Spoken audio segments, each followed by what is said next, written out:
Hello and welcome back to Digital Era Twitch. I'm Joel, he's RJ, and we are here for some justice. Some Ace Attorney Apollo justice. Yeah. Oh boy, RJ, I'm hyped. Last week was really intense, and I was really getting into these characters. We are on Turnabout Succession. We are on episode number 4, 7 years ago. The dreaded 7 years ago. It's always 7 years, I feel like. You know, it's... You know, even Has-Been Hotel, it's 7 years the last time Charlie saw her mother. And just, it seems to sort of be that number because it's, you know, a long time ago while still being sort of recent. But anyways, let's get back to it. It's like that weird medium where it's like, yeah, it feels recent, but it's still so far away. Are you still eating dinner? Oh, no, I'm just finishing up my dinner. I'm having pizza. Pizza time. Pizza time. Let's go. All right, we were finishing up the cross-examination. Yes. You're sounding a little bit distant, though, RJ. Make sure that you're close to the mic. I'm not sure. Okay, hang on. Let me adjust. There we go. All right, that's your turn. Court is adjourned. We come back and break time. Back to my pizza. Good night, everybody. Actually, why didn't we stop here? Double check your mic, RJ. It is sounding much lower quality and weird. Well, I don't do anything different. Nothing's changed. Ivan, if any of you are in chat, let me know if it's just me. Maybe my headset is acting a little silly tonight. I'm not sure. Let me double check. Also, if you look at the QR code at the corner screen, well, as soon as it's there's the QR code for our new Kickstarter. Yes, indeed. Kokorono Pro Core number 1 is back up and running. We are ready to go. So definitely. Yeet. All right, let's get moving. It's working fine. It's something on your end, RJ. You're sounding okay, but it's not quite what you usually have. But whatever, we will handle that. It'll be for another day. Yeah, interesting. It's never happened before. This hasn't happened before. Anyways, man, we are... Oh my God. We are literally one day away. Look at that. So close. So close. So close. That would have been so funny. Anyways. Oh, darn it. What did I use for his voice?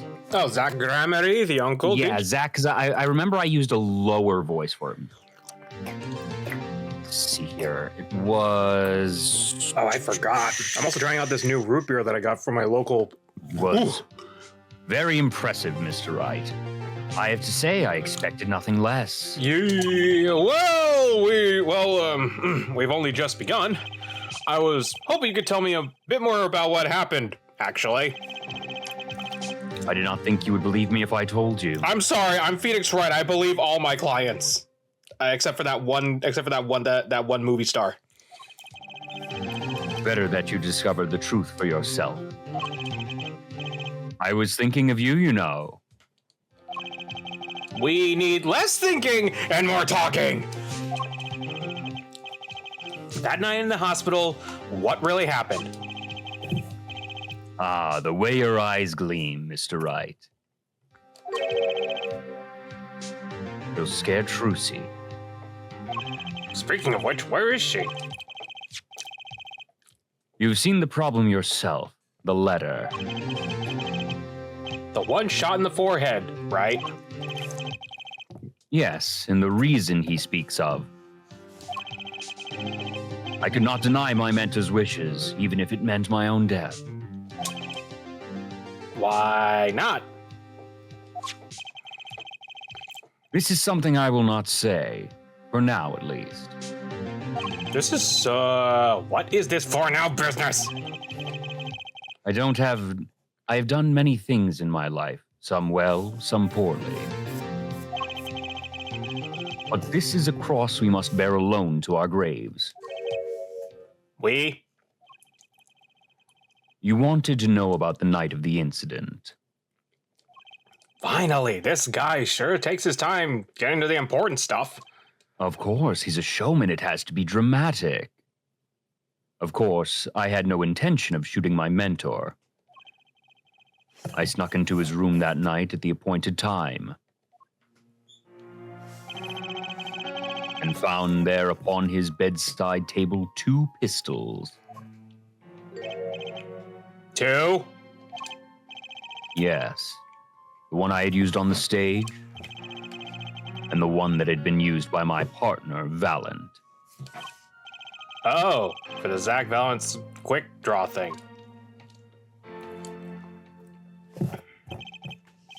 My mentor had the look of one sleeping.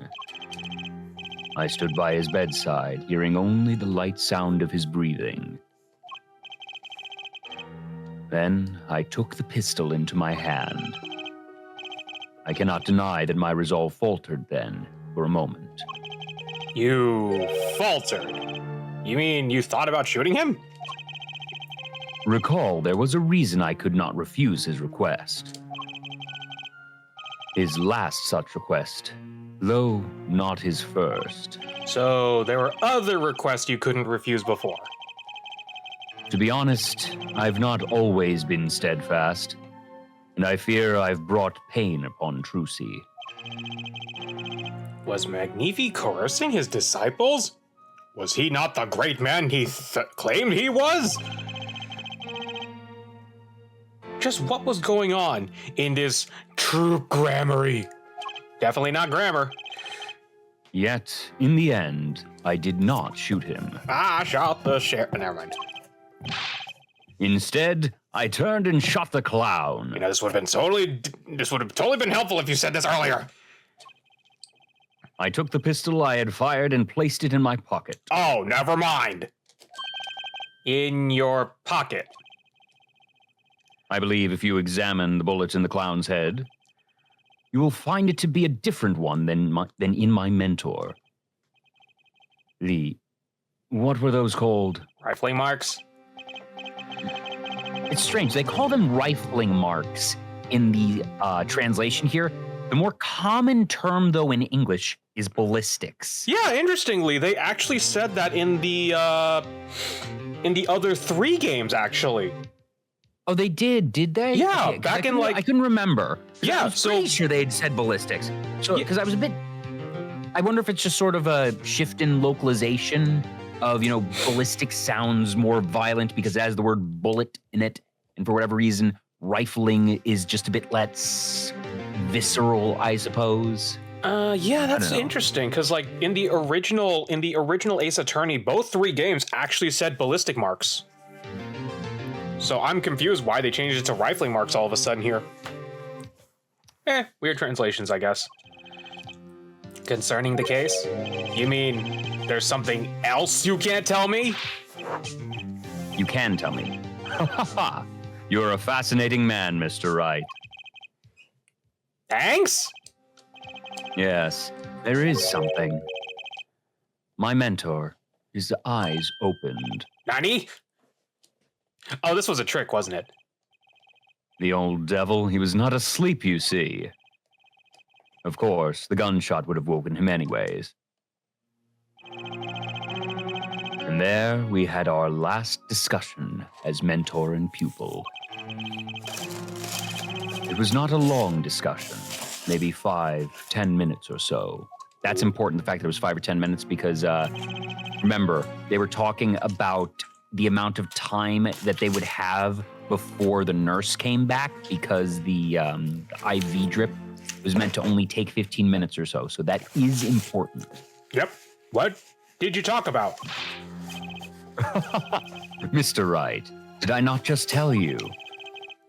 It does not concern this case. I'm pretty sure it kind of does. Yeah, it probably does, Zachy boy. Oh, wait. I don't remember, but I don't even remember. I'm only remembering piece by piece as we're going. But I'm going to go for a hunch that One word, RJ, I have not played this game. I know. I'm going to have a hunch here, but remember that letter that we got? Yeah. Yeah, that's probably what it is. Now, the other thing, he has a gun in his holster right now.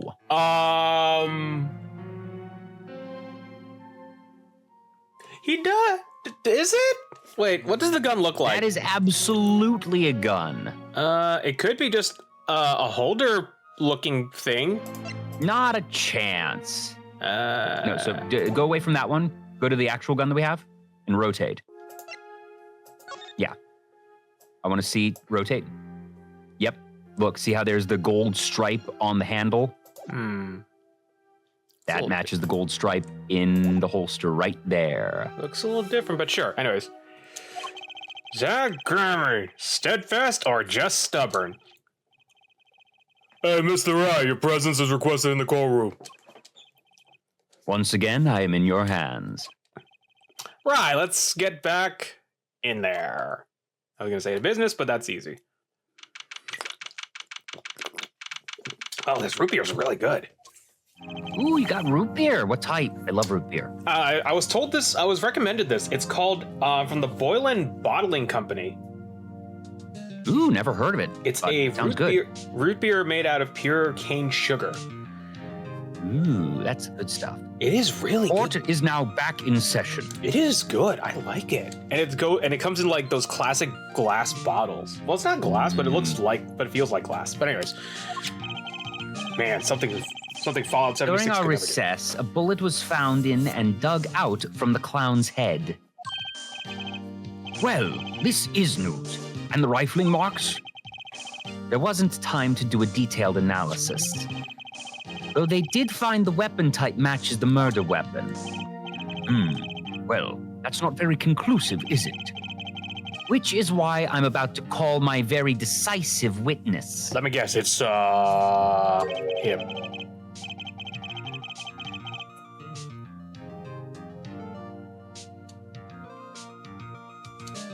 You're Your aligned. decisive witness. How many times have I heard those words?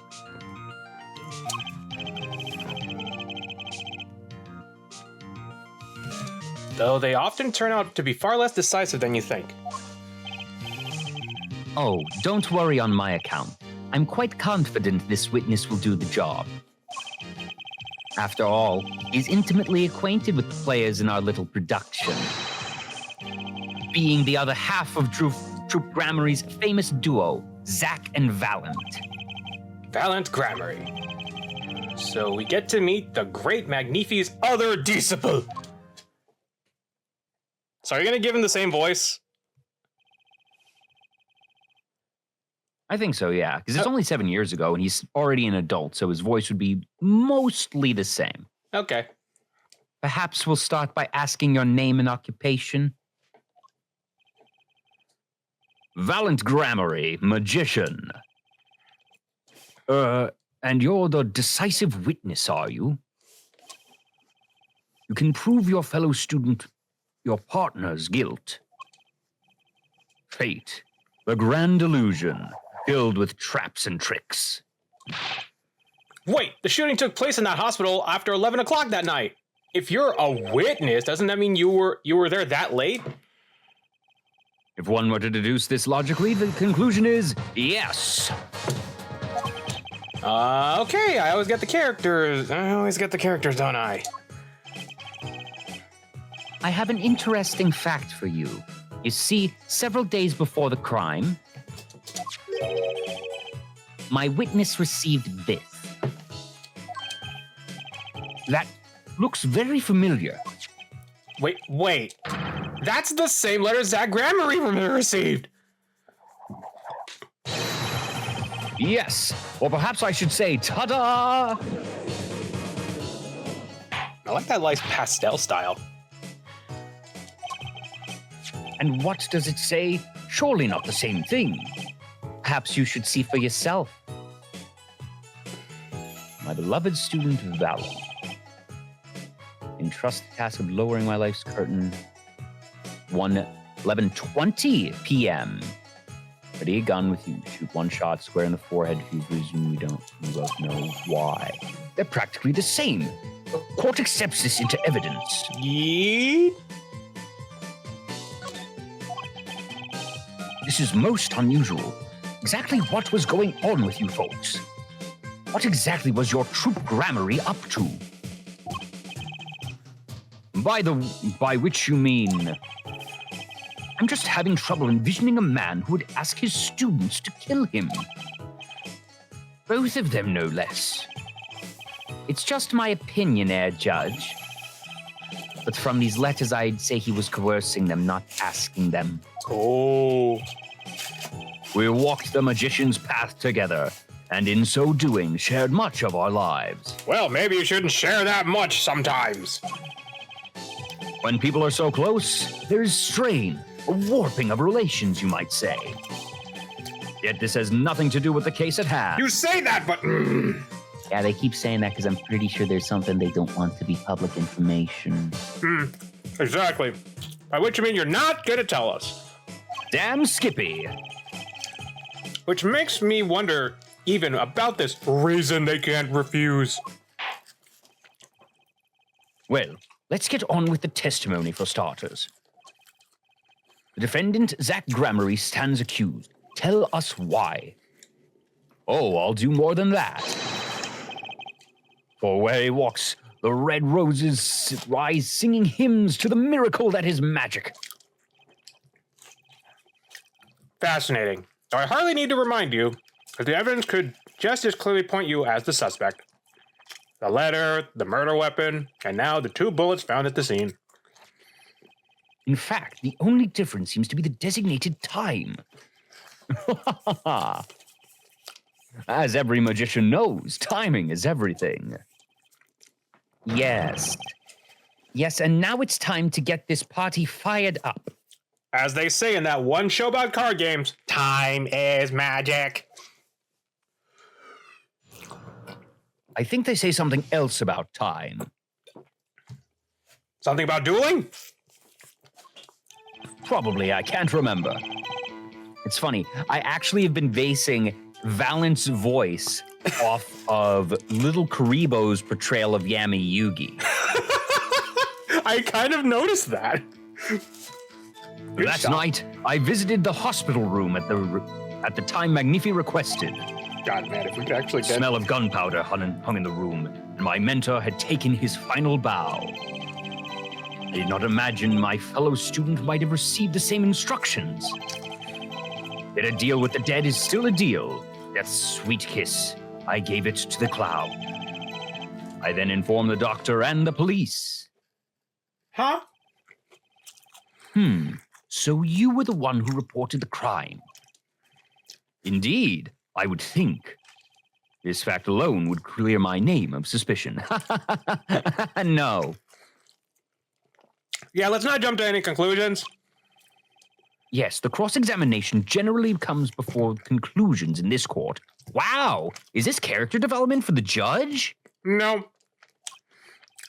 But if your testimony proves to be true, then the defendant, Zach Gramarye, is guilty. And if it wasn't Zach Gramarye, then the killer was you, Valant. And no disappearing act will get you out of that.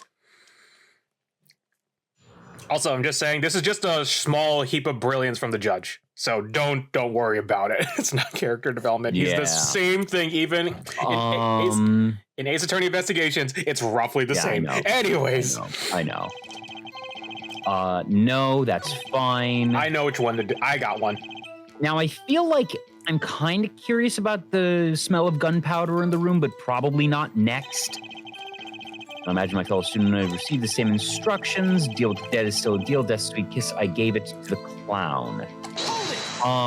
Yeah? There were 2 bullet holes at the scene. One in the victim, one in the clown. You're saying the one who shot the clown was you? No doubt my partner Zach has said much the same thing. Yeah, because whoever didn't shoot the clown committed the murder. I better dig around here a bit more. See what I turn up. Mr. Fallon, let me ask you about something else concerning the crime scene, namely the number of pistols. Because he didn't say anything about that. Yeah, but the thing is, we don't have proof that there was 2 pistols. I mean, Do we? no. Check court record? Only from Zach's saying that there was 2 pistols. Yeah, so the problem is, if he says something, regardless of what he says, I don't see how we can use that in an objection. You know, maybe he'll answer something that's different. You know, I'm gonna go for that. Would it be the location? No. Hold on. Go to the court record. Because we have the picture. Maybe we want actually the location of the pistols in case he tells us something other than it being on the table. Go for the location. I figure that either way, since we're not inducing an actual All right, so you want to start with location? Here, we can probably get both. We can probably ask both if this isn't the right one. All right, so let's start with location. Yeah. Where exactly was the pistol when you entered the room?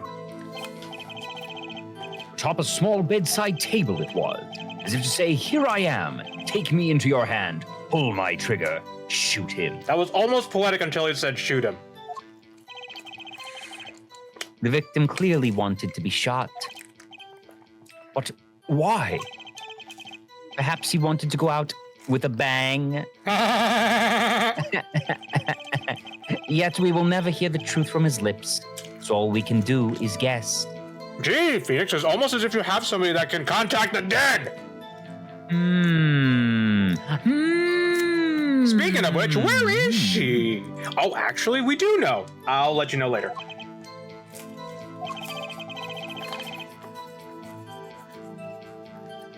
No. Probably not important, actually. Actually, let me ask something else. Okay.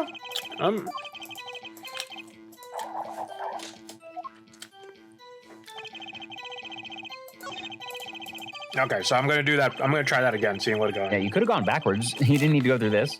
Oh, what? Anyways. Time stone. There we go. You didn't need to reload either. You could have just whatever. Let me take the time. Let me use a time stone every now and then. All right. How many pistols were there when you entered the room? By which you mean what precisely? 2 pistols were used in the Zack and Valen quick-draw shoot-'em, correct? 1 for each of you. You're well informed, yet only one of my old friends sat in the hospital room that night.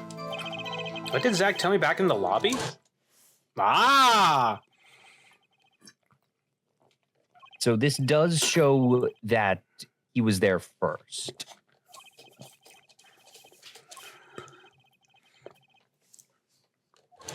So that means that what he told us there was true. I see no problem with this statement. Only one pistol is visible in the photograph of the crime scene, after all. So you picked up that pistol and fired it. Indeed I did. Alakazam, alakazing, alakaboom. How many of those were Mega Evolutions? I'm sorry. Okay, I'm actually going to name my Alakazam Alakaboom so now. Important. Yes. Number of pistols is quite important. Very well. Please add this detail to your testimony. What can I do but obey? Only one pistol was in the hospital room that night. With it, I shot the cloud. I shot the cloud. Now, the trouble is, I don't... That's right! Oh, yeah, because there's only one bullet. Objection! Wow, it feels so interesting to hear that again. Yeah, it does. According to the defendant, Zach Gramery, when he entered the room, there were 2 pistols on that table. 2? One of those pistols he used to shoot the clown in the forehead, then he left it in with his pocket. Of course, this is what he would say. Unlike the hapless clown, we must assume our defendant has some brains in his head. Wow! Jeez, Gavin! Way to respect the dead there. Anyways, what about Mr. Valant has told us? You see, there's something about his testimony that doesn't make sense. What might that be? I told you, I took the pistol that was there and shot the clown. That's your story, at least. But the rifling marks tell a different story. Mr. Valant, recall what Prosecutor Gavin told us.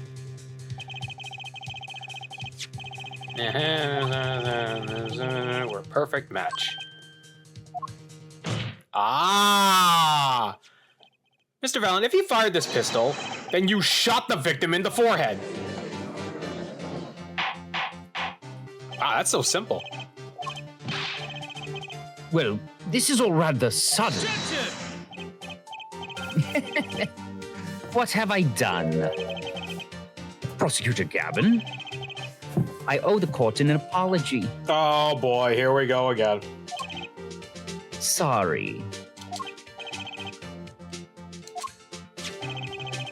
You see, I was unaware that 2 of these unique pistols were crafted.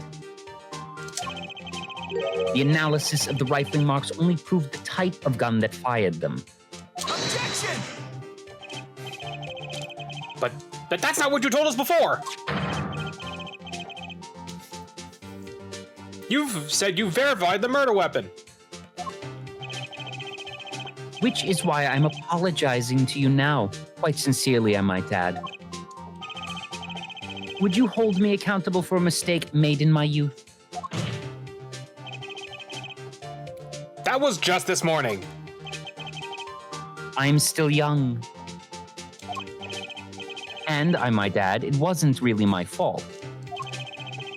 If the defendant had only admitted he took 1 pistol from the crime scene, we would not be having this pleasant discussion now.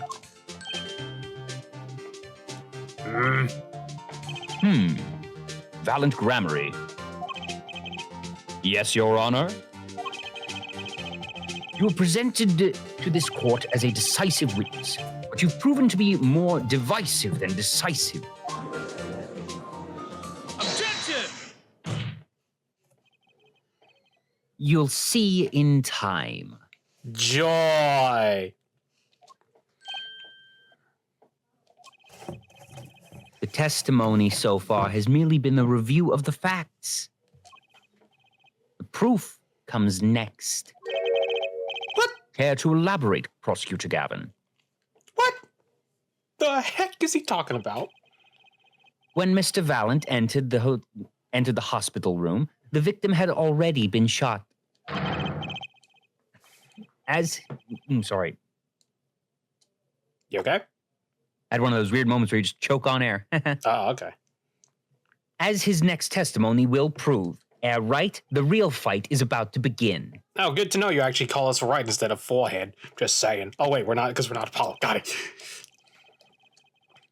Yes, this one has a very normal forehead, thank you very much. Very well. The witness will now testify to the court. Help us determine who shot what.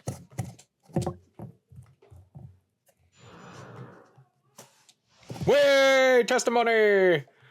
Who shot what? Okay, fine. Who shot what? I arrived at the hospital room at the appointed time, which is to say 11:20 p.m. After discovering the body, I fulfilled my obligation, then called in the doctor. The doctor examined the body before the police arrived. He was quite clear about the time of death, 11:10 p.m. The one in the room at the time was my partner, not me.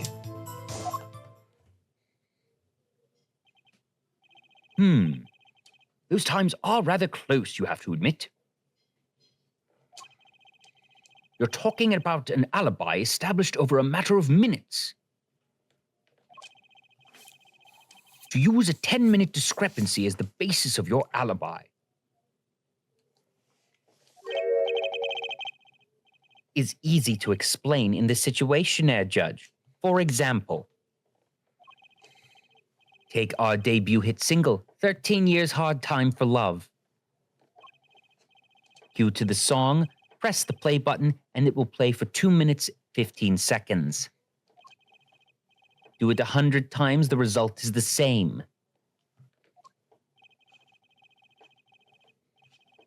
Their debut single was only 2 minutes and 15 seconds long? What a ripoff. It's an earworm. Yeah, well, I haven't heard it, so I'm judging based on what you told me.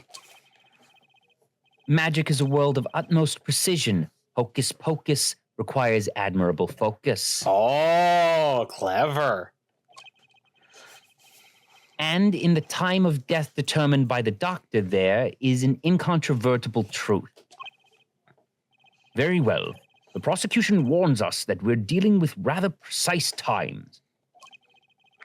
And we can expect the cross-examination to require the same level of precision. I would hope the defense refrains from any of its customarily broad, sweeping accusations. Lest we blur the focus this case so clearly demands. So you're basically meaning you're going to penalize us if we press wrong. Got it. Quite possibly. Point taken. Baseless remarks will result in a penalty. God damn it. Carry on, Mr. Wright. Carry on. Right. Cross-examination. I think I know what to do. Who shot what? So we got to be careful what we're pressing here. That is correct. So...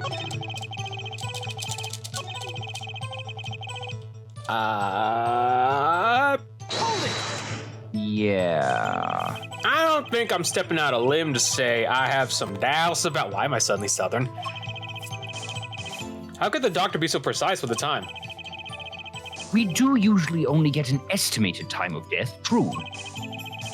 I'm not sure I've heard of a verified time of death. Magic revels in making the complex appear simple, but the reality is the opposite.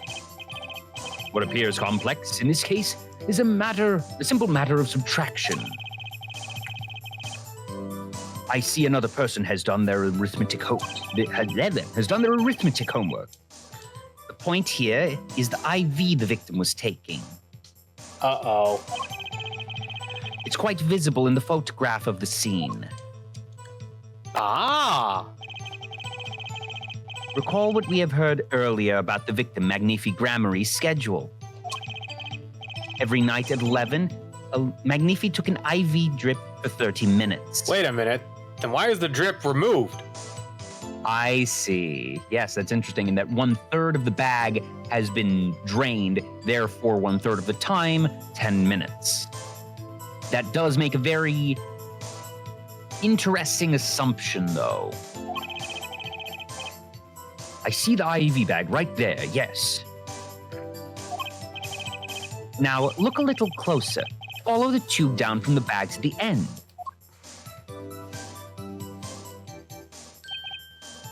Ah, the needle's been removed. Doubtlessly, it fell out when he was shot. That's not how that works. Oh, crap! You've never seen IVs then, Clavier. Yeah, also just, fell out? Fell out? Just, no. Even Look if at this thing. Jostled, that's not... That thing was taped on the dang arm, stuck in his body, under the dermal, under the subdurals, and you're telling me... Let's assume even that he was shot in, the recoil. That's not going to, make the needle fly out and then, break the tape. Yeah, if that were the case, what about those little EKGs that are on his chest? Wouldn't those have... EKGs are going to be less adhesive than that IV. Especially with that amount of tape on it. Fell out my butt. God. Ugh, I am so salty about this. No, such no! Oh my God, they're so dumb! They're so dumb! I hate this so much! Oh God, I'm so mad at this. A medical professional for the better part of a decade. Oh, I'm so mad that I went off the window. When the needle comes out, the IV no longer drips. That is also false.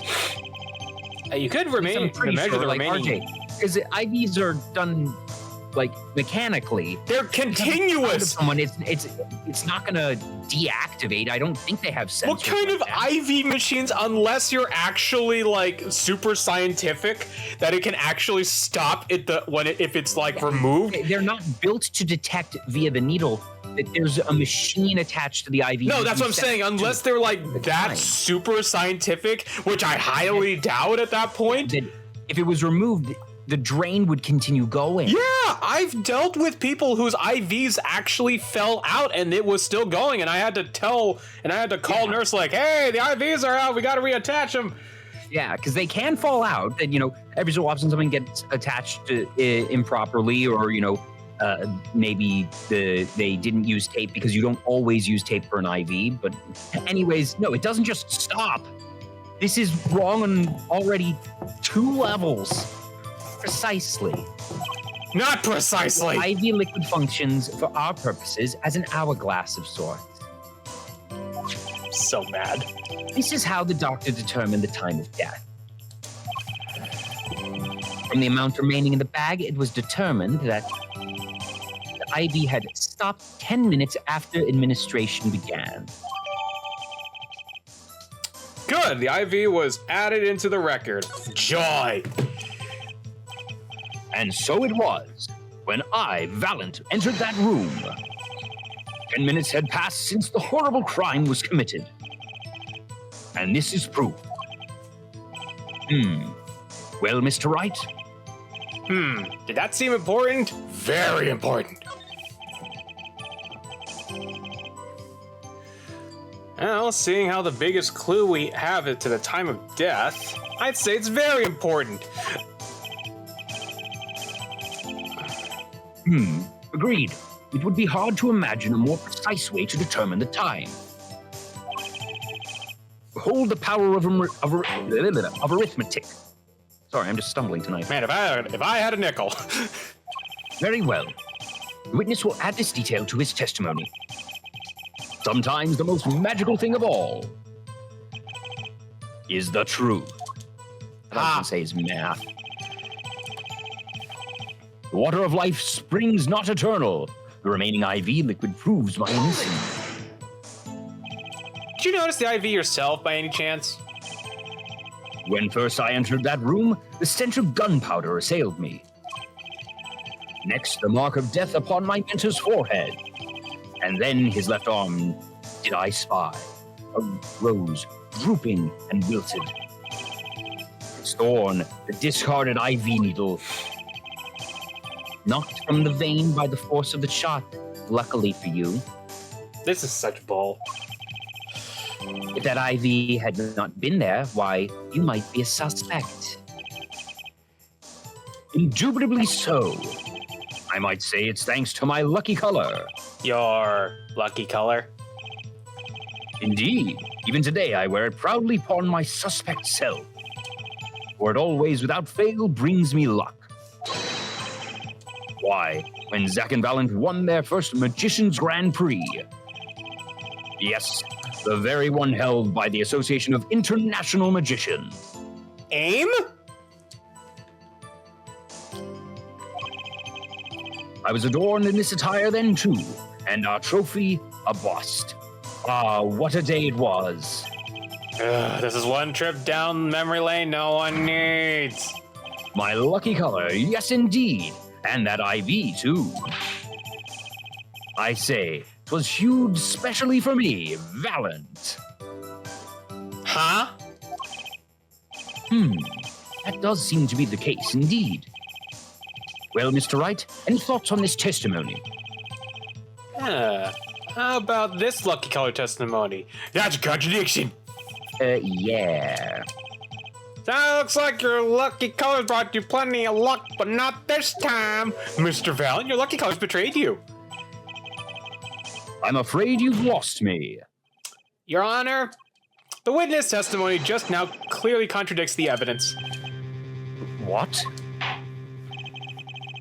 Please recall my warning at the beginning of this cross-examination, Mr. Wright. Baseless accusations will be duly penalized. I do hope this accusation is well-based. Don't worry, I've got your bases all right here, because all your bases belong to us. But who's on first? Very well, let's hear the defense's claim. Where is your evidence that contradicts what Mr. Valiant has told us? It's the... Yeah, there's no yellow there. Tape is orange and the crime Liquid scene green. tells all. Photo of the crime scene. All this talk of color has me yearning for black and white, simple, clear-cut simplicity. Tell us there, right? Just where is the contradiction in this photo? My pleasure, and I assure you, it's quite simple. But I can't promise anything black and white.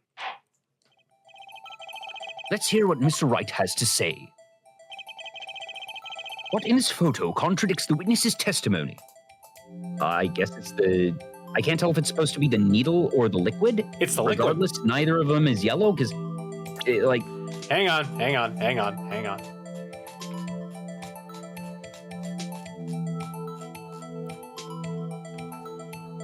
Right here.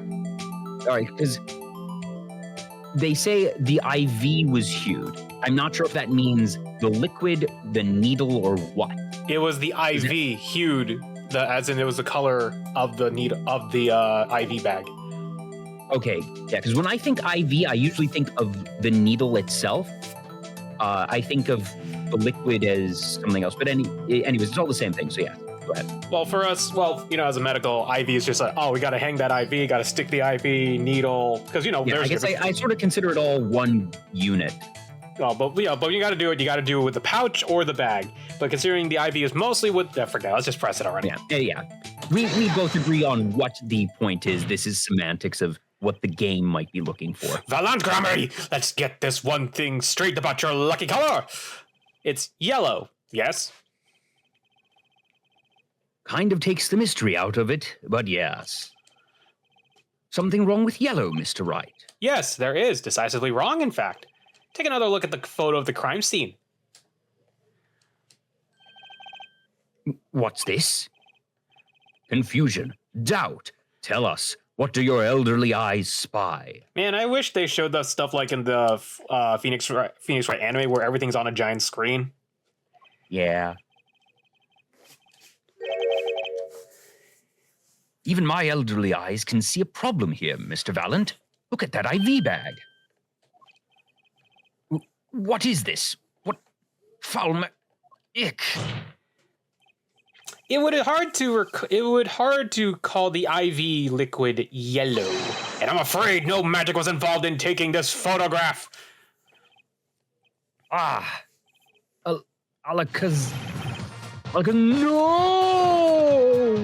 Was that a breakdown? Not a full breakdown. What does this mean? This is some kind of mistake. Yes, Prosecutor Gavin. Your witness's mistake. The greener they are, the harder they fall. I guess there's no substitute for experience. Dang, Phoenix, when did you get this cocky? Now, Grammarly, as you've reminded us several times, your lucky color is yellow, but the IV is clearly not. Well, This contradiction can mean only one thing. Objection! and to think, you almost had me.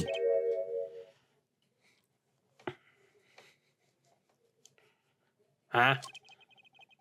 I see your true colors now, Ace Attorney Phoenix, right? Hey, he said the thing. He actually said the thing. Something you'd like to tell us, Prosecutor Gavin? As far as this court can tell, the witness's testimony does contradict the evidence. Yes, a contradiction.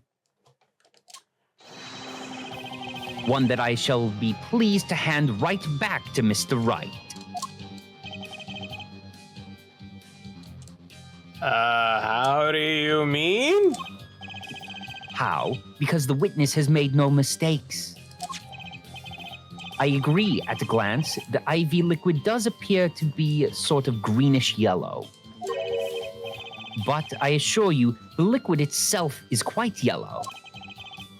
Yellow liquid? How can you say that? The bag is blue, it's tinting it. As far as I can tell from this photo, it's green. Yes, but what color is the IV bag itself? The bag? You mean the plastic bag on the hook? It looks like I want to say light blue? Precisely. Figured it out yet? put a yellow liquid in a blue bag and... You get green. This, incidentally, is the liquid's true color. I see. Your explanation does have a ring of truth to it.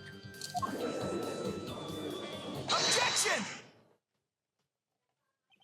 As I thought, there's no substitute for experience, Prosecutor Gavin. What? You may tell a good tale, but you've just proven something rather grave. For you, that is.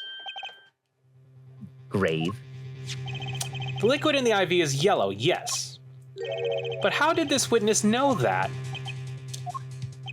It's quite unnatural when you think about it. You did think about it, didn't you? Ah. Your Honor, the defense requests an explanation from the witness. At the scene of the crime, IV liquid appears green. So let me ask, how did the witness know that the IV liquid is actually yellow? Pelicans, oh my god. I can't believe they said it like that.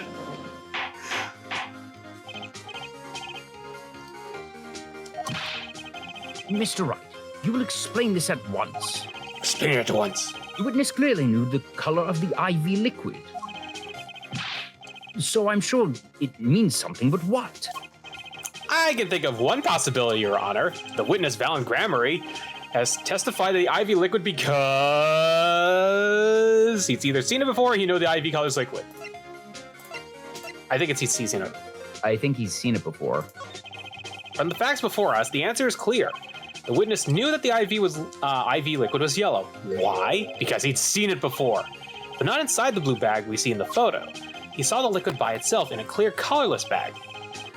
I suppose he would have had to, but I'm still not clear as to what all that means. Ask yourself, why would he know if he didn't work at a hospital? That's where you'll find your meaning, Your Honor. Objection! I'm afraid I find nothing. So what if he knew the IV liquid's color?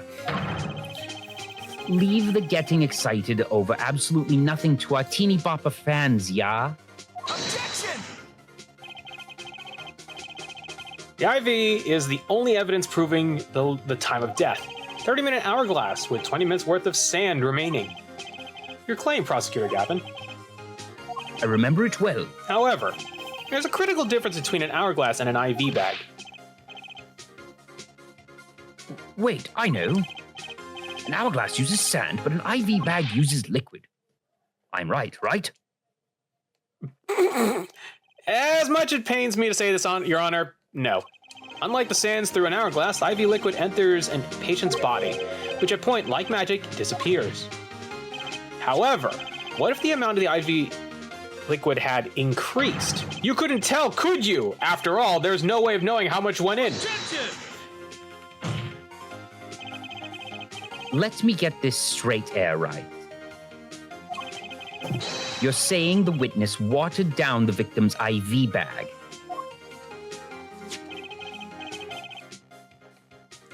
Not with water, but with IV liquid. That's how you knew the IV liquid was yellow. Now, wait, I said wait. How might an amateur such as myself essay to perform such a task? Objection!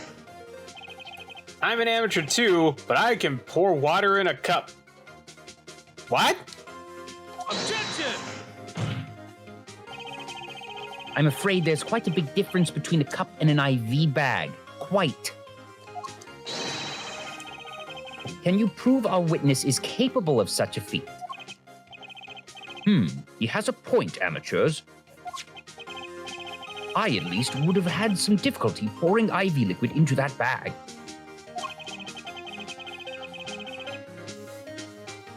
You don't need to be an expert to see what's on the look on the witness's face. He added liquid to the IV to throw off the time of death.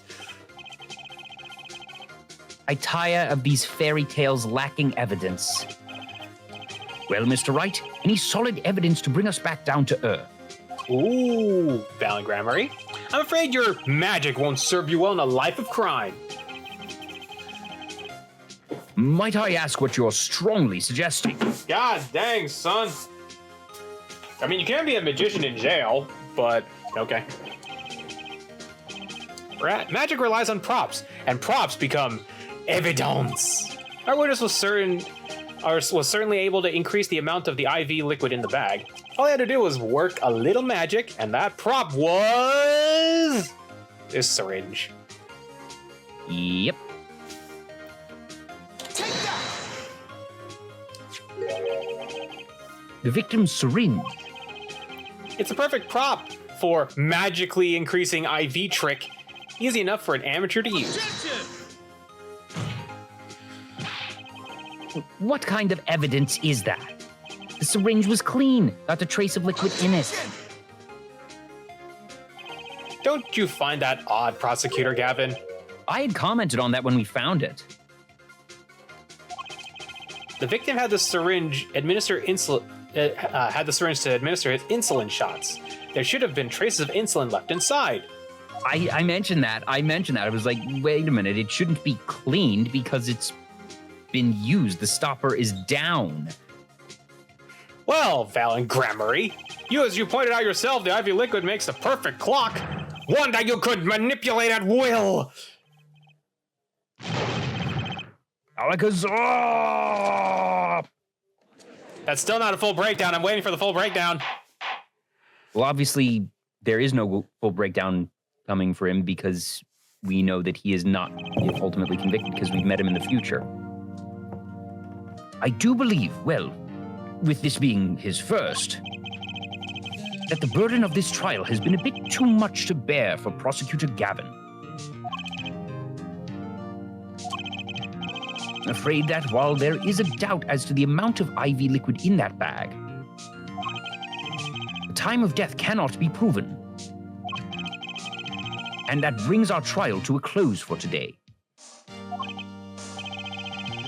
Well, maybe I can squeeze an extra day out of this. I can do a little much needed investigation work.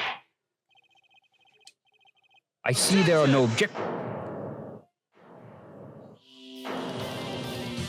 What?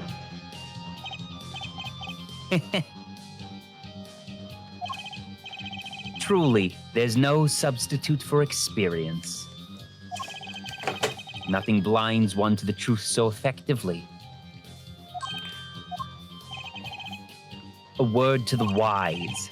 Underestimate the young, and they'll sweep your feet out from under you. In a way you never, ever expected. You see, I know exactly what you're thinking. What's he talking about? You say the witness used the syringe to manipulate the level of the IV liquid. But there is no proof. There's no proof that he didn't do it either. Yes, quite true. Huh? He's admitting it? Nor was this witness quite as decisive as I had hoped. This, I admit. After all, why linger in the past when the future holds so much? You have something in mind, Prosecutor Gavin? Proof, Judge. I have another way to prove my case. With evidence, no less. What's this? This is the victim, Magnifi Grammary's diary. Diary. After going into the hospital, Magnifi began writing his memoirs, it seems. The story of his birth, his startling debut, and meeting his disciples. It seems he intended for the last chapter to end quite appropriately with his death. Wait, that book doesn't say what the reason was, does it? The reason why his disciple couldn't refuse his last request? Sadly, it does not. What's important here is on the last page. Apparently, the victim wrote in his journal that night, even after the IV had begun at 11 p.m. Let's read it, shall we? What voice did I use for Magnifi? I believe it was something like this. Tonight's IV is in. Maybe the last. I leave the room to the rest of them. The first should come soon. This journal may end here, or it may go on, but not long. That depends on his hand. Can you make the... All that I have left is mine to have drawn this drawn this pen.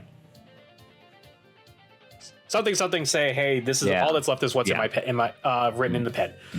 Mm-hmm. Yeah. Judge. There is evidence physically inside that pen. Judge.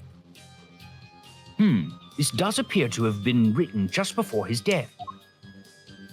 Maul's left to lay down the pen. To lay down this pen, that makes sense. The court accepts this into evidence. Oh, good! Also, why didn't we get this earlier?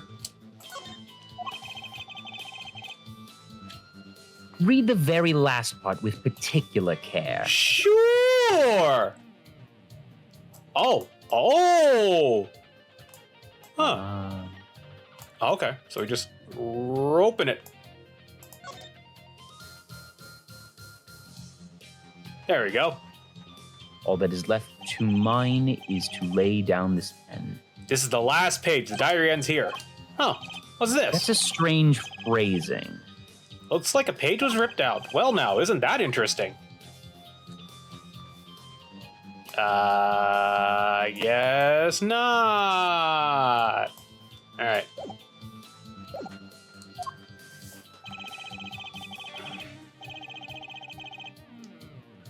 This journal may... Wait, go back. Go back. It was the last one we just read. Oh, wait, what? Why? Hold on. Yeah, it was right here.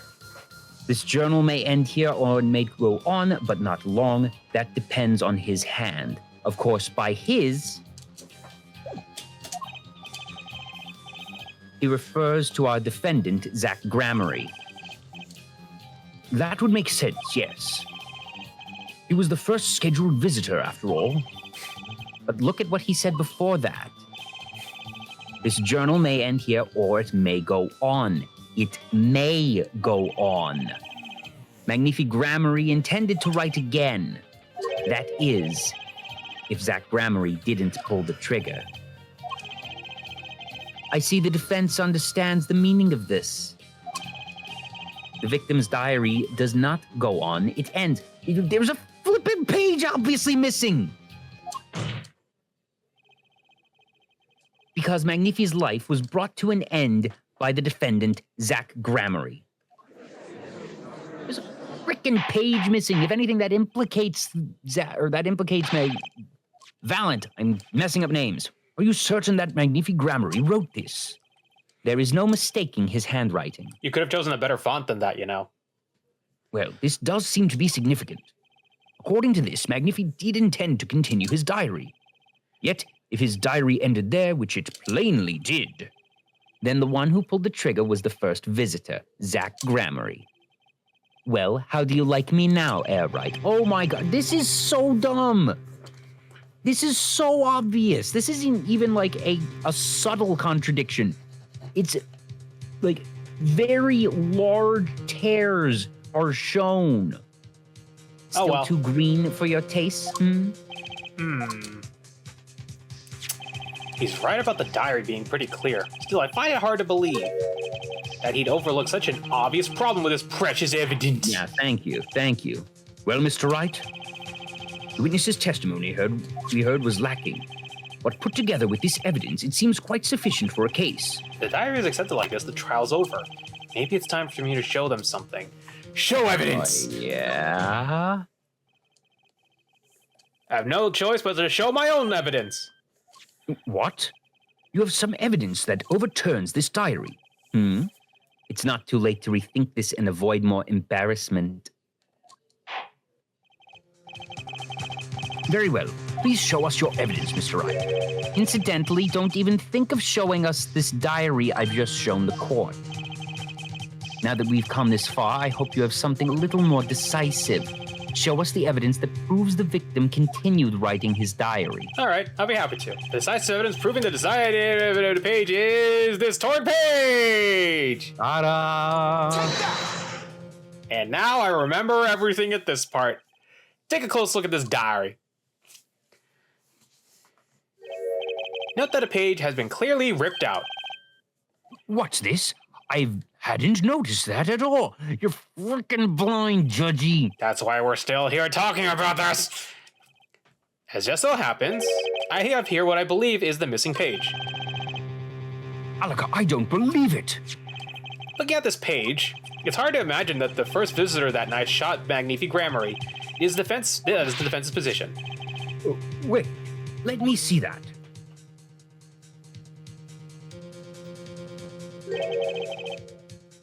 What in Sam Hill?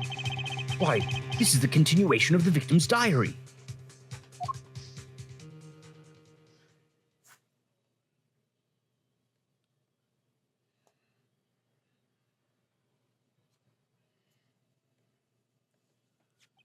Note the torn edge of the page.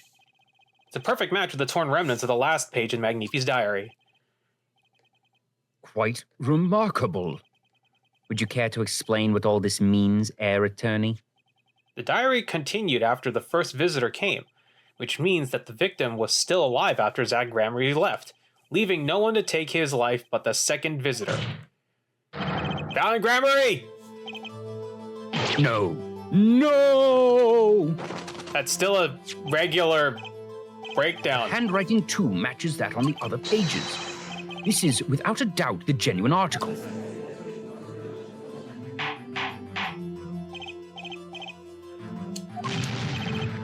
But wait, that's impossible. That old man couldn't have written that.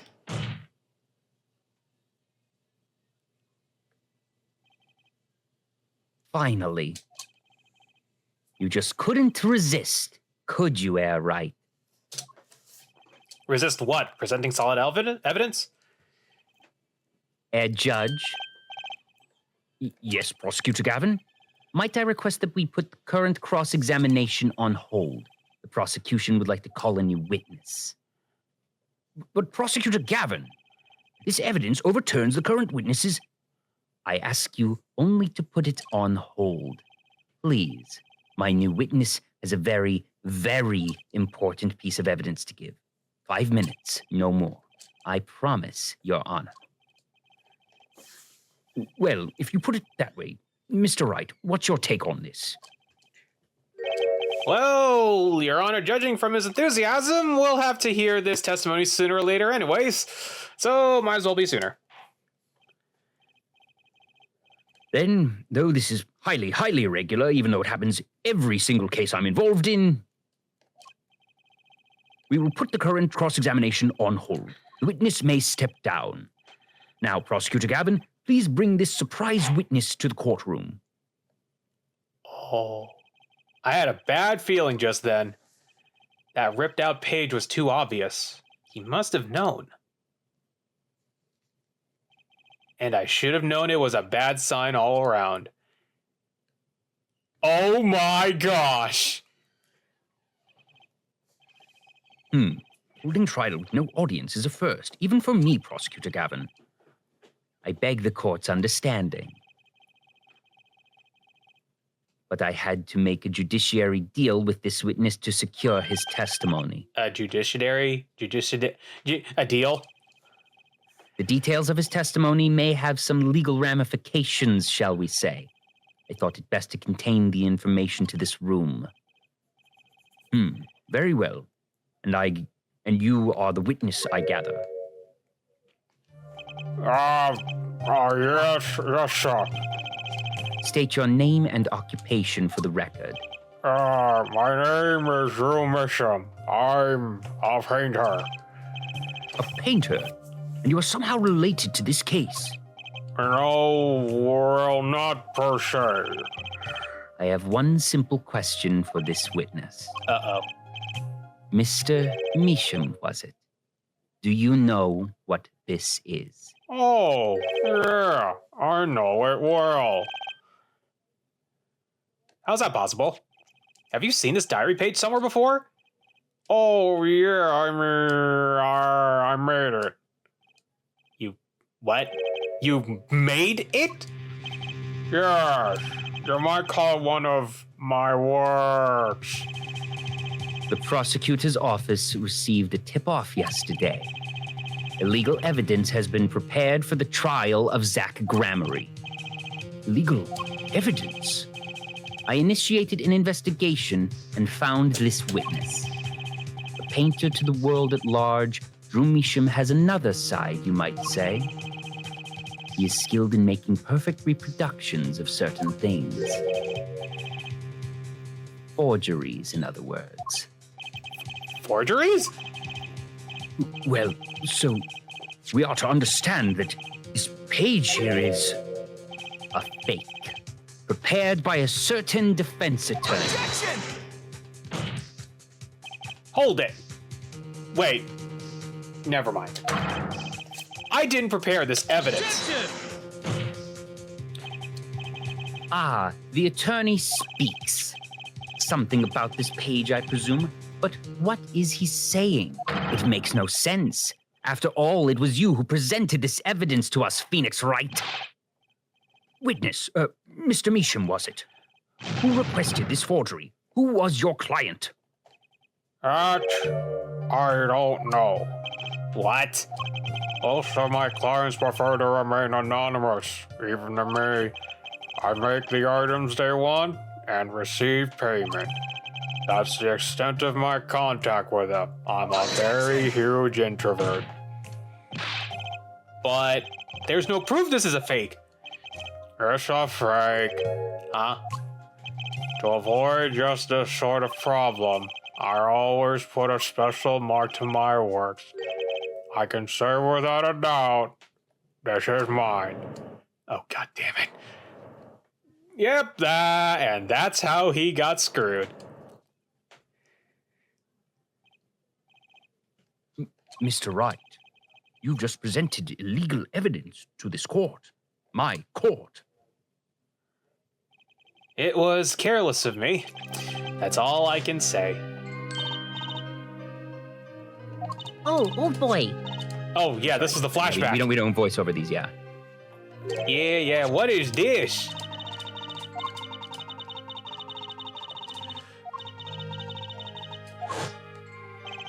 It was all a trap.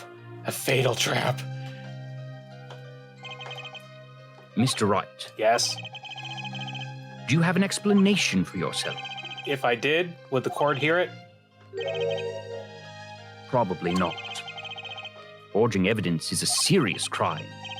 Presenting it in court, a serious mistake. A fatal mistake for an attorney. Fatal too, perhaps, for your client, I fear. Tell me, what kind of defendant relies on forged evidence? The answer is quite clear. A guilty one. Objection! Your Honor, wait. I understand what presenting forged evidence in the court is a serious crime, but you cannot hold my client responsible for the actions I took as an individual. I'm sorry, Mr. Wright. Your Honor? Another close call, I dare say.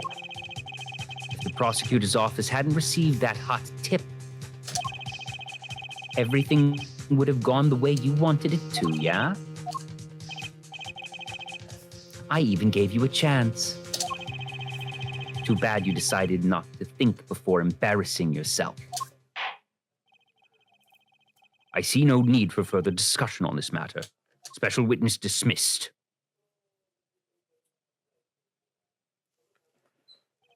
Mr. Attorney? Yes?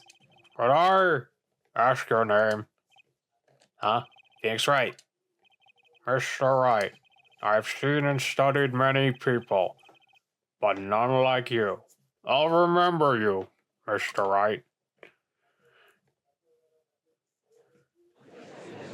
Now, even in real court, obviously, presenting forged evidence is a very, very serious problem. And I guess presenting forged evidence will not, in and of itself, result in an attorney being disbarred if it is provable that the evidence was given to them in bad faith. That, you know, an attorney is not an investigator themselves. They present the evidence they are given. It is a procedural matter that they do. So the problem here lies in the fact that Phoenix was given this piece of evidence randomly. It was given to him sort of off the record. Also, yes, Neo Ivan, I agree. This is BS. This is BS. Anyway, shall we Though I continue? deeply regret having to declare a verdict in this way. This trial is over. You have the right to find a new attorney and make an appeal. However, this court must... Your Honor. Yes, Mr. Zack? There is one thing I wish to make clear. Today, in this courtroom, you cannot declare me guilty. It is impossible. I'm afraid the defendant is quite mistaken. I most certainly have the authority to declare a verdict on you. Except, tell me, how do you plan on announcing your verdict when your defendant does not exist? Doesn't exist? What are you talking about? I am talking about this. Mr. Nigmar! The defendant's escaped. Find him, quick! Bailiff, close all exits from this building. On the double. He must not be allowed to escape. That day, in that courtroom, a miracle occurred. The defendant... This is the first time that something, of true magic would be suggested, that they have to have some explanation for how he escaped. And even a magician can't... It's so much more difficult to break out of a room like this, so I'm very excited to see how they explain it. Well, that's the thing. A magician never reveals their secrets. Yeah. The defendant, Shady Enigmar, a.k.a. Zach Gramarye, did not just escape from court. He literally, unbelievably vanished. Vanished. Right before the bailiff's eyes. Before the bailiff's eyes. No one ever saw him again. Oh, that's right. You're voicing Phoenix, right? This is the Gramarye miracle.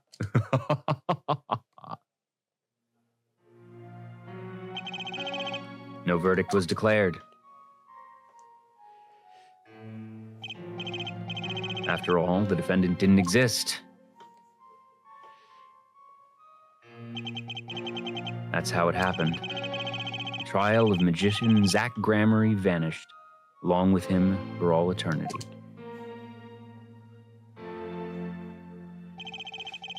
Mysteries that remained behind were all solved, however, but not until 7 years later.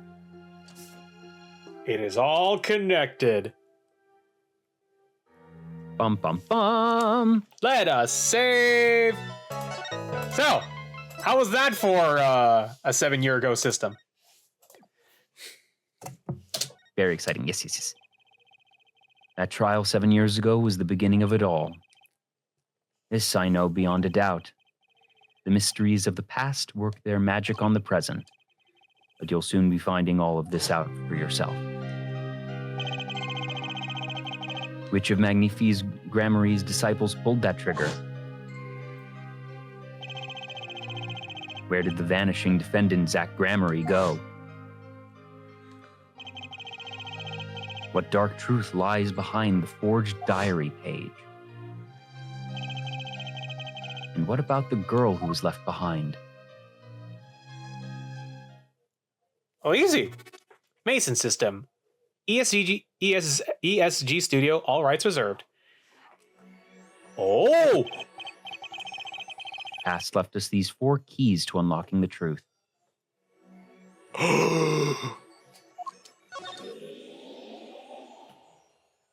You can tell it's futuristic-y and techy because there's binary. But that's not all. There are 4 keys in the present as well. When all the questions have found their answers, the final trial will begin. But first, you must chase the truth through then and now. Think of it as a game.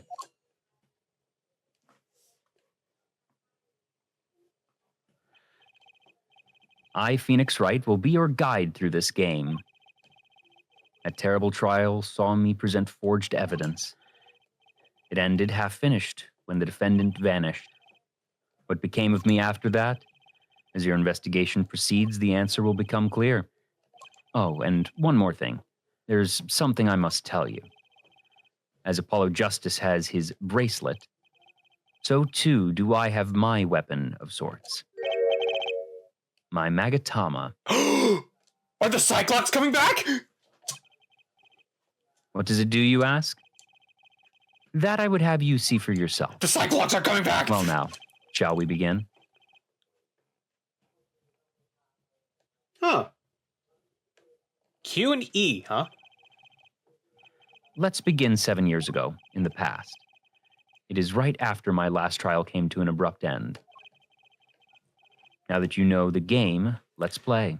So we get to choose... Would you like to play a game, Mr. Justice? All right, I'm going to choose right here. Ooh! Well, no, choose the first one. Choose the first one. No, I'm choosing this one. I want to choose this one. This is literally where we get to I feel like we're supposed to do it in chronological order. No, apparently, no, it says we can do it in whatever order we want, and I'm thinking, let's go here.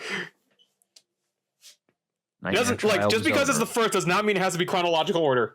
I'm just saying. That's all I'm saying. Well, no, they said that you were supposed to start right after the trial, but whatever. Well, see, right here, it says the Nightmare trial was over. And the new nightmare of figuring out what had happened just began. I wanted to wake up, walk away, but I figured I'm the only one who could do this, probably. And besides, I had plenty of time. Thanks to the Bar Association Rewards Review. The Barb.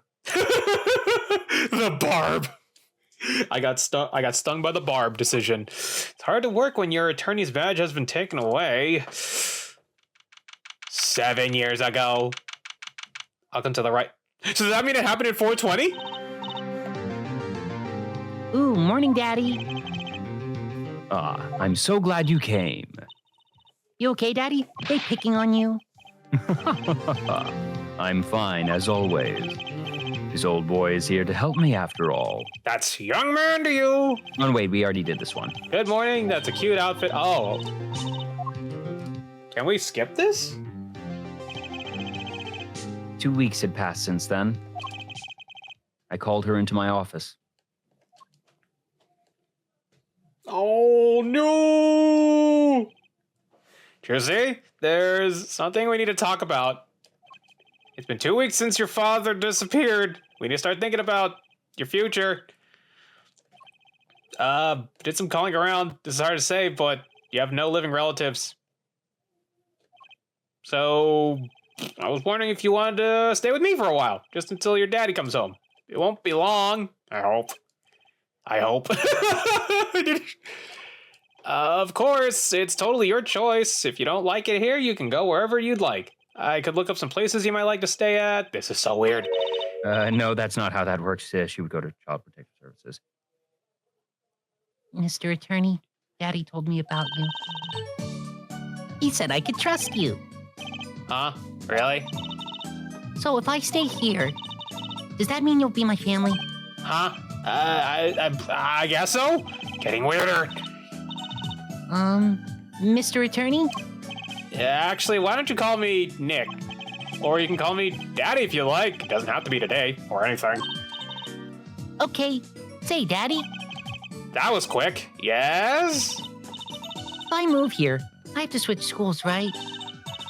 I was thinking, I haven't paid for lunches my last school for a year. So thanks, Daddy. Oh, in this office, it's a little blah. Little color goes a long way, you know. Oh, and Daddy, you got fired from work, right?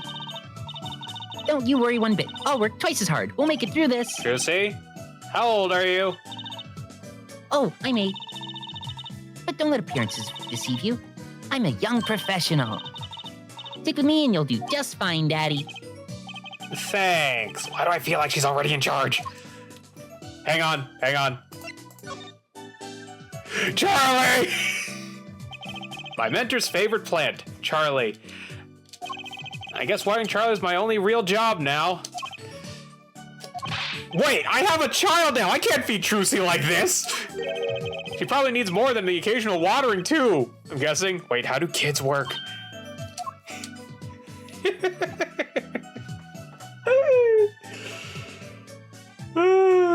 Anyways, let's go talk to The Office.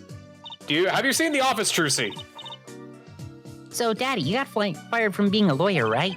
You could at least be kind of look aside or something when you say that. It's actually kind of hard for me, for Daddy. Oh, I'm sorry, Daddy. Wait, is that foolish pride? My other daddy always used to talk about that.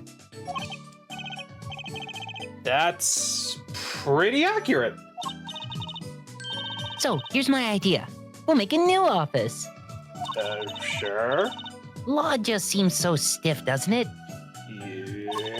Yeah. No one will be my friend at school that way. Well, that won't do, I guess. I just don't know anything other than law.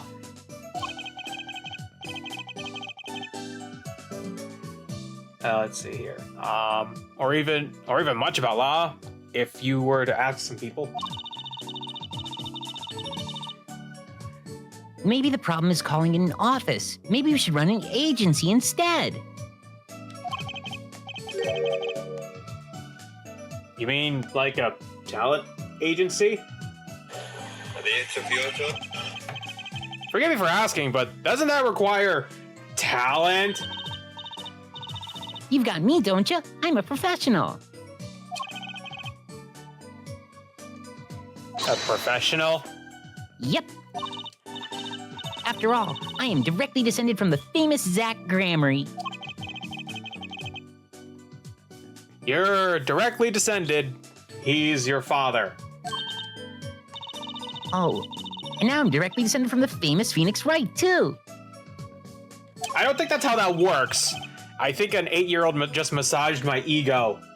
That sounded wrong. Anyways, the daddy.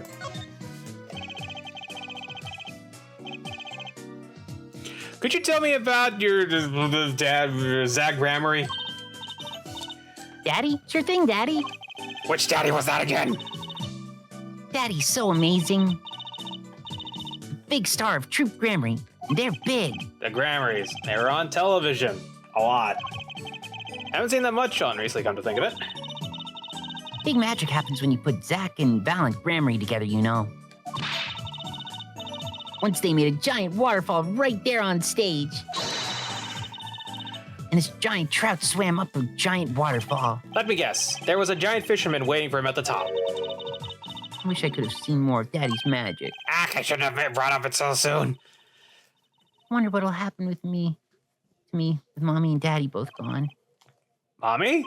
Yeah, what about Mommy? I haven't heard anything about Drusie's mother. But I have my magic. And a great daddy, even if he's unemployed.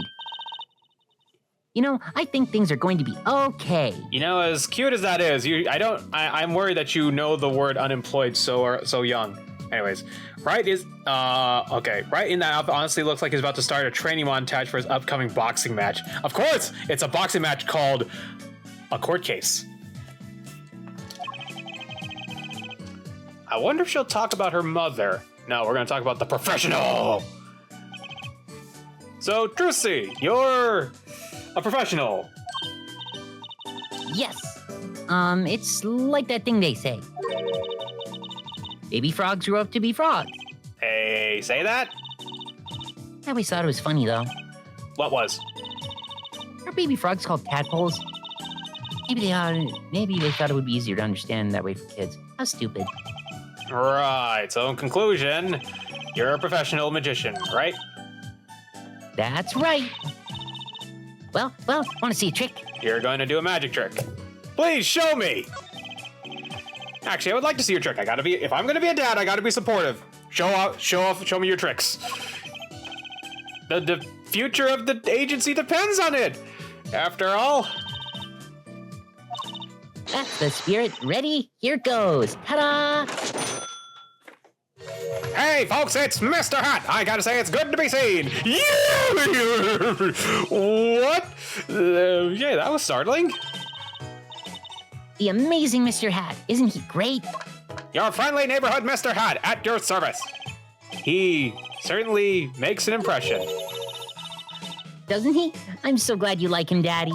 Although my routines do get a bit heady at times. Ha! Get it? Heady! Also, I like the little things where she looks to the side when she's working. Yeah, you can see her operating at this time, whereas in the future, you can't see her arm movement because she's gotten so good at it. Mm-hmm. It's called progress. It's those nice little details that show progress. You know? It just makes you so proud of her as she grows up. You know? Like a real father! Anyways, my friendly neighborhood Mr. Hat nearly gave me a heart attack. Trussy's favorite trick, startlingly realistic. How's it starting really? Never mind. All right, let's go. Let's talk about Startlingly Mommy. realistic. Looks like a certain professor. Oh, snap. You just made me realize that. Could you tell me about your mommy, if it's okay? Mommy was so pretty. She was like an angel up on stage. On stage, you mean with your daddy? Yep. She was always there with Zach and Balance, smiling. But then she went away. Went away? It was a grand illusion, but she made a mistake. She vanished, and I guess she didn't know how to get back. Oh, this is literally the plot of Ant-Man. Maybe so? I cried then, a lot. That's when Daddy gave me this. Here. Hey, it's that locket that she has. The locket that we have now. Yeah. So that's the mama. This is your mother. She's beautiful. Oh. Are you... I was gonna say, do you recognize anything? Yeah. Her name What is... the heck? How did Trucy not recognize her own mother?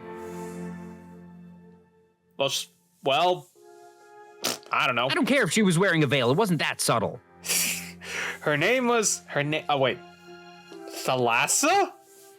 Thalassa. Huh. Thalassa. Interesting. Thalassa Grammary.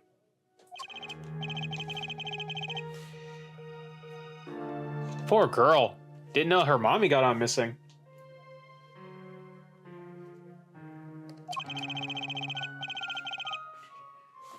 Right now, her daddy vanished right before her eyes. I wonder if there's actually any,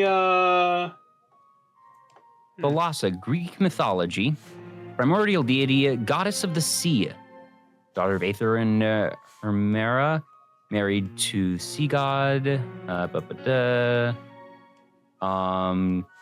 Yeah. Yeah. Oh, the female goddess of the version. sea. Wasn't Yeah. so she was like a siren in a way?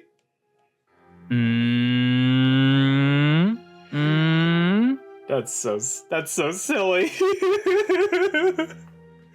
That's so funny. Anyways, let's go back. Let's head on out. Hey, Daddy, you won't...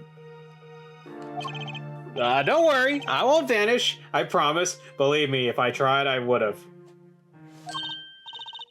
Right. You can't even do magic. You're like a backup plan. Daddy always said to have a backup plan. I guess I'll rate as a backup plan. Let's see here.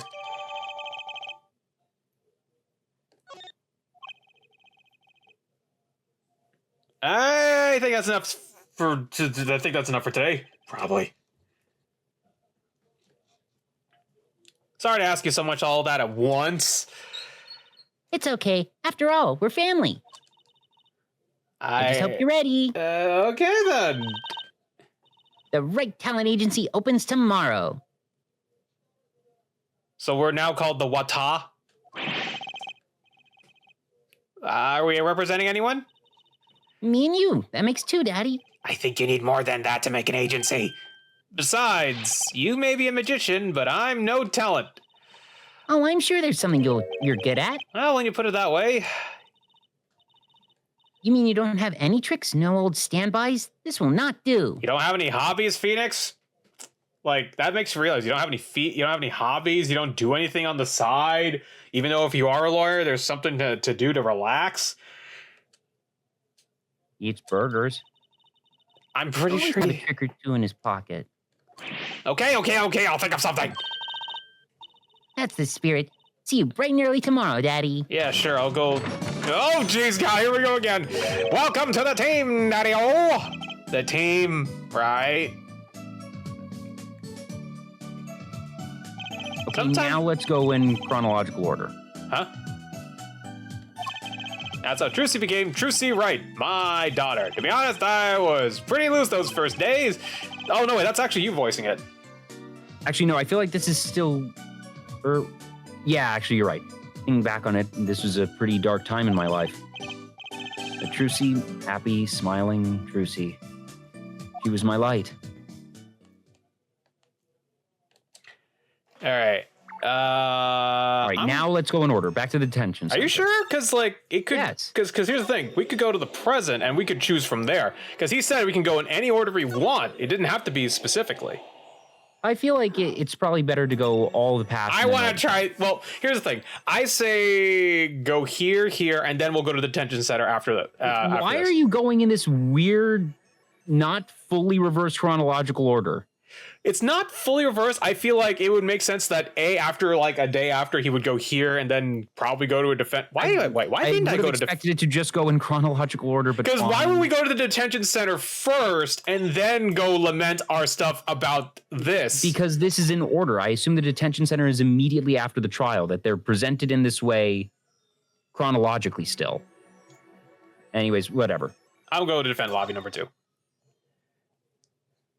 I wonder if we'll see anybody else here, actually. 7 years ago, district court. It doesn't say that. See, it doesn't. Oh, whatever. I didn't think I'd be back for a while. I didn't want to have to remember that day.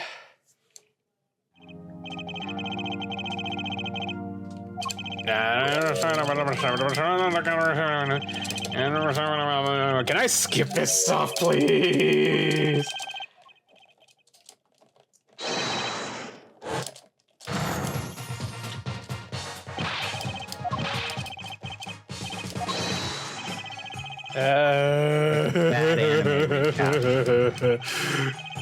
We've seen this already. We don't need to see this again.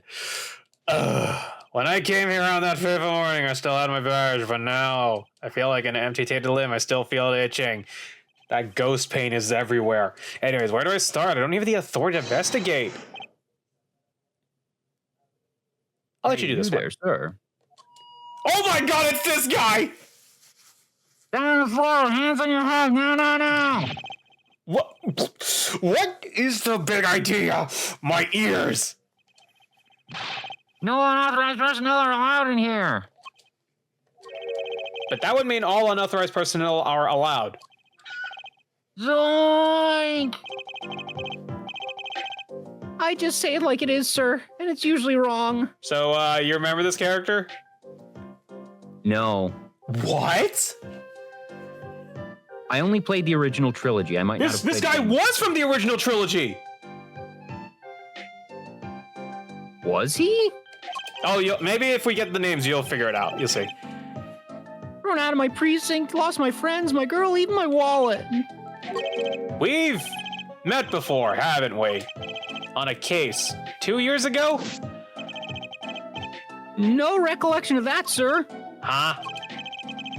Me working on a case is working in the present progressive tense, sir. There is no past, there's only now, sir. Okay. You're the bailiff, right? Yes, sir. Court bailiff Mike Meekins at your service, sir. I've asked to meet with the bailiff at this court who let the magician escape. Let me try and make this as absolutely clear as possible for you, sir. 1 second, I'm double checking which games he was in. When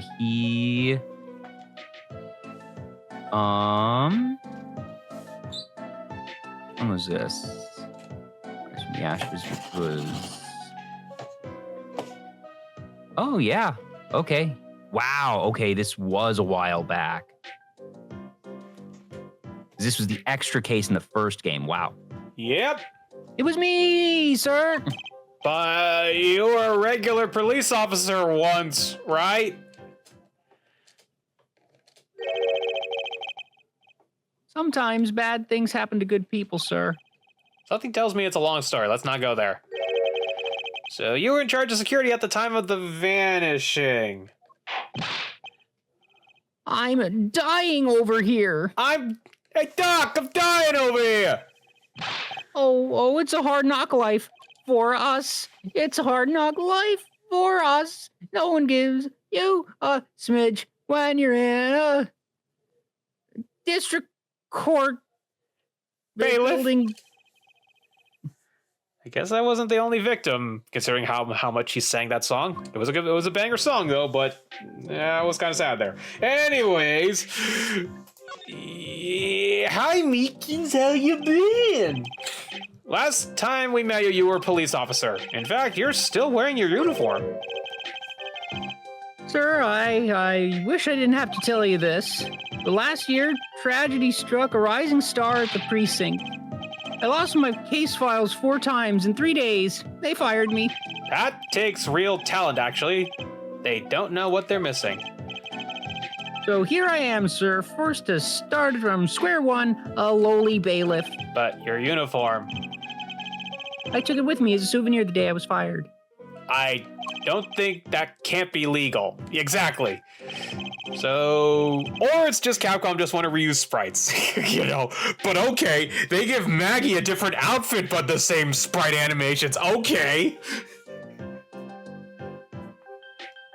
You got what I'm talking about, right? Yeah. It's like, god dang it. Anyways, so you were the one who let the magician get away. I'm dying over here. Star rises among the court bailiffs, full of hope, then tragedy strikes. Is there anything you can tell me about it? About Zach Gramarie's disappearance? Oh, the humanity! That's enough of that.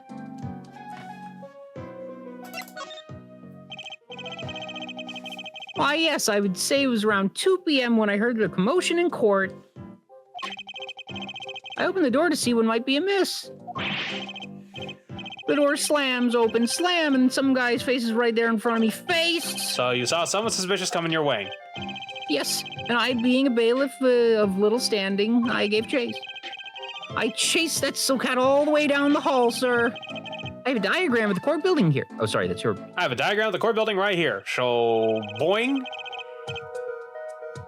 Aha! There's courtroom number 7. That's where I was, sir. All by myself, nary a friend to call my own. Okay, and which way does Zach Grammy run after bursting through the courtroom door? He went up like this, and then around the corner like that. I like how the hats. So I, with no delay, ran after him with no delay. When I turned the corner, I saw that magic man run into the defendant lobby. Swiftly I ran. Following him, I threw myself boldly into the room. Why, I remembered like it was right here, because it was lobby number 2, sir. You ran into this room? I don't see any place to hide in here. Believe it or not, sir, I didn't believe it. Here, in this room, the magician gone, vanished in a puff of smoke. Like a puff of smoke. Except there wasn't even any smoke. He was just gone. That's impossible. Yes, that word. How many times I have said that word. Even the sound of it caused me indescribable pain. I'm dying. I'm dying over here. Okay, I won't say it again, promise.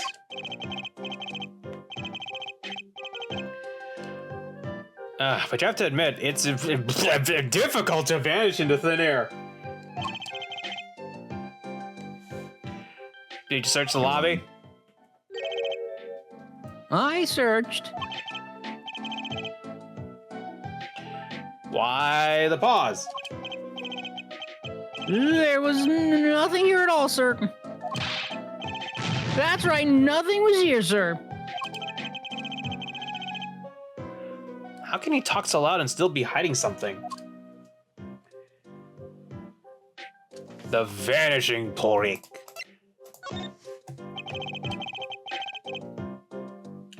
So Zach was in this room when he vanished. Absolutely, sir. I saw him with my own eyes. Eyes! That red silk hat, that flowing cape. Was it red? It was... Oh, Well, oh, sorry, anyways, what do he you say? ran right in. Red. Interesting. Red. But you go to his picture. Do we actually have pictures? I assume we do. Yeah, that's... I mean, I guess you could maybe call it red, but I feel like that's pink. Yeah, me too. I thought it was pink. Salmon at best. Yeah. Silk hat, cape. That's Zach, all right. But sir, look at the room. There's not a single place to hide. Sir, there was nothing I could do but nothing, sir. What about now? Have any ideas? Sir, ideas about what exactly, sir, if you don't mind me asking? You have had quite a bit of time since then. Has nothing occurred to you at all? Do you have any idea what trick he might have used to disappear like that? It's time! Oh boy, here we go. Cyclops, I should have known. My Magmatama, one of my most prized possessions, which I got during a certain case. Dude, just tell us when you got it. You can show me the locks of people's hearts. And if I can unlock their hearts, they'll tell me their secrets. The Magmatama starts it all. The Magmatama and the Magmatama ends it. Magatama. There's no second M. Okay. Ooh. Let's go. Or it would be Magatama. Magatama? It's one or the other, but it's not magma. It's not, there's no second M. It's not Okay. fiery liquid rock. Anyways.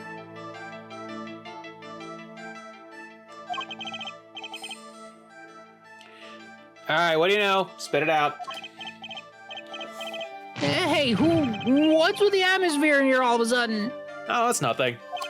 You know something, and I'm going to find out what. Zach Grammy vanished from this room. How'd he do it? How, sir? Well, sir, I can't say, sir. Why are you so nervous as if you aren't hiding something? Well, sir, you see, at the time, sir, I was here, and listen, it was impossible. What can such a little girl possibly do anyway? What did you say? Sir, did I just say something, sir? No, you screamed it through your megaphone of yours. There's someone else in this room, wasn't there? Sir, I'm going to have to invoke my right to remain in a state of not talking. It's okay, Meekins. You don't have to tell me who Zach's accomplice was. I know who was here in that room that day. Oh, right. Take that! Sir, sir, I've never seen that girl until just the other day. Mr. Meekins, I'm not buying it. Sir, that day she was here in the room, sir. But he wasn't. You mean you chased her in this room, not him? Sir, in my days as a police officer, literally days, I've learned a thing or two. Oh, that's right now! Now I know why we don't do this. Now I remember why we can't do it in a chronological order, in what you think is a chronological order. You're going to see in a minute. Okay, just one thing. But it was how not to mistake a girl for a 7-foot-tall magician. 7 feet? Zach isn't that tall, is he? Oh, RJ, you were remembering things that you should not have remembered. You have a need point. to stop that. You have a need point. to stop that. I find it hard to imagine that anyone would mistake a little girl for Zach Gramarye, but you saw something. Therein lies the trick. I think you know what it was, Mr. Meekins. Tell me, does this trick look familiar? Oh, we actually get to keep it. Take that! So what would have happened if I guess we would have had to double back. Yeah, we'd have to double back. What's that? That girl's favorite trick, the amazing Mr. Hat. I'm here all week, folks. She uses it to show her, using her show down at the Wunderbar. I still love that name. Have you been to the Wunderbar? Wunderbar, wunderbar, what a perfect night above. What a bright, shining star, like our love, it's wunderbar. I love it when you sing. Guessing you don't know where that one is from, though. I probably don't. It is from a musical called Kiss Me, Kate. Kiss Me, Kate. The only thing I know that has Kiss Me in the title is Kiss Me, Stupid. That is very different from Kiss Me, Kate. I'll have to have a look at that one day. Yeah, it's a classic movie. It is a show within a show that takes place. There is a murder that happens during a, well, actually it's not during the show, but it happens basically backstage at a production of Taming of the Shrew. Are you familiar with Taming of the Shrew? No. It is a Shakespeare play. Huh? But anyways, now we're getting off path. So it wasn't a waking dream, was it, sir? Come again? That night on stage, I saw a vision, except it wasn't a vision. It was a hat. An amazing Mr. Hats! He really exists! Meekins is a fun character.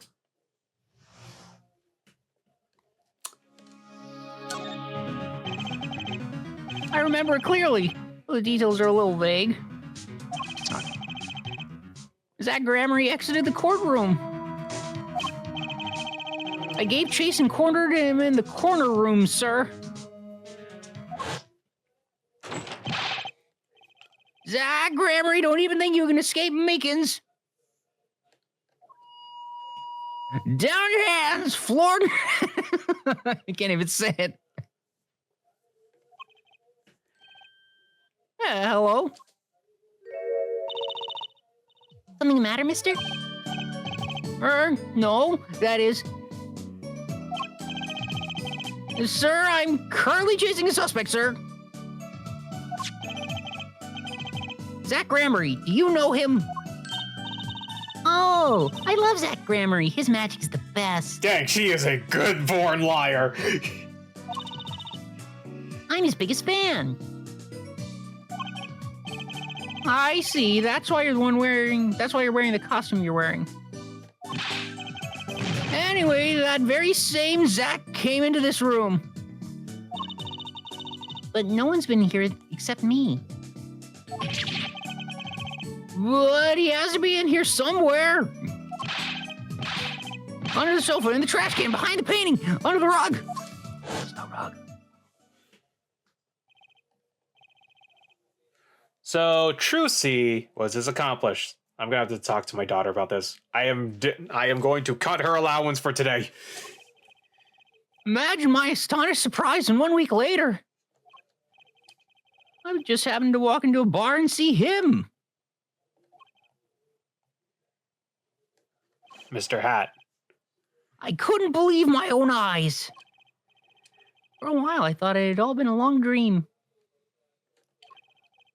A dream that lasted a week? But it wasn't the magician who disappeared. It was Mr. Hat. The trick vanishes. Interesting. I pressed it!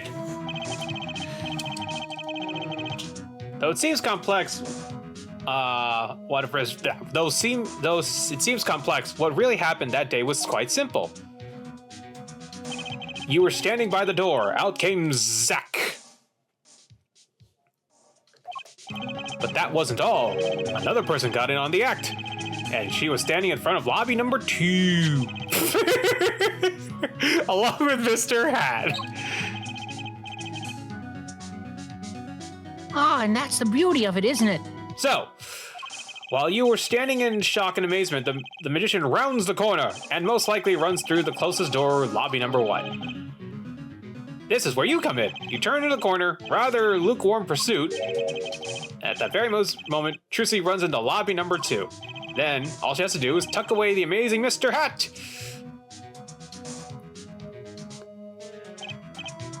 Sir, I lost sight of him for the briefest of moments. Then I saw that cape, Zach Gramery's red cape, fluttering like a cape.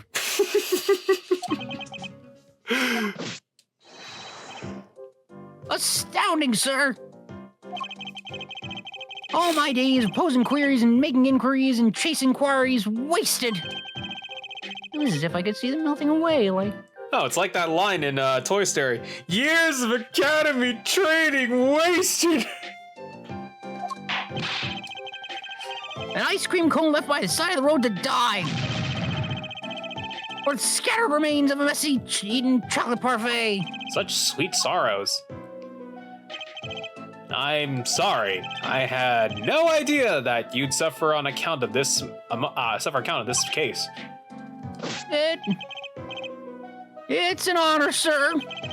I've apologized to people many, many times, sometimes more than once. But this is the first time anyone's apologized to me. Actually, about that girl, I'm sort of her guardian now. Is that so?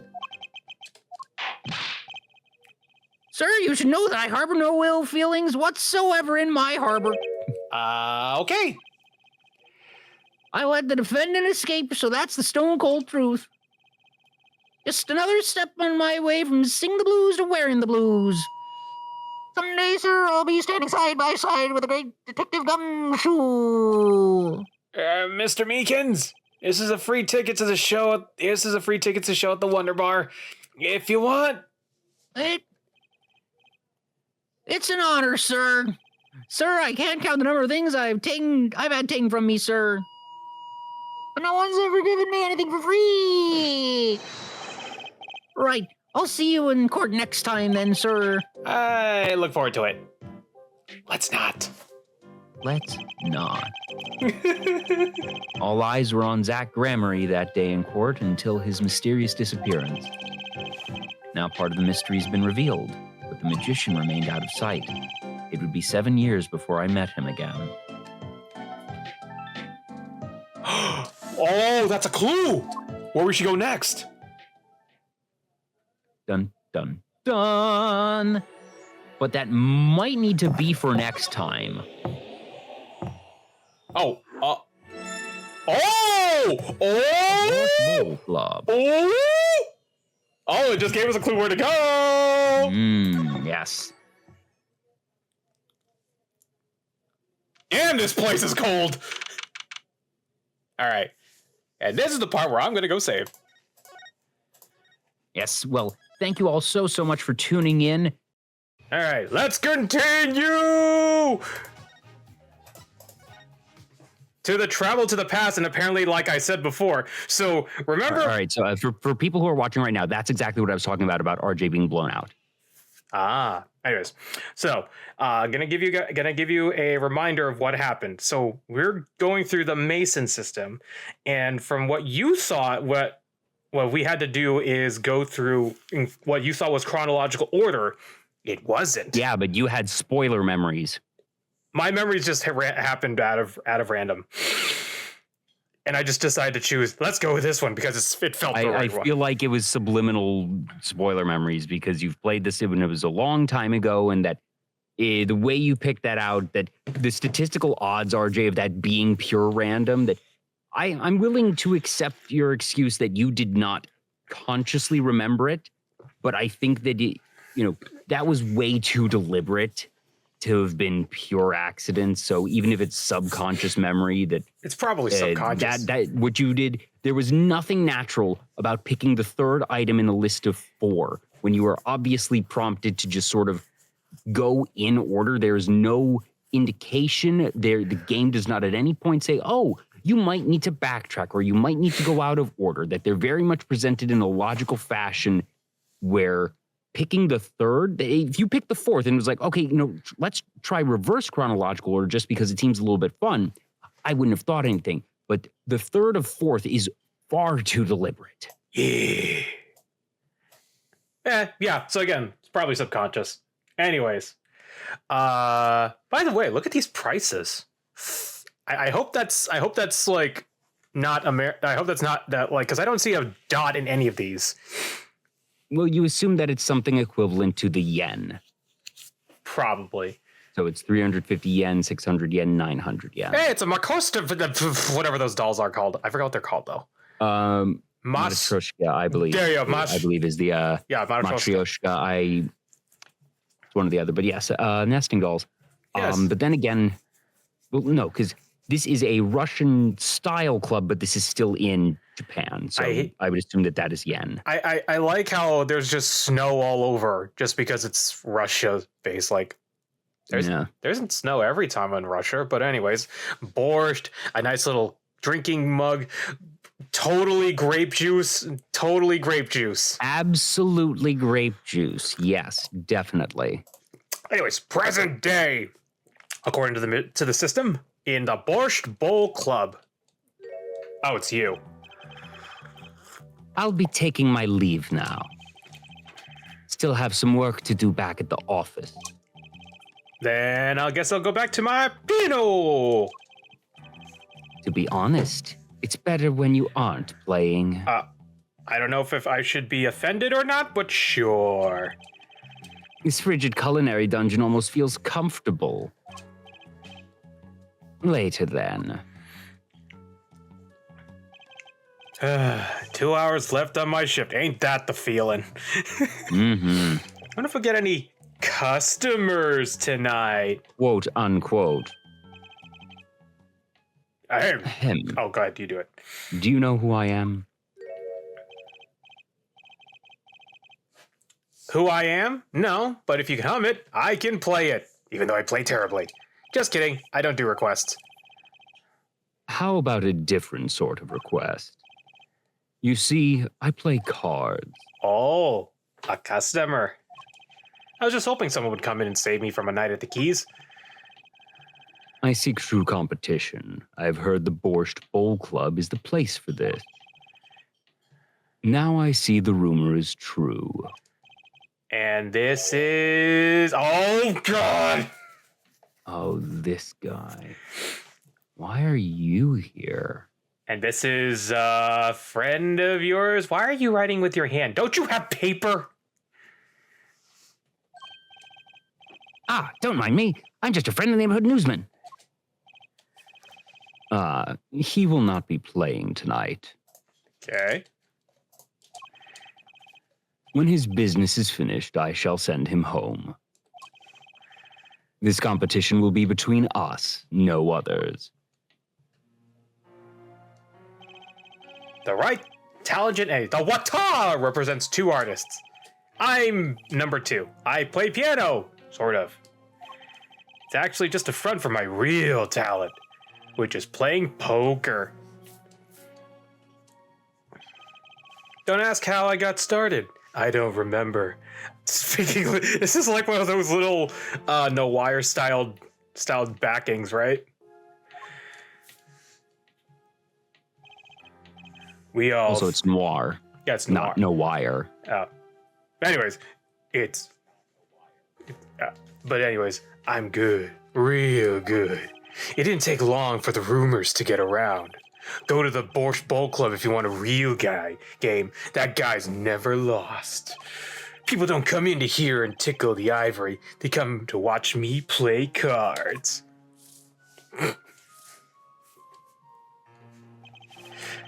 Is this the seedy poker club? No, it's a restaurant. We don't play for high stakes. There's no money involved.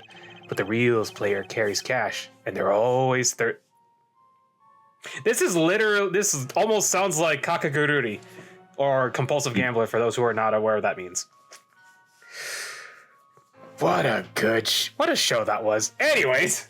It was a show of all time. It was a show, and the live action one too. It was a show of a show. Anyways, it's a handy source of income for the club owner.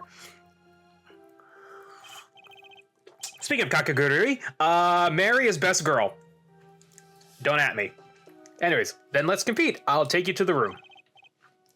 The hideout, yes. But before we go... The hideout. Good times.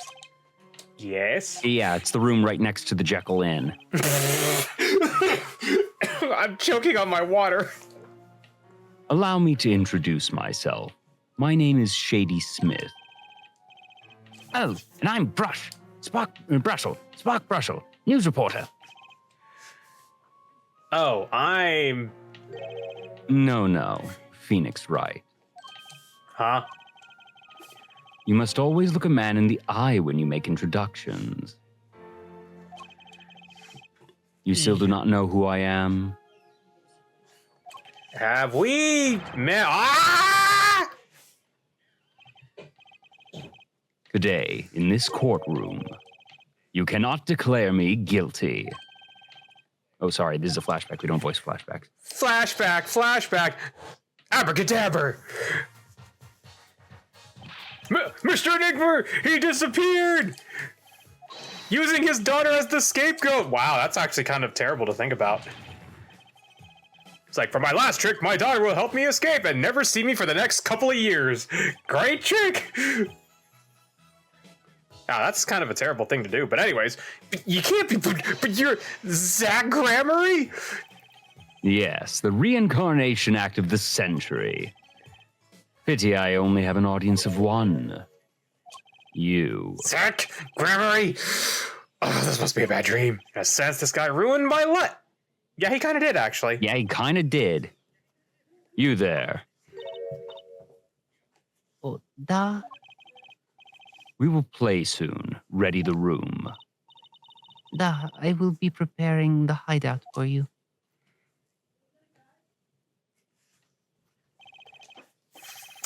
Are you really him? The Zach Grammary? Now I am Shady Smith. Remember this. How many years has it been now? 6? In exactly 3 days from now, it will be 7. I caused you much inconvenience, I fear. Yeah, you could say that. Is she well? Trucy, I mean. No, she's fine. I've got her working already. Hope you don't mind. I need hardly express my gratitude, but you have it. This is why I have come. That and to settle a matter of cards. By what you mean, poker? Those eyes. He's serious. I despise losing above all else. And so I have decided that I will win tonight, no matter what it takes. I know this guy's type, and they're dangerous. Everything's about the competition. All else is secondary. Perhaps we should take this time to talk before we play. I know you have much to ask me, and I you. Yeah, and inquiry. Whoa. Oh, okay. Ooh, can we actually present this? This person in this photo is Trucy's mother. How did you come by this? Did you see that face he just made? Yes. That was creepy. Also, RJ, I'm calling this out right now as another one of your memories. No, That was you went to that locket very quickly. No, because I was like, wait, if we can present, could we do something that was in here? The thing is, we always have the option to present, and you've never once gone that quickly to the presenting before even trying to It just happened in my head. I was just like, wait, do we have anything to present? Because it has talk, present, and inquiry. I'm like, yes, but it has talk, present, and inquiry every time. yes, but there was things that didn't need to be presented until something like, hey, let me do something for the ha-has. It'll probably say nothing. Apparently it did. Anyways, Trucy showed it to me. RJ, are you pulling my leg here? I'm not. I am not. Okay? I'm telling you this right now. After we get through Apollo Justice, I'm pretty sure I don't know any of the other games. Because I haven't. Anyway. Except the 6th game. I only played the first case. Anyways, Trucy showed it to me. She said her mother was Gahan. Then it is so. Ah? She is gone. What more is there to say? Lots? Ah, I know. You're still here? According to my in-depth research, Trucy's mother, Magnifi Grammary's only daughter. End quote.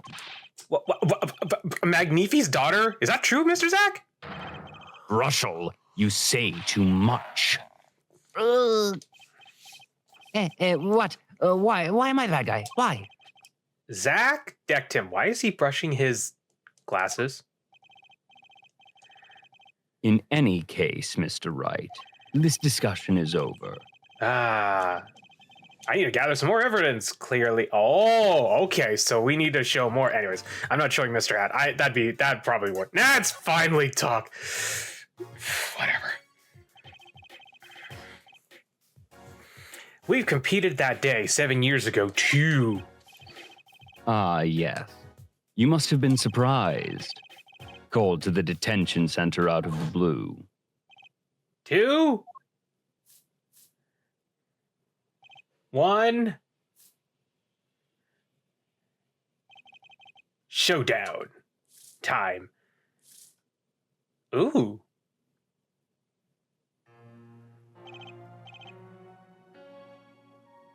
I lost. It's only a... Oh, I think that one's you. Yeah, it's only a game of poker. A game I've played for a long time and only lost twice. Who was the first? Who was the first? The man I killed, of course. You chose your defense attorneys by playing poker. Some are hired, others fired. When you compete, you see a man's true nature. You know what I speak of. I know that you do. Honestly, he's not wrong. Considering I go to the FGC, I look around at the FGC and the Smash community, you can see a lot of people get really heated there. Anyways, let's not go into that rabbit hole. Trucy's power? Trucy, she is in a class of her own. What's that even mean? For 7 years, I've played poker here at the Borscht Bowl Club, and I've never lost once. I'm good. Not that good. I win because whenever there's a bring game, I bring Trucy. And she sends me signals. Wouldn't they ever notice that, though? Weird. Daddy, he's got a good hand. Might have a chance if you act quick. Better call him soon.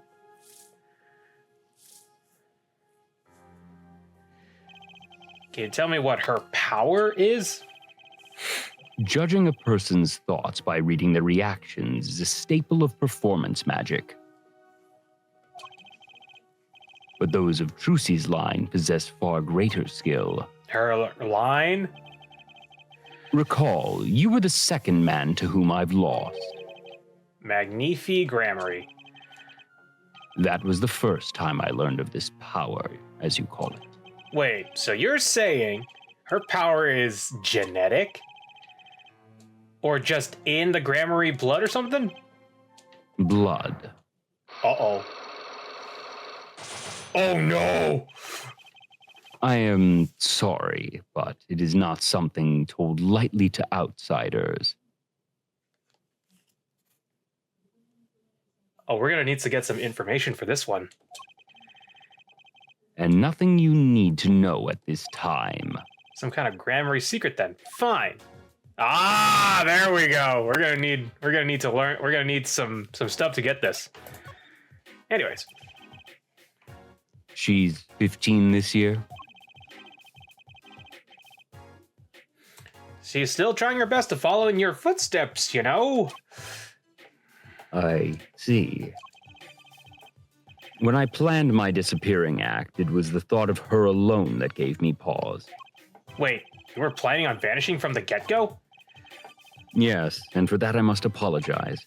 However, I could not be found guilty that day. Because of this. This? A transferal of rights. You see the signature? A transferal? That's Magnifi's Grammary signature, isn't it? I hereby give all the secrets, staging, and performance to the recipient named below, Zach Grammary. Oh, what's this one here? Blackjack in an Ace Attorney game? Of course. I mean, if we could get No, it's poker. It's not blackjack. yeah, if we could get card games in Final Fantasy VII, why not? Anyways, hey, Neo Ivan, thanks for coming over. Yes. Yes, it is I. Wait, this page looks torn. You recall the diary, yes? First, take a close look at the diary. Rippity, rippity, rippity, rip.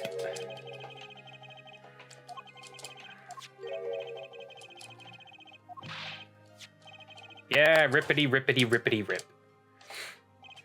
How could I forget? That scrap of paper lost me my attorney's badge. This is the real page that was torn from that book. Magnifi gave it to me that night. You could have told me this earlier, like 7 years earlier. Once again, I must apologize. It was all I could do to prepare for my escape from that courtroom. This guy's kind of a jerk. First he Little bit. Yeah. He let us take the fall big time for whatever he's about to tell us. let us take the fall. That'll be good. I was like, first he let us take the fall. We lost our badge. He took an incredible piece of evidence that would have been so helpful for us, and he abandoned his child. Granted, he hesitated, but he still abandoned her in general, and left us with the kid. Let's see if we can find out why. I hope. The greatest of Magnific Gramarye's illusions are true art. As such, they are well protected by this document. Only its bearer may perform his illusions on stage. Sounds like a pretty important thing to have if you're his disciple. As the rightful heir to his art, I too wanted a rightful heir. Rightful? I'm sure you know who I chose as my successor. You're Trucy. That is why I have risked all to come here tonight. Russell. Sir. Here you go. What's this?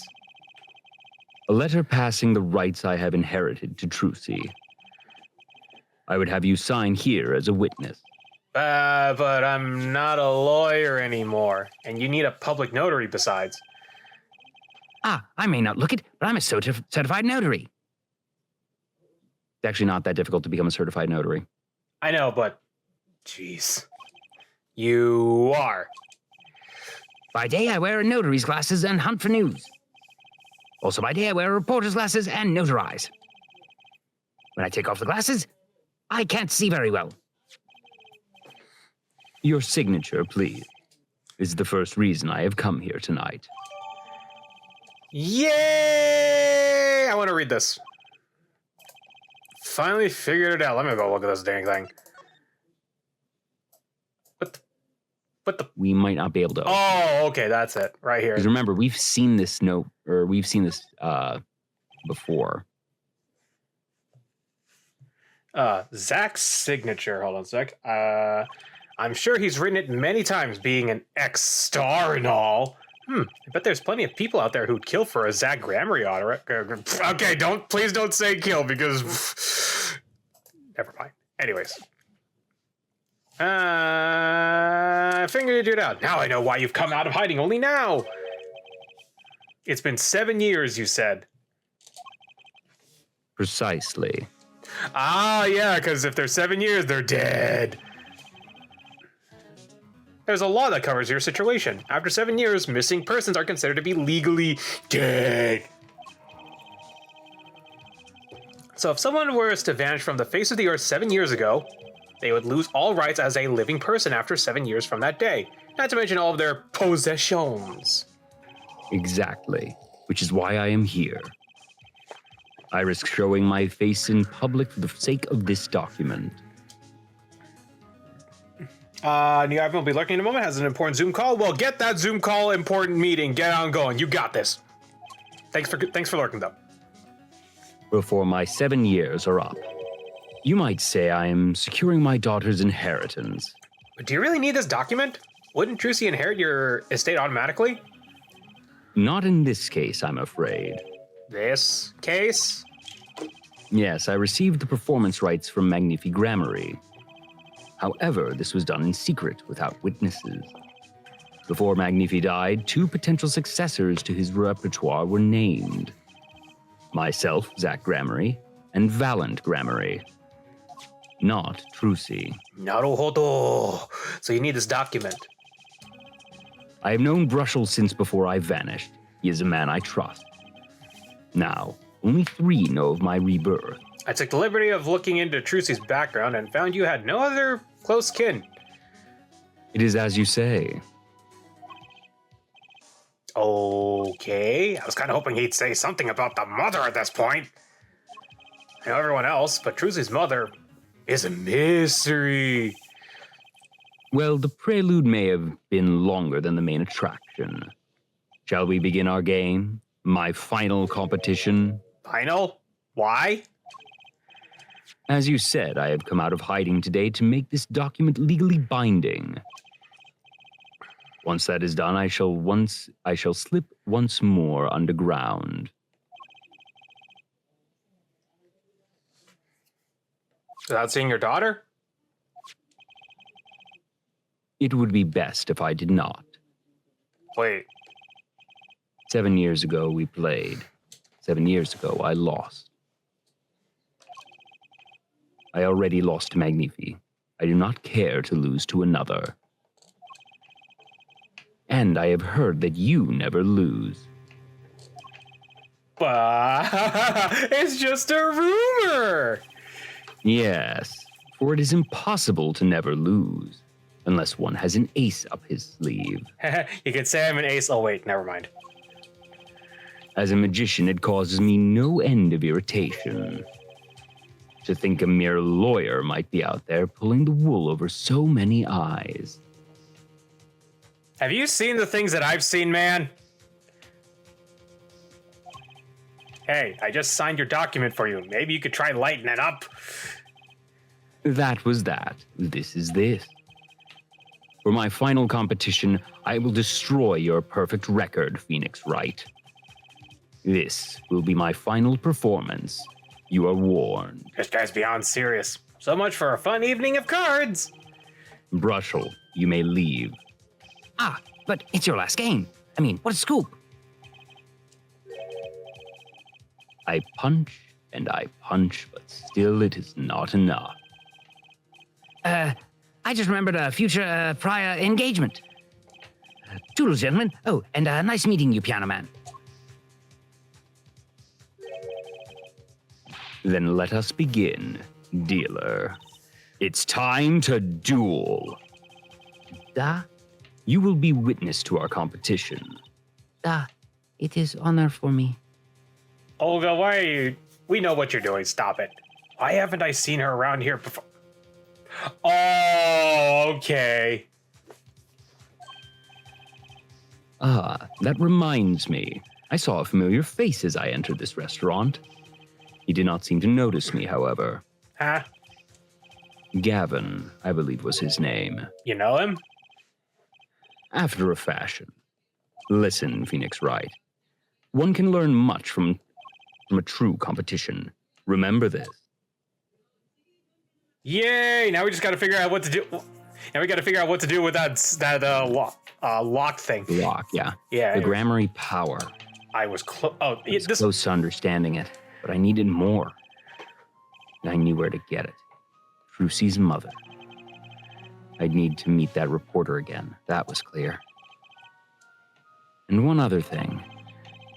From the moment my final competition with Zach began that night, a name was running through my head. The name of a man now in prison. A name Zach Grammary knew. But how and why? Ooh, that's the clue to go where to go next. To Gavin. Oh, there you go. Yep. Actually, give me 1 minute. I need to refill my drink. I will be right back. So, talk about some fun stuff. I don't know. The Kickstarter! Yeah, we just made it halfway to the vote. We made it to the halfway point. Yeah, baby! Anyways, in case you're not aware, we have a Kickstarter for the upcoming pro wrestling visual novel Kokoro no Pro. We have reached up to past 50% of the Kickstarter. We are also halfway to the due date of this Kickstarter. Please, if you could, please help us support. Please help support us and please contribute to the Kickstarter. If you want to check out what this game's all about, check out the teaser trailer on the YouTube channel. And if you want to try it out itself, there's a demo at digitalerror.entertainment.itch.io/KNP. We are getting to the thick of it, and I am so excited.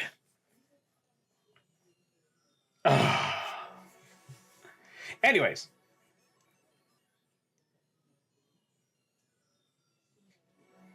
Other than that, we are getting really excited. I've been enjoying the playlists of the people that have been like that Mario made that as a playlist of all the people that were playing the game, and I really enjoyed listening to them. It just gives me nice fuzzy feelings. nice little fuzzy feelings to know that there are people that actually enjoy the product. So hopefully we'll get some more in soon. All right, I am back with drink. I don't know if you, but right as you said, I was like, hey, did you know that in the Kickstarter, we've reached up to the halfway point, baby? Well, halfway point in time, a And- little under the halfway point in funding. No, we made it past 51%. Oh, shoot, we did? Yeah. Hell yeah. Yeah, we're halfway there. Whoa, living on a prayer. Kind Anyways. of living on a prayer. A little bit of living on a prayer. We'd rather not be living on as much of a prayer. So, back to Kickstarter. Yeah, I just put the links on the Kickstarter, and yeah, I've been really enjoying the playlists, like the playlist of people that have been playing the game. I've been enjoying it. Anyways, Solitary Cell 13. Good old Lucky 13. Why is... Damn, son. I mean, geez, why did they give him such a nice cell? You're not supposed to give... This is generally not what you see unless somebody has struck a plea bargain. I mean... Certainly not for someone who is convicted of murder and not striking a plea bargain. Well, anyways. Anyway. Well, isn't this an unexpected surprise? What errand brings you down to my cramped confines? Gavin?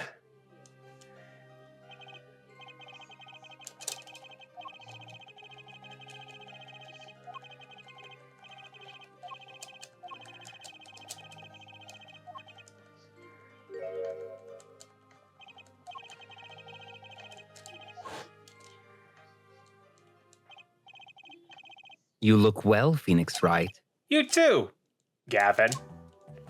Anyways, I'm going to talk first because, man, you look great. You seem to be doing pretty well in a cell. Life has been full of surprises for both of us.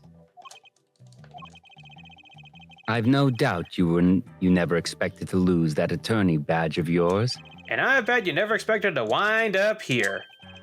Shady Smith was the name of the man you killed. Shady. Did you know who he really was? Who he was? Zach Gramery, you know, the defendant. I remember him, of course. Look at that smug-ass lighting on him. Oh, yeah, the underlighting. But you say Smith was Zach? Impossible. Don't even try to tell me it was a coincidence. What did I just say? Life is full of surprises, don't you think? After that trial, you were arrested and found guilty, but your motive was never made clear. A mistake I plan to remedy. You're not an attorney anymore, Phoenix Wright. What possible conclusion do you think this investigation of yours can lead to? I killed a man named Smith with a bottle because I am an evil human being. Isn't that enough? Not for me, it isn't. I need to know why you did it, Gavin. The 7-year-old case. Shady Smith is far older than 7 years old. Anyways, you called that case 7 years ago. Ah, yes, the trial where Zach Gramery pulled his famous vanishing act. My brother won his fair share of praise and adoration for that trial, I recall. Genius prosecutor reveals crooked attorney, was it? Oh, okay. I see how it is. Anyways, that was when I met you, wasn't it?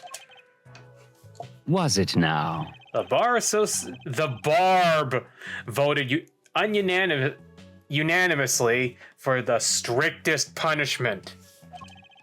Unanimous, save for one dissenting opinion. Yours. It was my brother who was responsible for putting you in that position, after all. For 7 years we've been friends, and yet I still don't understand you. But right, your friendship towards me was never pure. You suspected me then as you still do now, don't you? Honestly, right now, I'm not sure what I think. Reason for I mine. love when we get to these parts of the games, This is when I get to do like the good dramatic acting, not just the over-the-top silly. And don't get me wrong, I do enjoy me some over-the-top silly because Phoenix Wright's writing does it so well. But ooh, I am just enjoying chewing up Zach and Gavin right now. This is good. Yep. You didn't just brain a guy with a juice bottle for no reason. By the way, that was totally a juice bottle. Technically, wine is juice, just as fermented. Anyways, tell me why you did it. Persistent, aren't you?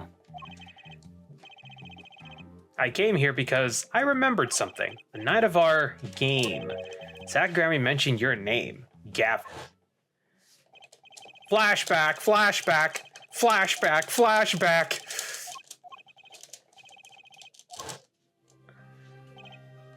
After that, he was killed. I asked you to help me because I remembered your kindness back then when everyone turned on me.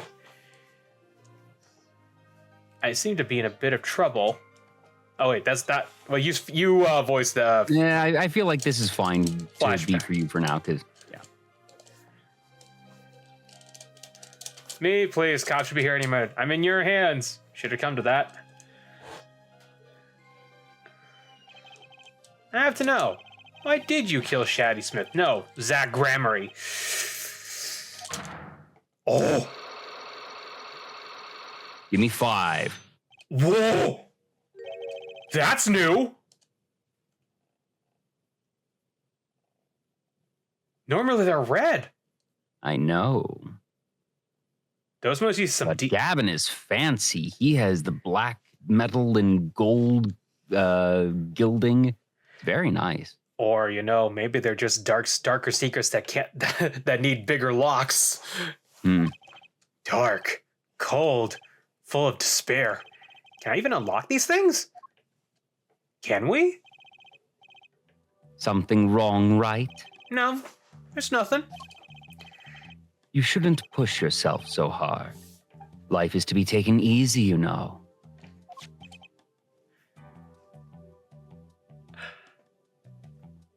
Isn't that the same? He's doing his nails. Wait a minute. Well, we can't do anything for that. Hold on. Well, hold on. So, This was the nail. Wait a minute. yeah, go ahead and examine that. Yeah, these are the same. You're right. We have seen that thingy before, but there's never really been an explanation. You're thinking, what self-respecting man would use nail polish? Not really. I know appearances are a big thing with you. You know what I say. One cannot live a beautiful life without beautiful nails. First rate in all things, except nothing less. It certainly does look like a first-rate nail polish. I like the sparkly bottle. It's crystal. If you're so drawn to it, please have one. It's on me. Yay! The nail polish is colorless. Oh, that's relevant. That is very relevant. Ooh. Anyway. Wait. Wait, what did it say? Nail polish slipped into pocket. That's funny. Anyways, I'm gonna go and... Yeah, let's examine this one. Ooh, such a pretty hand. Is there anything we need to... What have we here? Ariadone. I've heard of that brand, and this must be the brand symbol. It's supposed to be some kind of flower. Wait, no, maybe it's a hand. On second thought, is that an eagle? It's a Pidgeot. Looks like mole trays. Who makes these things anyway? You'd think they'd try for a clear symbol at least. It does look like a Moltres, but I'd say a Pidgeot. Anyways. Oh, no. It's the USPS logo. Hey! Oh, I can't high-five this thing? Darn. Pity. I can't even... That seems to be... Ah, that's so weird. You'd think there'd be something on this other than the dang logo. That's disappointing. Examine the envelope on the table. That envelope's been bothering me since I came here. It's not nice to peek at other people's mail.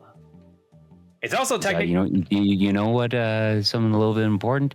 Yeah. Weren't we talking about a yellow envelope a little bit last week? A yellow envelope that was taken away and is currently missing.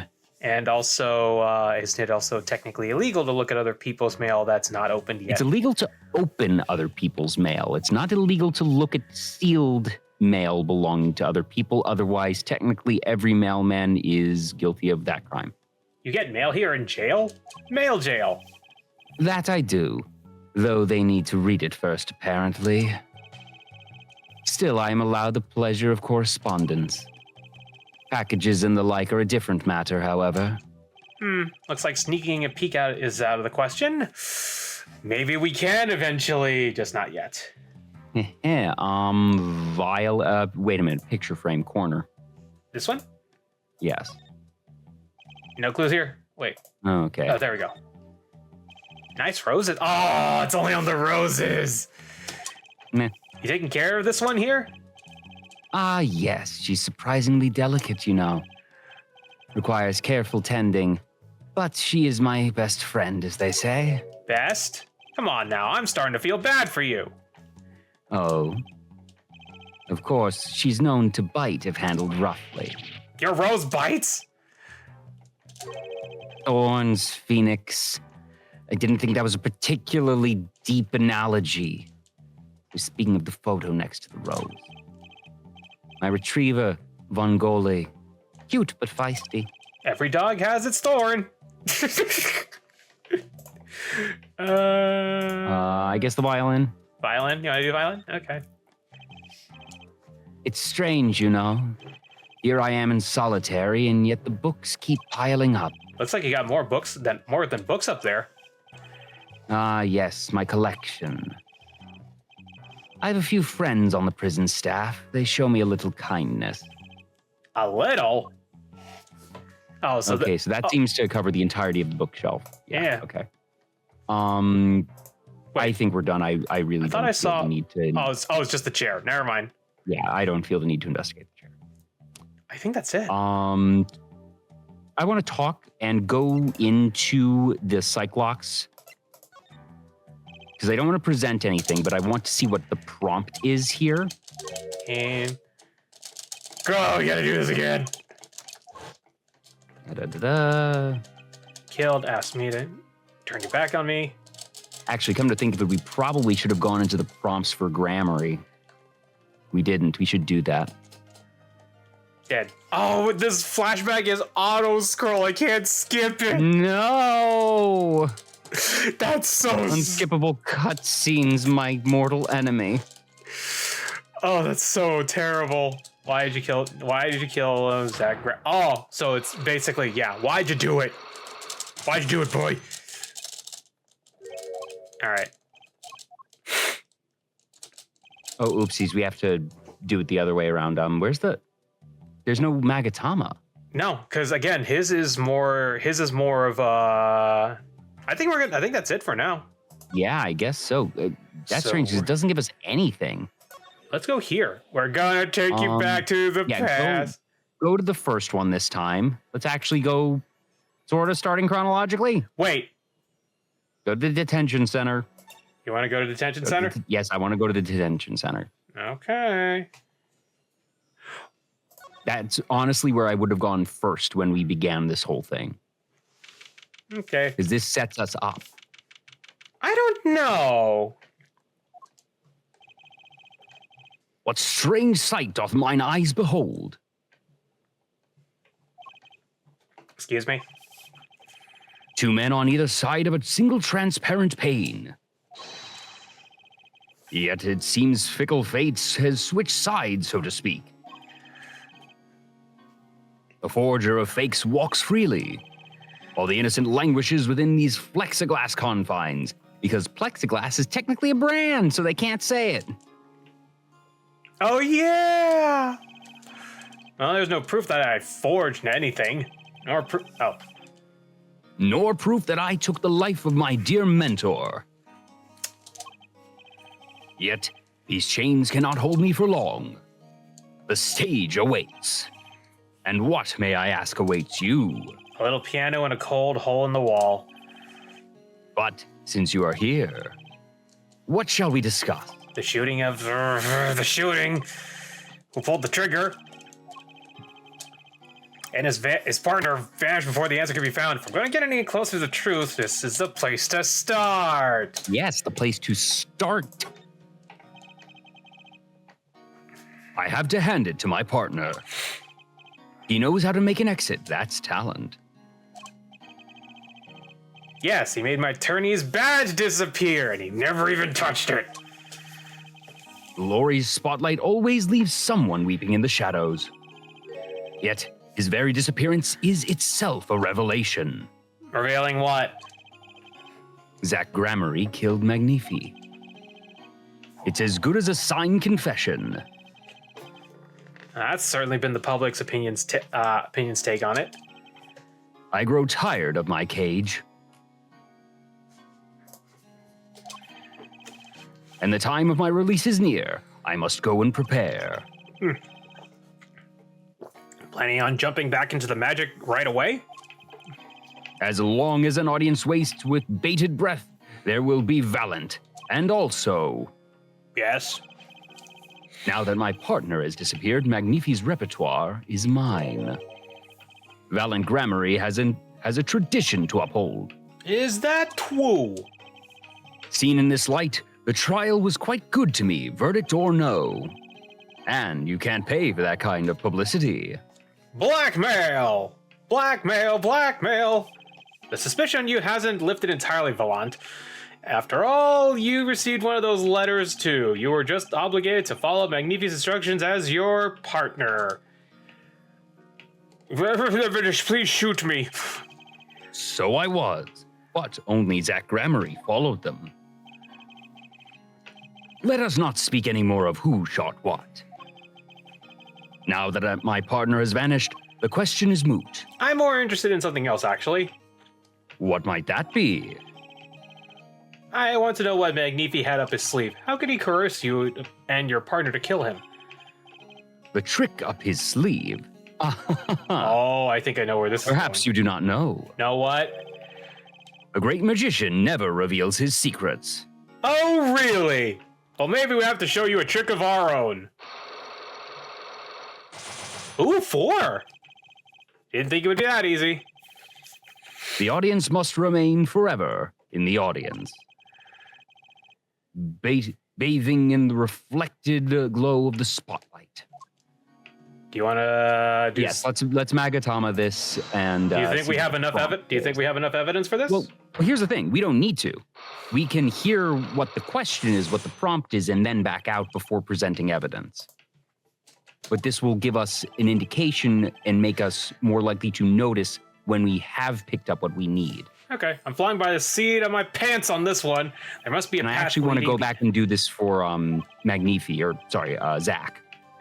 And that's what I'm going to find. To ask someone to take a life, not even one long for this world, that is asking someone to commit murder. Yes, our mentor was fond of dramatic moves and dramatic finales. And he got his wish. His life was taken. What weakness could be so powerful as to coerce someone into committing murder? I guess it was a matter of life or death. Care to explain? Your troupe lived in a world of showmanship. The flashier, the better. And the flashy so often means danger, doesn't it? Let's make this as painless as possible. If you have proof of this danger, then show it. Time stone. I know it is. It's this thing. Because they're using actual bullets. Yeah, that's true. Dang it! They never let me just click it. Why, that's one of ours. Specifically designed for your show, I gather. A single bullet, one shot.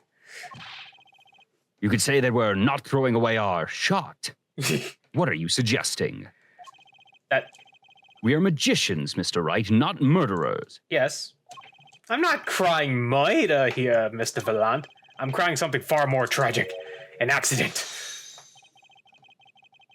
Zack and Valent's quick draw shoot 'em. How long has it been since those shots were last heard? Was the shoot 'em canceled because someone might get hurt?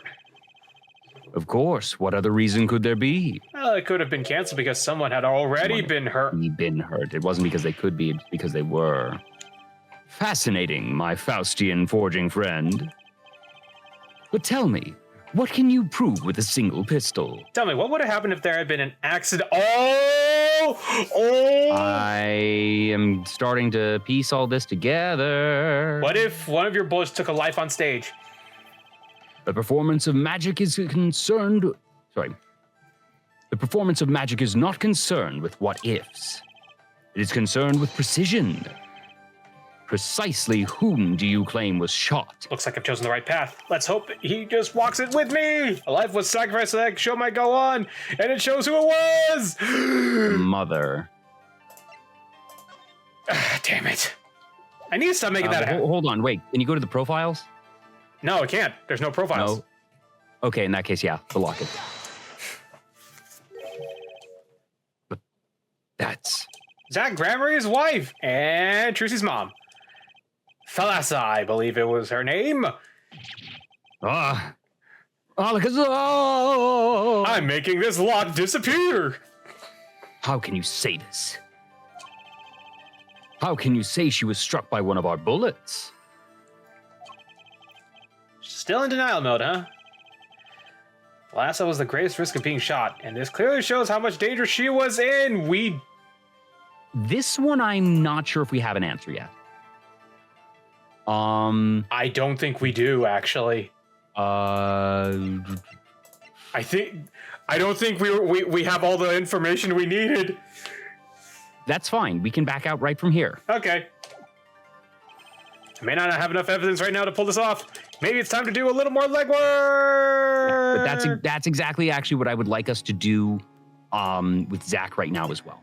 So I think we're done here. No. I think I know where to go. Well, go on back to Zach, and then we'll go to Drew's studio.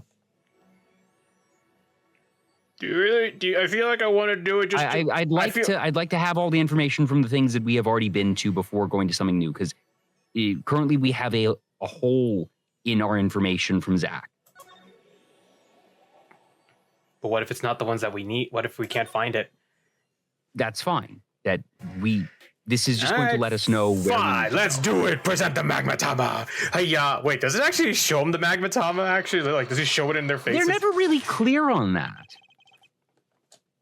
The Gramarye secret. I have to know more about this power of Trucy. It's like she can see right into people's minds. First time I saw her do it, it blew mine. And after you were done having your mind blown, you took her to play cards with you. I gotta use the resources at hand, I always say. Yet I myself have no such power. But Trucy does. But why is that? Maybe Trucy got her power from her mother, Thalassa Gramarye. I will not speak of that.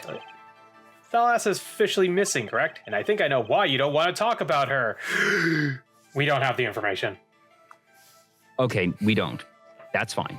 But this gives us the prompt that we're looking for. That's exactly what I wanted to see. I was going to say, I'm thinking... But the fact that, RJ, this is just proving that you still have more memories than you realize or are willing to admit to me on stream. To the Drew Studio. To the Drew Studio! Because I want to see the Drew Studio stuff already. What was it like back 7 years ago? Was it same or different? I forget. I assume it was the same. Oh no. Different. Wow. I'm wrong. Oh my gosh. I assume that this is Drew himself. This is like before the money rolled in. Yeah. Holy crap. Talk about starving. And you were voicing Drew, if memory serves. Oh yeah, I was like, God. If Drew ends up being our primary talking point, I'll have to take him for this. I don't mind. You're just not going to yourself. But anyways, dude, talk about a starving artist. Yep. All right, figure you over here sooner or later. I decided sooner. Drew mission, wasn't it? Yeah, I think I'll have to. I haven't done anything illegal. And I didn't come here to whine about past events. I wanted to ask you some questions. Yeah, I'll take Drew for here. Okay, fine. I suppose you have that right.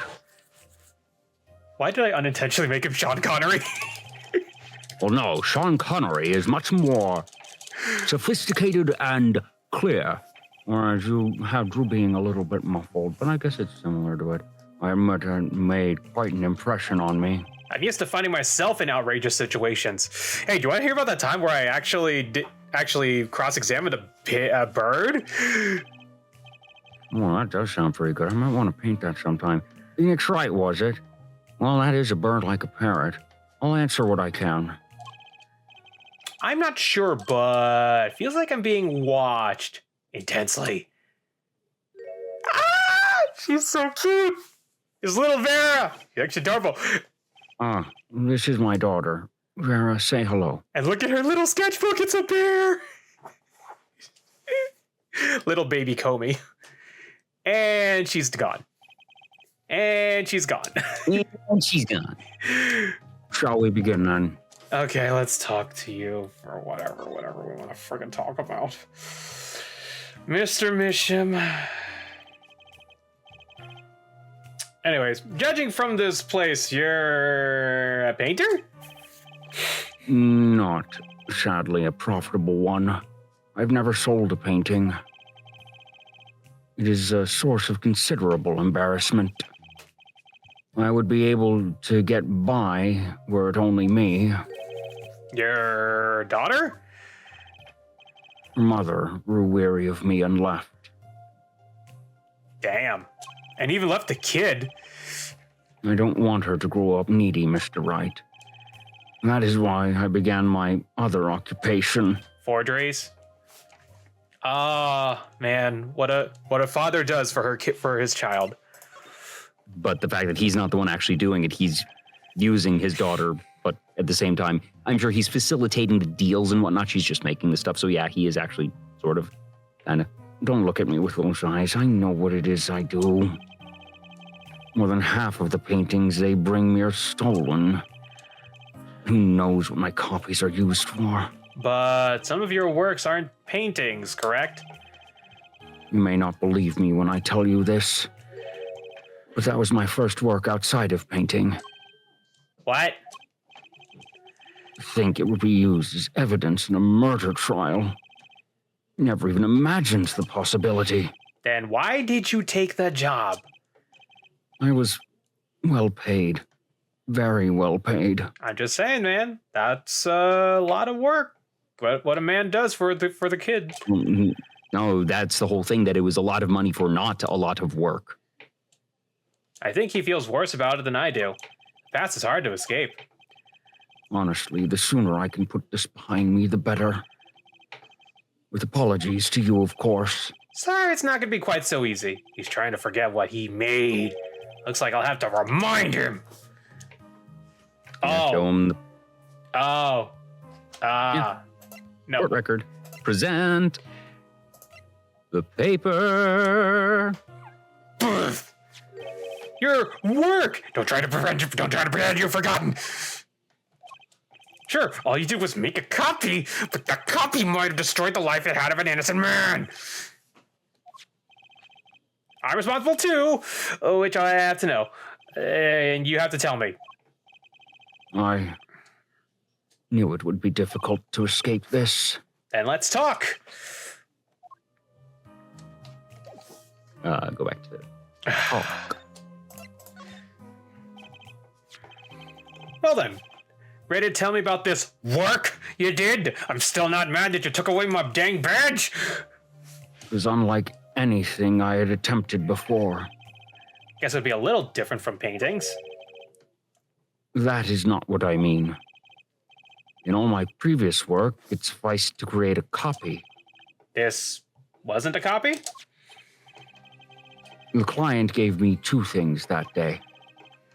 The first was a sample page as reference. The second, a printed document I can only surmise was written by my client. So you used the real writing as a reference to reproduce what the client wrote. Yes. As I said, it was my first job of that nature. So, who was your client? As I said in court, I do not know. Really? Even for such a suspicious request? If it was me, I'd want to know much as I could about the requester. I never met them, not personally. Here we go! Oh, two! Only two this time. Ah, a Cyclops. Oh, wow, we went from the hardest to the simplest. Yeah, we could. Well, no, because we went 4, 5, No, sorry, we went 5-4. 3-5. No, it was 3-5-4-2. 3-5-4-5. 3-5-4-5. Anyways, Cyclock, of course. Seems like you're still hiding something. Something about this work. Uh, Well, time to let's try this one. No, Let's see what we got. I think this is the one we need.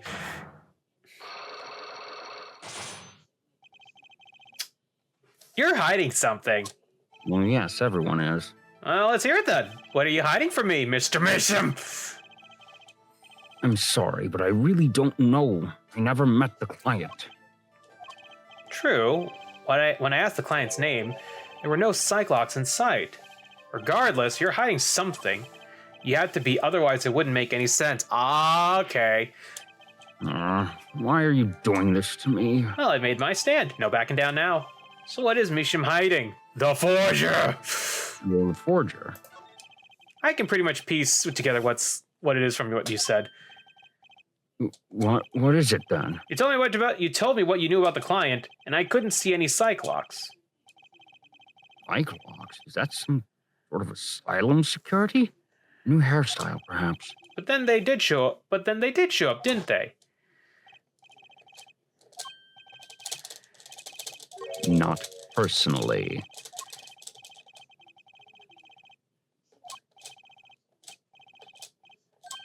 Not personally. Those words triggered the Cyclock. Down with the Cyclocks. Now I really must know what they are. Is this, or wait? Oh, I get it. You're mispronouncing the name of the one-eyed mythical creature. It's a Cyclops, but I don't know what Cyclops is. Cyclope have to do with this either. I'm sorry, this is not X-Men 97. It's also not the Iliad. It's not the Iliad either. It's not either of those. Also, Neo Ivan says, get D-bolt cutters. That doesn't work. It doesn't work like that, man. The only cutters you got is the truth. So you didn't meet the client, but someone else did. Maybe the real forgers behind this evidence? Perhaps I'm hung up on this lock business. I'm afraid you've lost me. Yeah, well, I didn't come here to talk about Cyclocks. As long as I come to the right conclusion, it doesn't matter how I got there. And your conclusion is? The real forger behind this wasn't you, Mr. Misham! Poppycock. I don't know what you're talking about. That's my work, I tell you. Made here in my studio. Who else could it have been but me? That's the real question, isn't it? If the forger wasn't you, then I don't have many other people to choose from. The real forger at this Drew studio is... Yeah. We established this already. Oh, look at that! They got the littles, look, they have all that, and then they have the little version. That's so cute. And she's age 12. Protect Vera. The real forger is your daughter, Vera Mutual. Wow, I have to realize we have a lot of very talented daughters here, don't we, in this game? Ridiculous. My daughter's only 12 years old, Mr. Wright. Listen, my daughter was very talented magician, and she was only 6 years old. Don't tell me that. Anyways. I've always been more one for landscapes, not surrealism. Nice comeback, but you're shaking in your boots. I got you now. The only two people with access to the studio are you and your daughter. Cyclocks tell me you're not the forger, which makes your daughter the only possibility. I'm very much on the verge of going psycho-lock myself. Unlock successful. Yeah, baby! Good, man. Good times. Feels like a good piece of nostalgia that hits just right. I don't know how you knew, but you're right. The one who made this page was my daughter, Vera, not I. She's only 12. Genius, you might call her. Huh. A precocious little girl outshining her father. There's been a lot of that going on. Exactly. I mean, he recognizes it. He let her play in the studio and she watched me. She taught herself in that way. The drafting tools and analytical devices I bought when they became necessary. They're my little girl's playthings now. Do I detect a bit of fatherly pride? So Vera was the one who made this page. Would she know who the client was then? Actually, the client came once. Here, to this studio. Nani? Why didn't you say so sooner? But their face was covered, and they did not want to talk to me. So they talked to your daughter. I will speak only with the artist, the client told me. And that little girl is the key to our mystery's true identity. Yeah.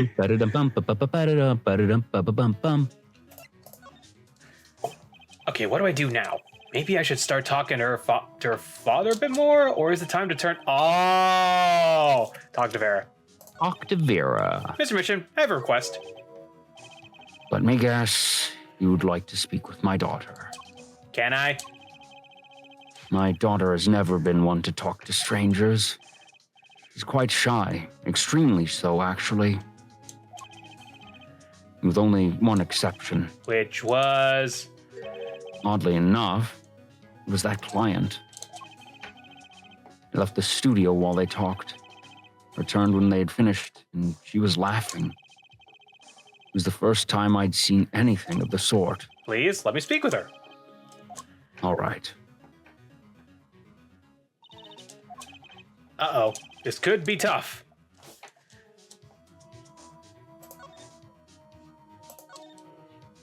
Vera, was it? I would like to have a friendly chat. Phoenix Wright, ex-lawyer and pianist. I'm still looking for the keys that say do re mi, but do re mi. Wait, why is? Never mind. I can't find a joke. I'm no good at this. I need something to get her through this girl. I think we need to show her something. No. This is where the memories come back where it needs it.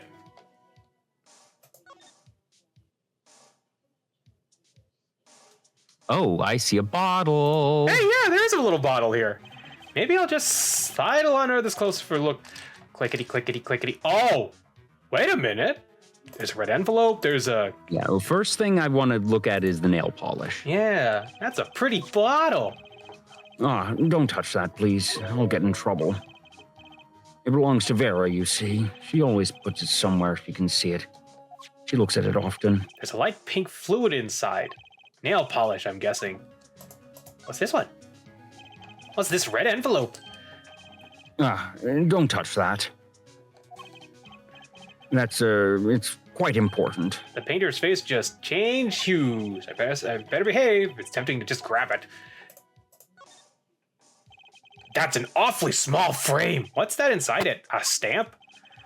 Ah, please don't touch that. I'll get in trouble. Ah. That stamp belongs to Vera, you see. She always puts it somewhere she can see it. Hey! Ah. That's Zach and Valent, the Grammarys, isn't it? The post office issued that commemorative stamp last year.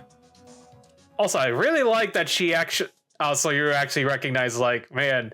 Oh, she actually... Yeah, you know, it's like, that's Trucy's colors. Oh, that's cute, actually. That's Trucy's colors, and it all comes together. Yeah. When the Grammarys were at the height of their popularity. Not anymore. Now that one of them has vanished off the face of the earth. I think one's dead. Vera went to see one of their shows when she was quite small. She's been a dedicated fan ever since. She watched them every time they came on TV until the end. I see. That stamp's quite hard to come by, I hear. Still wonder how she got her hands on it. Hey, oh. That's one of the things that we needed. Yeah. What's... I don't think we need this one. Do we? Probably not, but let's get him to talk anyways. Okay.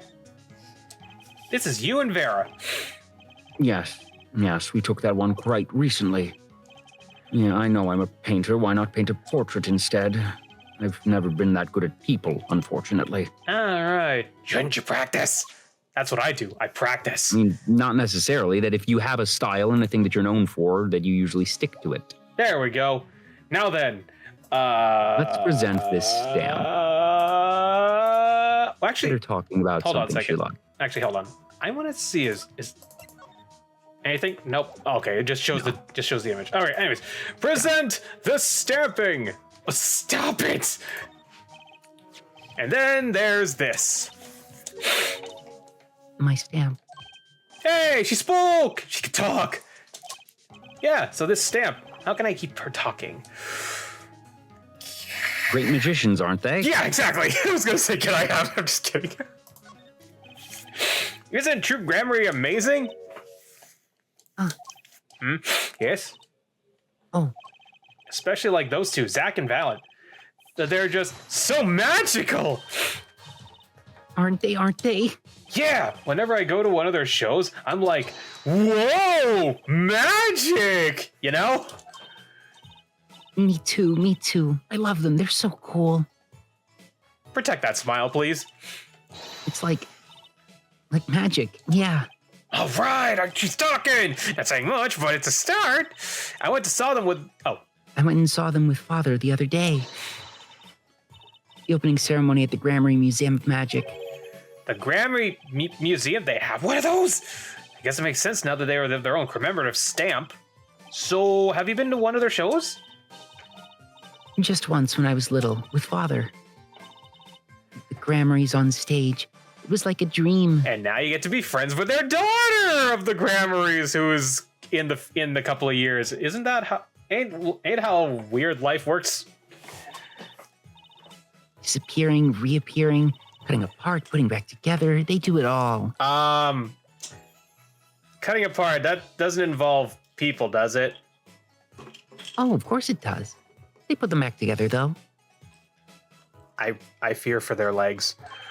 Anyways, yeah, maybe you can keep telling me stuff like this. You know, about Zach and Valen, maybe? Oh, sure. All right, better get asking before she changes her mind.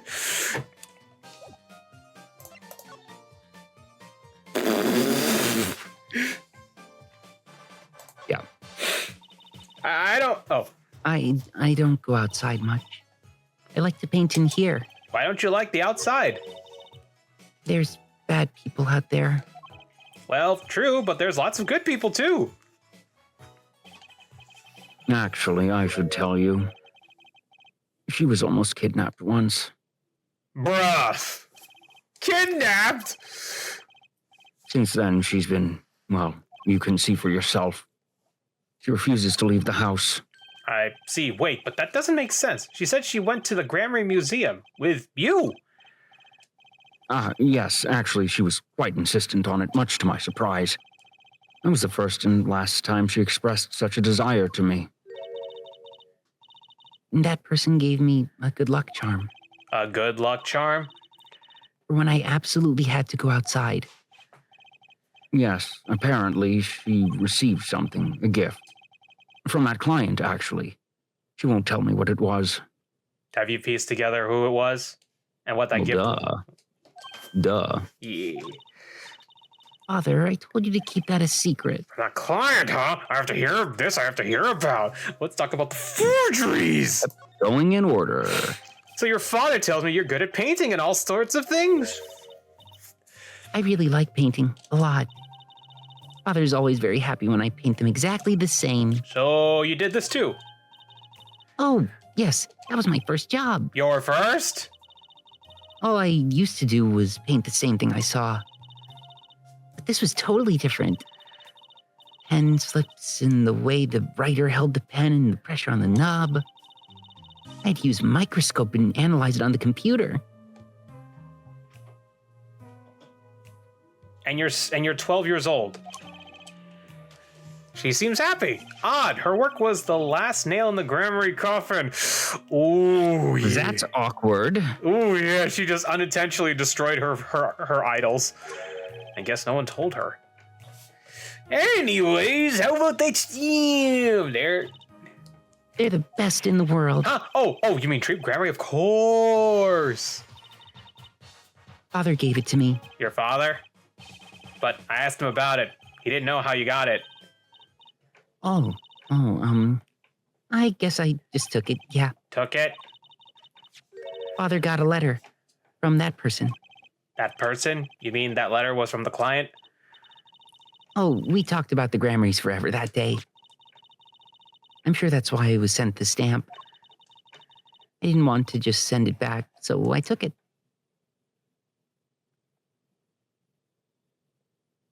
Everything's starting to piece together in my mind, and I'm just like, God dang it. They're a sneaky one, this client. So they were trying to get on her good side. Sent from real client. All right, now let's talk about the client. So, you met this person and you met the person that asked you to do this job. And you talked to them? Uh-oh. Was this about a good luck charm you received? I can't talk about it. Huh? If I do, it won't work anymore. That's what I was told. Yeah, but I really, really have to know. And it's time. This one I think we totally know. Right, time to... You know, I would say I feel bad about doing it to kids, but I'm pretty sure we psych-locked some kids before. Yes, and also the thing is, when you're doing this, you're just getting them to tell them the truth. You are not, inflicting pain on them. That this is... There's nothing unethical about going through an investigation in this manner. You're not actually inflicting mental anguish. Well, mental anguish possibly in a certain way, but you know what I mean. You seem to trust this client a lot, quite a lot, because they gave you this stamp. No, that's not why. They listened to me, to my problem. The problem that keeps her inside that all this time. Don't go outside if you don't want to. And that's what they told me. But when I absolutely have to go out, all I had to do was use a good luck charm. A good luck charm that your client gave you. I think I know what your client might have given you, actually. Is this your good luck charm? High five me! This. It was this they gave you, wasn't it? Don't ask how I got this. The same bottle's over there at your desk. Your good luck charm. Right? I heard once, cosmetics were once thought to ward off evil. This is a magic bottle. It has power. Of course it does. And I'll just refrain from commenting anymore on that one. And I think I know who gave you that bottle, actually. The one who asked you to do this job. Was it this guy? Oh, now you show off the proof. Yep. This guy, he's a friend of mine. You know him. His name is Gavin. He's a lawyer, actually. I promised. Promised not to tell. And that was the easiest unlock we've ever had so far in this game. It's probably the only easiest lock we'll have in this game. Anyways. I'm sorry, I can't talk about the client. I promised. And if I break my promise, that spell won't work. I don't need a name anymore. I've got my answer. I'm pretty confident in this charm, then. I think they might be the devil. Huh? Or maybe an angel. What do you mean? I saw it, or I think I saw it, when they gave me this. I saw the devil's face. Are you saying the client's face looked like the devil's? I mean, after we saw that underlighting. No, the client was gentle, with a gentle smile. So where did you see this devil, then? It was so quick, I don't remember well. It was on the bottom of the bottle. But that's when I knew that person wasn't like other people. I believe in my good luck charm. I'm not sure what this devil she saw was, but it's pretty clear that Kristoff has her charmed. Well, I think that's all. I'll be leaving now. I'm sorry for what happened. If you want to apologize, try my client, Zach Gramery. But he did. Did I do something bad? What makes you think that? Your eyes, they're sad. Very sad. I'll put my smile on next time I come, promise. I hope to see you smile then too, Vera. Oh, okay. Protect that smile! Take care. Oh, this was you now. Thinking back on my first encounter with the young forger, I witnessed something of vital importance that day. Of course, by the time I realized it, it was already too late. Oh, now we can go here.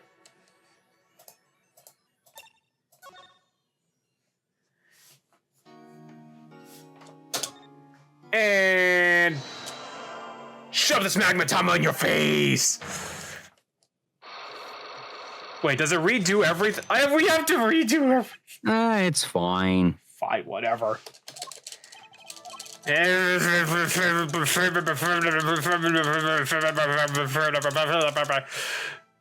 A gun! Damn it. One of these days. One of these days I'll get it right. It's a gun.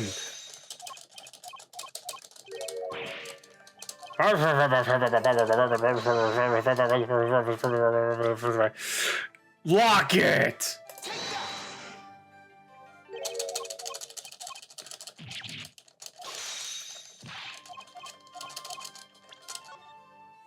This clearly shows how much danger she was in. Do we actually not have it yet? Well, I guess, yeah. Because they were part of the group. Yeah. The troop grammars performance was very, very because this is showing that, yeah, okay, I see where we are now. so popular they even made commemorative stats at the height of their fame. We were not merely the latest craze. We were an age, a golden age. It's all here on this stamp. That's the Lassa, yes? Juicy's mother is missing, I hear. What happened to her? I don't know. Part of his memory is still locked up.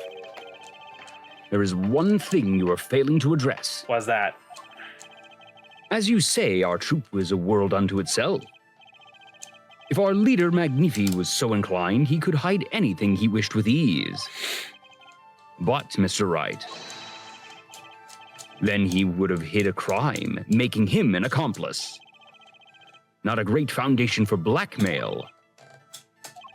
Now, Valan's got a point. If one of the troop members died in an accident and Magnifi covered it up, his innocence would come into question. Found the right address, Mr. Wright? I'm so close. There has to be something about how Thalassa's death affected Zack and Grammar's McGee. I see in your eyes, you still have something to say. How can you possibly prove more than you already have? With a person. Yeah, with the person. It's not going to be with evidence. It's a person. It's going to take a little knowledge of the players to crack this one. The accidental death of both your hands, and this information proves why he held.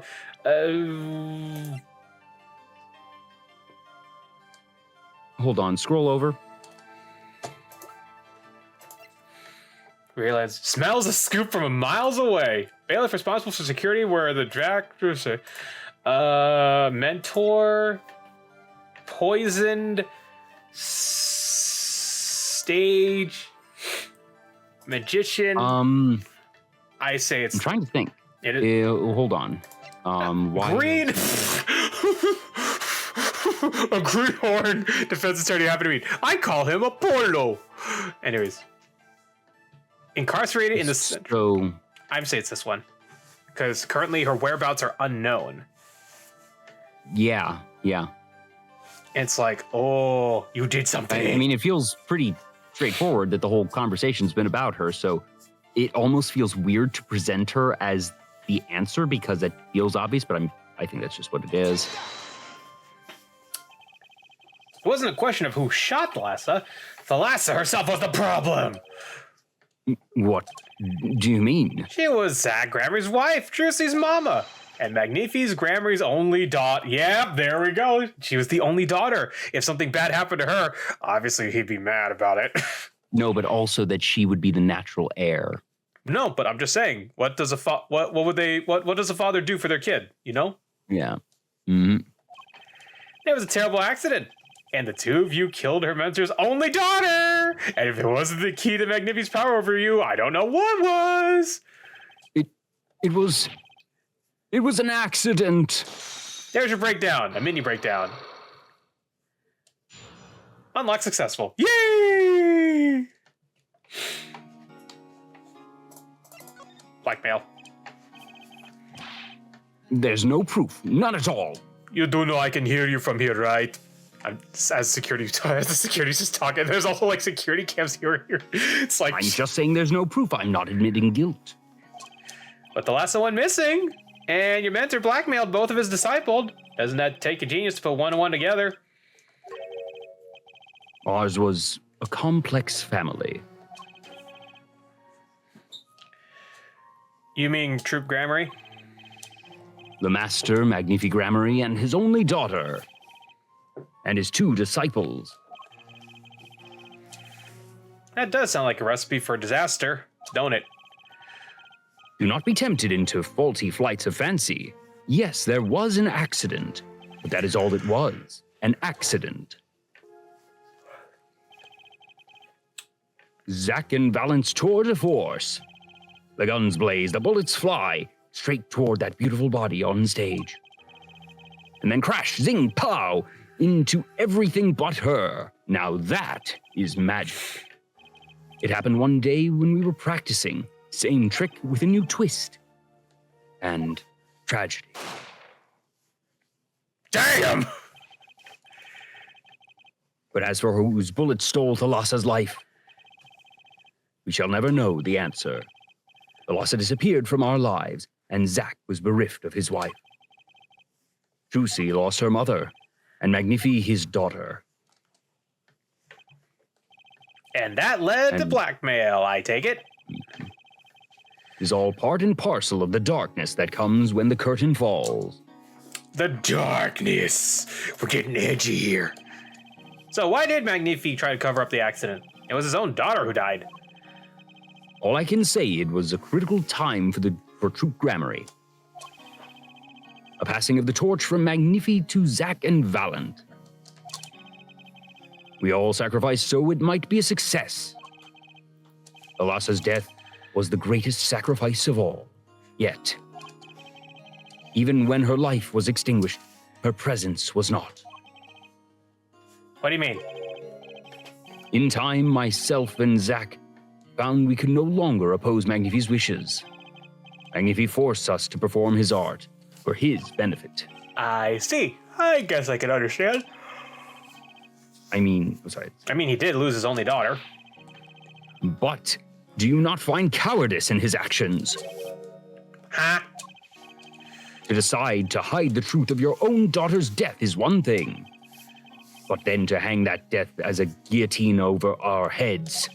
Things were dark behind the scenes in Troop Grammary, that's for sure. Does Trucy know? She was not told, naturally. Who would want to know that their father might have taken their mother's life?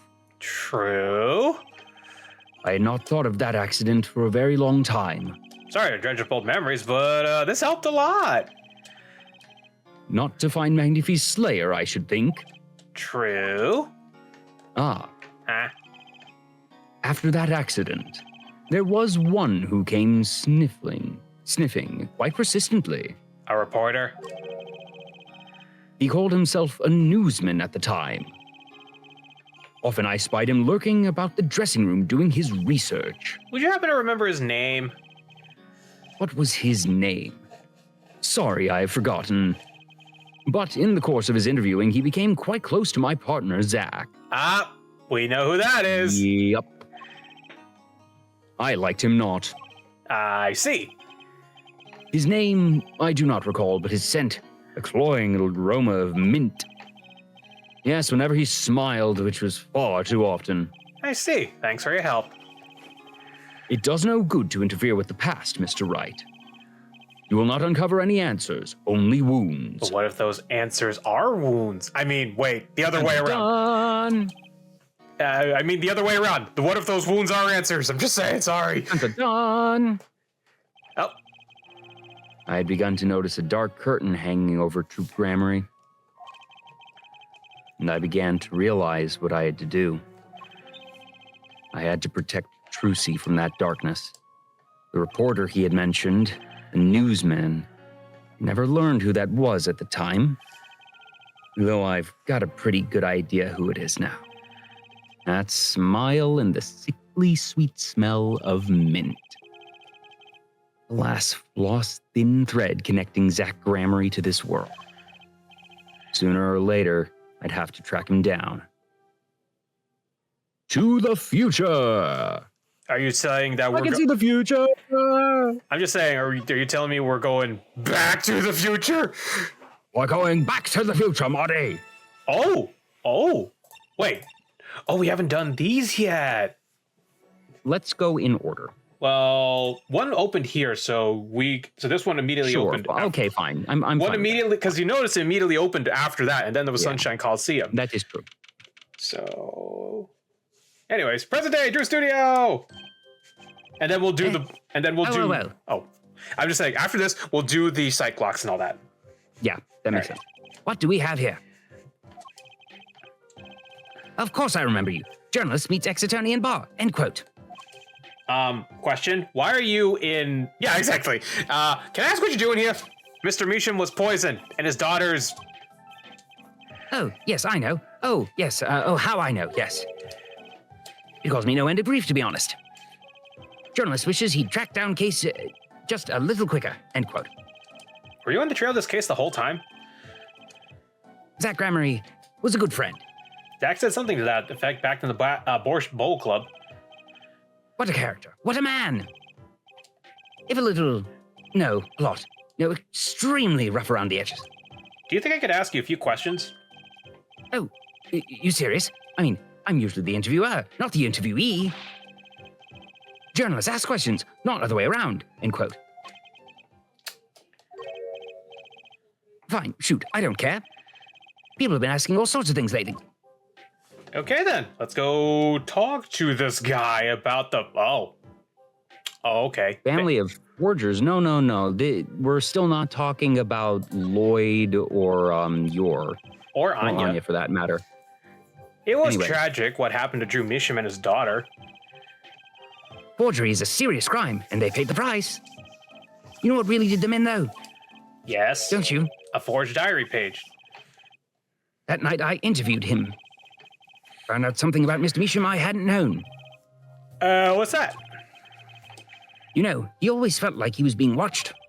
Yeah, Every day, for 7 years. Walls have ears, potatoes have eyes. End quote. being watched. You mean felt guilty? No. I'm not talking about feelings here. You know, I felt watched too. The whole time I've been on this case, no less. Journalist gets tingling sensation on back of neck, freaks out, end quote. Because you felt guilty? Why would I feel guilty? You felt like you were being watched, huh? I wonder what that all means. It switched to paranoia. Drew Measham felt like he was being watched. You along with him. You sure it wasn't just nerves? Nerves, no. Nothing so mundane. I stopped paying attention to my nerves a long time ago. But I felt it too. Journalist sure he is being watched, end quote. Don't you wonder why Zach Gramery got rubbed out after 7 years? Do you hear this music? Yep. Oh, something's up. Because right after coming into contact with me, he completely vanishes from the courtroom. Then for 7 years he talks to no one, not a soul. Then, just as the remaining time was almost up, he contacts me in order to have this made. And then he dies. Starting to put the pieces together, are we? And you were being watched this whole time? Maybe not just me. Maybe you were too. Me?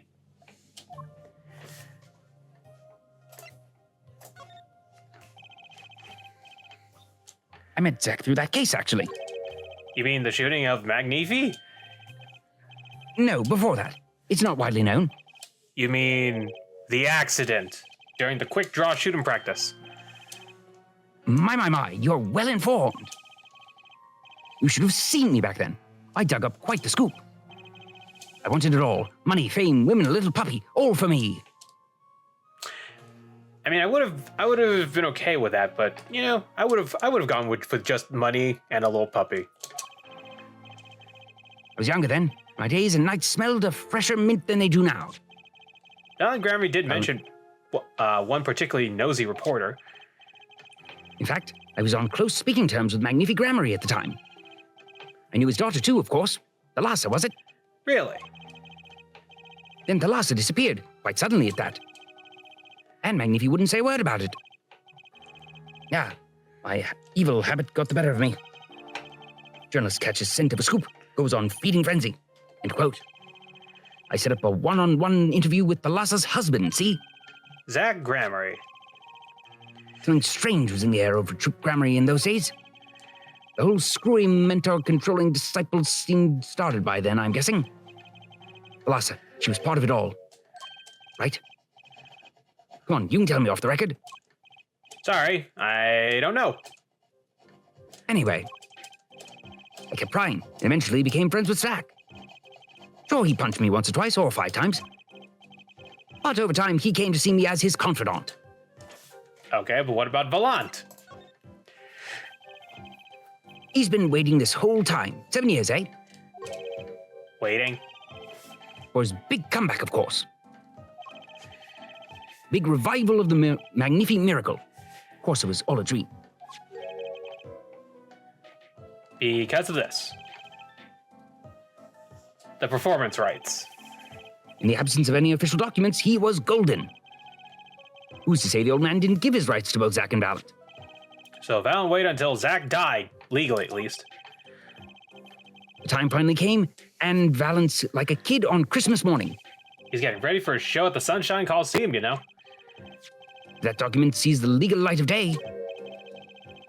It's going to put a bit of a damper on the big show. He's a sorry one, that Valant Grammary. Lost out to his partner at work, and in love too. Love? Of course. Of freaking course. It always comes down to that. Exactly. What, as Brushel It's the says. same old story, really. Yep. It just sums up your feelings, right? Two disciples and their mentor's only daughter. What has 3 sides and all of them pointy? A love triangle. That's pretty classic. When you're performing a troupe, that's your world. It's like family. One with an entire high school's worth of drama, intrigue, and backstabbing. And in the middle of it all, Thalassa has Trucy. And then she dies. I need to find out more about this Thalassa. Speaking of which, we could totally do that right now, actually. We can. Mr. Brushel, do you know this person? Do I know that person? Of course. I was friends with Zach, after all. He hit me a few times, 5 times, actually. But still, I never forget his wife. Thalassa Grammary. I'm sorry. Magnifi Grammary's only daughter. Do you think you could tell me more about her? Well, why the heck not? Oh, okay. I mean, that was easy. I mean, it's just a prompt, that's all. So, Thalassa married Zach and had Trucy, see? It was her second marriage, actually. You mean she was divorced? I hadn't heard this one before. Not quite. Her late husband was a performer, too. Apparently, he died during some gig. Tragic, really. They had only been married 1 year. I didn't know. But she was a beauty. I still carry a portrait photo. I still carry a portrait photo of her around, you know? Hey, wait a second. Yep. I've known Trucy since she was a little thing, too. She got the better deal, really. She's got you for family, after all. Huh? What do you mean? Just reminiscing, you know. Thalassa has another child besides Trucy. End quote. What? What? But Trucy said she was an only child. Yes. This one she had with her previous husband. Her previous husband? Her first husband who died during a performance? Yep. They had themselves a kid. Another orphan now. That's another one who slipped through the cracks. No idea where they are now. Thalassa had another child. You think I could borrow this photo? Sure, I can be generous on occasion, you know. Okay, so this actually changes my initial thought. I had actually assumed for a I time won't need this locket anymore. Better return it to Trucy before I forget. Okay, I was gonna be like... people and events get tangled together and get bigger and bigger. Don't you think? I was too busy wondering about bigger to listening about what you were saying. Sometimes you just gotta accept that you won't be able to untangle it all, I think. Also, I gotta look at that one thing. By the way, so you see this photo, right? Yes. Do you notice anything peculiar about her? The wristbands. Yeah. Yeah, because that's the power. Are you starting That's to piece? how. Are you starting to piece it together now, man? Well, the only thing that's. Oh crap! What happened? You got it? Yeah, I got it. Ain't this stuff fun? Wow, it really is all connected. That's fun. Gotta love it. Anyways. Maybe so, but still. I have to do what I can. And I have to tell who to find and I have to tell to find those who come next. Next, you say? I'm not the one who will close the curtain on this little play. Apparently that's not my role anymore. Magnifi. I was just wondering what Magnifi would have thought of all this. What do you mean? Haven't you seen it in Trucy? She's got his power. You mean how I can't lie to Trucy? It was the same with Magnifi. And with his daughter, the Lhasa. It's a strange thing. You think it's got some grammary gene? Magnifi told me once, back when Zack married the Lhasa. He said Zack had good eyes. Not good like Grammary's eye, not that good. I wonder would Zack ever played a game of poker with his wife. Who knows what the Grammarly secret was? It was Maybe nobody now that Zack's gone. Zack Grammarly. Oh wow, we went to this already? The plot had finally begun to Plot had reveal. finally begun to reveal itself. It sprouted from a warp in the Grammarly fabric and grew, swallowing everything, wrapping itself around the Grammarly's power. I think I know what to do now. Power which passed from Magnifi Grammarly to the Lhasa, to the next generation. And I would once again need to meet the one who bridged it all together. Yep, that's our clue where to go next. Yep. Come on, let me click it.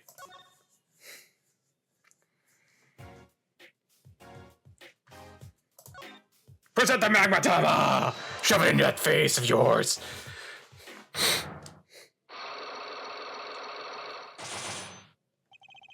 Anyways. You don't want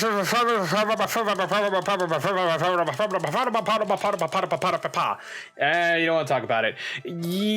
This. Stop that! Still keep doing it. The three of you were a team once. Not that the entire country already doesn't know this. That's a really cool looking stamp, actually. At your peak, you were the biggest stars around. Yet, there's another story behind the fame. One that not many know. Kabang! The Lhasa lost her life during a rehearsal to you and Valant Grammary's bullets. It was an accident. It wasn't me. How could I shoot my dear Thalassa? I'm sure Valant would say the same thing. Why, it's just like another murder I might mention. Damn you. Her eyes. I loved Thalassa's eyes. To think they could read my mind was frightening. Yet there was a warmth in them that felt like an embrace. She is dead, and Magnifi Grammarly has joined her. So the only one with her power left now is Trucy? Mr. Zack? I do not know. I don't need any power to see through that one, buddy. So there's someone else. Someone other than Trucy. Someone who inherited the Lass's power. Huh? How would I know? My chances are slim. It would take a miracle to learn the truth, or maybe Oh, yes. there's someone else with the power, and I know who. It's our boy Apollo. Can you believe what the? It's us. The whole damn time, because we see the bangles on her wrists, and that's what has allowed us to use the thing. And as soon as we realize that, the immediate response is, oh, well, it's not actually a power. It's actually these wristbands that work with anybody. And then you realize, no, the reason we can use the wristbands is it's us. Yeah, it's Always been us. yeah, it's kind of like those bangers are like an enhancer tool. This boy. His name is I forget something weird. Who could he be? He's an attorney. Attorney? I noticed him when I went to visit a friend's law office. So, what are we to make of this, oh, great ex-attorney? You can show me pictures of strange boys all you like. But you could at least say something like, I'm this boy, I could use a laugh. Perhaps you wouldn't laugh if you knew the facts. This might not be 100% proof, but it's close. There's a link between this boy and Thalassa. Actually, there's more of a ring. A ring? Perhaps this will refresh your memory. I just so happen to have evidence showing this right now missing link. I somehow got it from the future. It's so weird when you think about it. He got this evidence from the future and is putting it into the past. Wait a minute. Hold on. How does that work? Yeah, remember? Usually Ace Attorney doesn't have a really glaring problem like this. Yeah, oh well. Oh well, plot hole! Actually, I know something. Your marriage to Thalassa was her second. How did you know this? Her first husband died a year after they were wed. He was a performer. They met He was when... a performer. Oh, They met when he joined us Grammarys as a guest in our show. After the loss of wed him, we left the troupe for a while. And you say she had a child then? I have a photograph of her here. Couldn't help but notice what she was wearing when I first saw this. These bracelets stand out. They are a Grammary family heirloom. This boy wears a bracelet just like the ones in the picture. What? So, that's why. Why, what, Mr. Zach? I took this photograph of Thalassa before she left us. When she returned, she wore only one bracelet. I bet I know where the other one went. She gave it to this boy, her son. Yeah! Oh wow, that just broke two? Okay, there we go. Okay then, the Grammary secret. This strange power. I myself do not know from where it comes. Yet the fact is that it has passed down the Grammary line. It runs in their veins. Oh, right. We did a lot, and I did not save at all. We went through Well, let's go on and finish this scene. all right. What? Well, what is it? I asked her, Thalassa, once. This is what she told me. Her power responds to tension in others. Really? Tension? If she were to face a person and they became tense, even slightly, then she would know, no matter how hard they tried to hide it from her. So she could see it. Not quite. This is the strangest part of it all.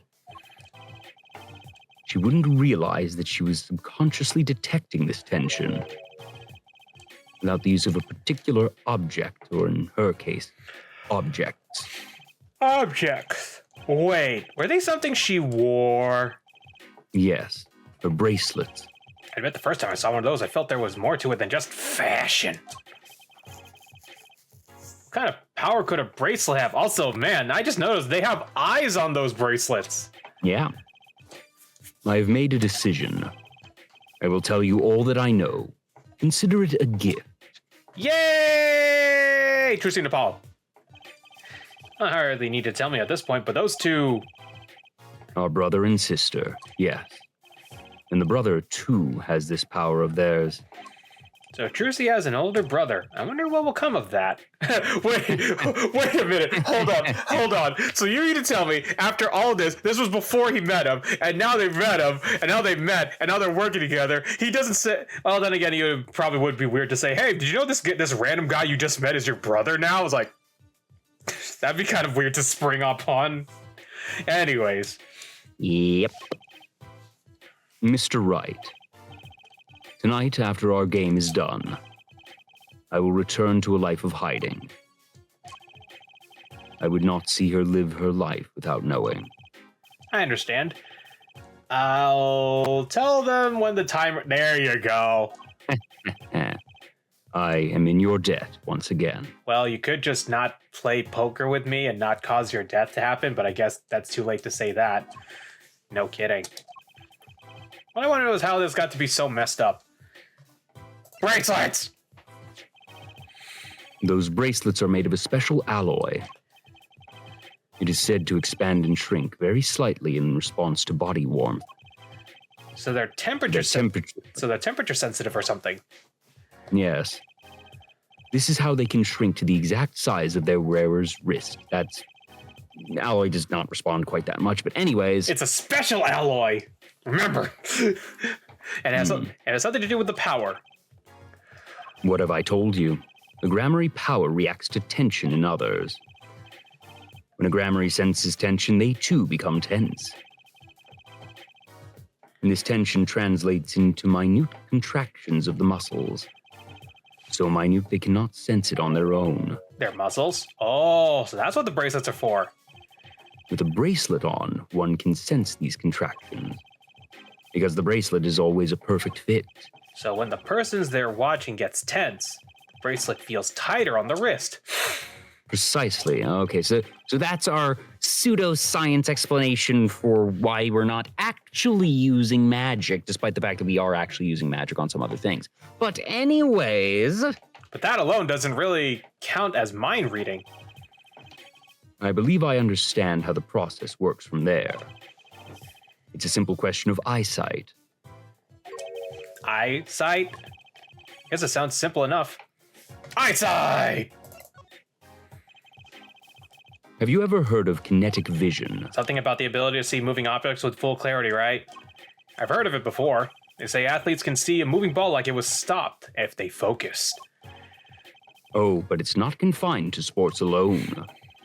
It all relies on the ability to focus. When we focus, we can see many things. The faintest twitch of the face, and the meaning that lies behind it. Therein lies one of the secrets of magic. One must know the mind of a crowd before they can distract it. So basically what you're saying is the Grammarys can see really well. For them, seeing is more than believing. It is knowing. Their power relies on eyesight combined with exceptional focus. Things are starting to come into focus for me too. Of course, it is difficult to maintain such levels of focus for any length of time. But what if someone could tell you when to focus? Or something. Precisely. But wait, Druzy doesn't have any bracelets. You are talking about poker, yes? The timing of when to focus is so elementary that she probably does it without thinking. I doubt Trucy herself has realized this. That is all I know of things Grammary. Thank you, Mr. Zach. If this boy's bracelet is the real thing, then he will use it before long, thereby awakening his power. I'll keep that in mind.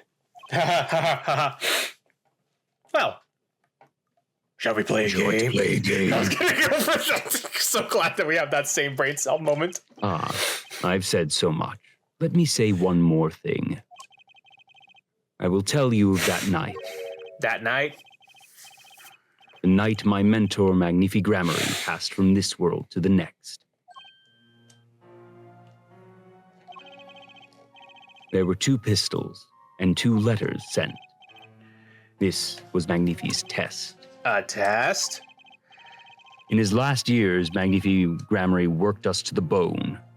No, to the pain. But that night, I could not shoot him. So I shot the clown's forehead instead. This, it seems, was the correct answer. Oh, Take this. I give my art to you, Zach. What? It is thanks for playing along with my show. You shot well tonight, Zach. Though I would not have minded dying by your hand. How could I shoot you? You're my mentor. Bah, I thought you might say that. If I went home without shooting anything, what would you have done then? Then, of course, I would have given Valent his chance. And if I had shot you in the forehead instead, then it would be over. If your Valent were to shoot me in the head, then I to the darkness would go, and my art with me. A fitting end, don't you think? Ah. Yet this ending too gives me no cause for regret. I thank you, Zach. And I am sorry. I have done much that was wrong in my day. Now, the thing is, this isn't quite fair to Valent because he was second. So what if he, having gone first, would have done the same thing? He was put at a disadvantage here. I mean, also, he was married to his daughter, so... Yeah, but anyways. It seems to me that Magnifi wanted you to be his successor all along. That's why the time he gave her was earlier than Valent's. Perhaps. But it is not something we will ever know for sure now. I mean, it's not like we could ask somebody who can contact the dead or anything, right? That'd be preposterous. That'd be absurd. I wonder, what is Valent up to these days? Wait for you to die? If 7 years pass like this, the performance prize go to him. Ah. And now here I am, and his dream is ended. It's worse than that, actually. Public opinion's a fickle thing. Yeah. Especially if you watch, especially in the wrestling Twitter. Ain't it grand? What? You don't mean to tell me they've put the blame for our mentor's death on him? The trial ended when you vanished, Mr. Zach. There were even rumors that Valent helped you pull it off. But that's madness. Well, it seems that before I can once again disappear from this world, I have one more act to perform. Isn't it odd that sorting out my life should prove so complicated, even though I'm dead? That night, Zach Grammary was killed. He died as Shady Smith, mysterious traveler with a secret past. But he left one thing behind before he parted. This. His confession, to use as I saw fit. Of course, he'd killed no one. This was his way of tying up loose ends with his old partner, Valent Grammary. Ooh.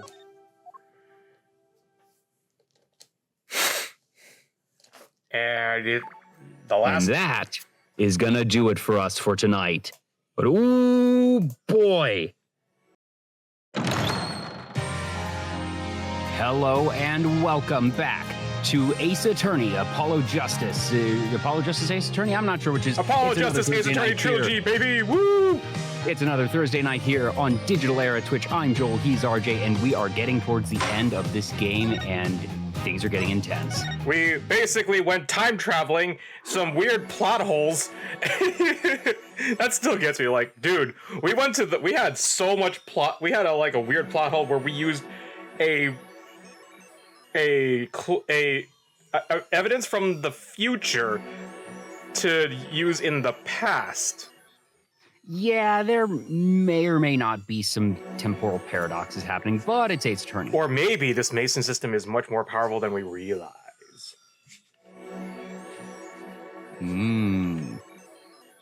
Anyways, where do you want to go? The cell or the sunshine?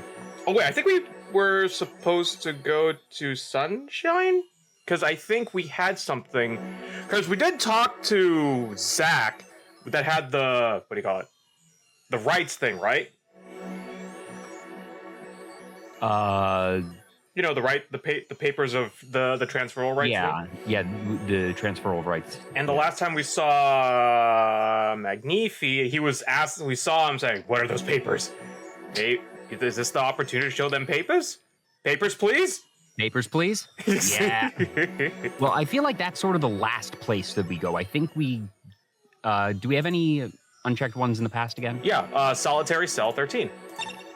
I said the past. Oh, no, past is already completed. Okay, in that case, let's go to solitary cell 13. See, look at that. All of them I think that the Sunshine Coliseum is our last place. It gets...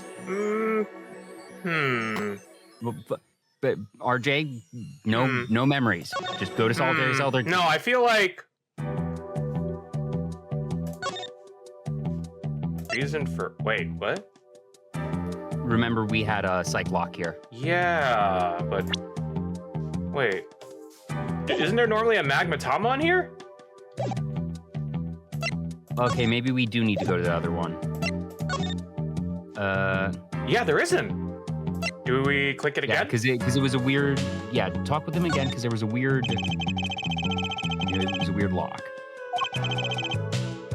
Tell me I did it. Oh, okay. Is it? Oh, okay. This flashback we can skip. Okay. Seem to be in a bit of trouble. Oh, okay. That's very inconsistent. You can't skip. You can skip some flashbacks, but you can't skip a cutscene. Boo! Hate that. So we can't do anything on that. Okay, so maybe this is the last place we have to go. Okay, just checking audio levels. You are fine. Yep, everything's good. Anyways, back here. I have to know.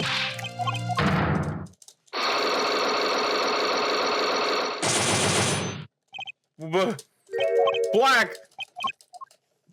Cyclops. Yeah, it looks like we can't do anything. Yeah, it looks like we can't do anything on this one. All right, then the Coliseum it is. Okay, then. To the Coliseum!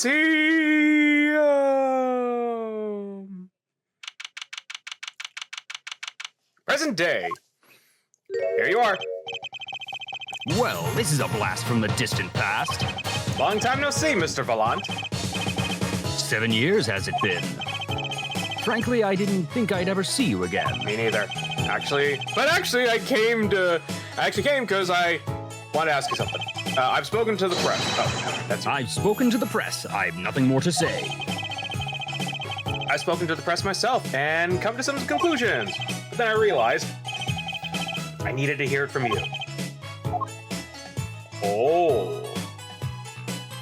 Okay. I have walked a difficult road these past 7 years.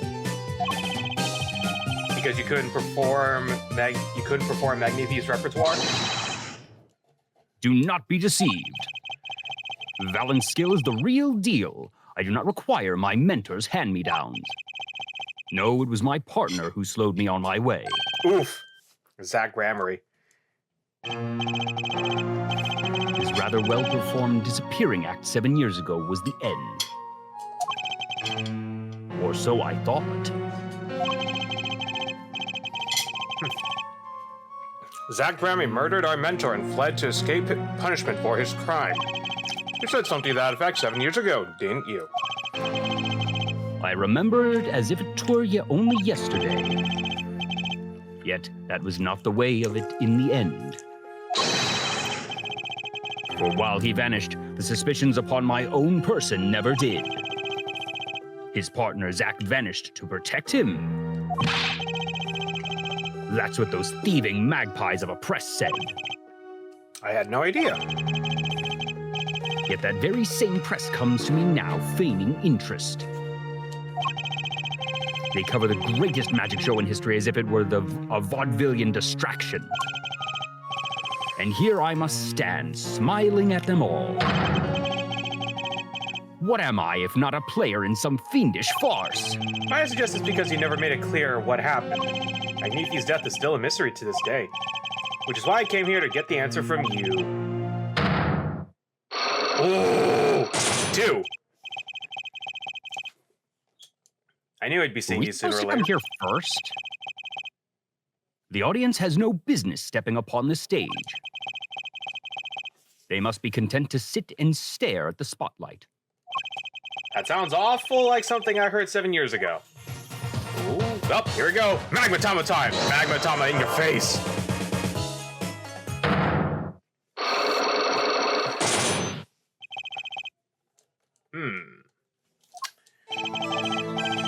Ask what you will, you'll get nothing from me. Except you're going to get everything from me. I'm as much a part of this affair as you are now. I have to know what happened. For 7 long years, I have endured. No, now, finally, the curtain lifts on my new golden age. All of the miracles of our troop within my grasp. Sorry to do this, Valant, but right now I need answers. I think I'll start by dropping a bomb. Oh, I think I know what to do. Valen, I wouldn't be so sure about those miracles, not as long as I have this. The envelope. There you go. Ready? Take that! And what might that be? I see it bears the Grammary seal. Weren't you asking about it beforehand? Probably, yes. I should have brought this to your attention sooner, but I didn't imagine you'd be planning your comeback quite fast. What is this? A document showing the true recipient of the performance rights to Magnifi's miracles. What? Zach Grammary? He wrote this? What?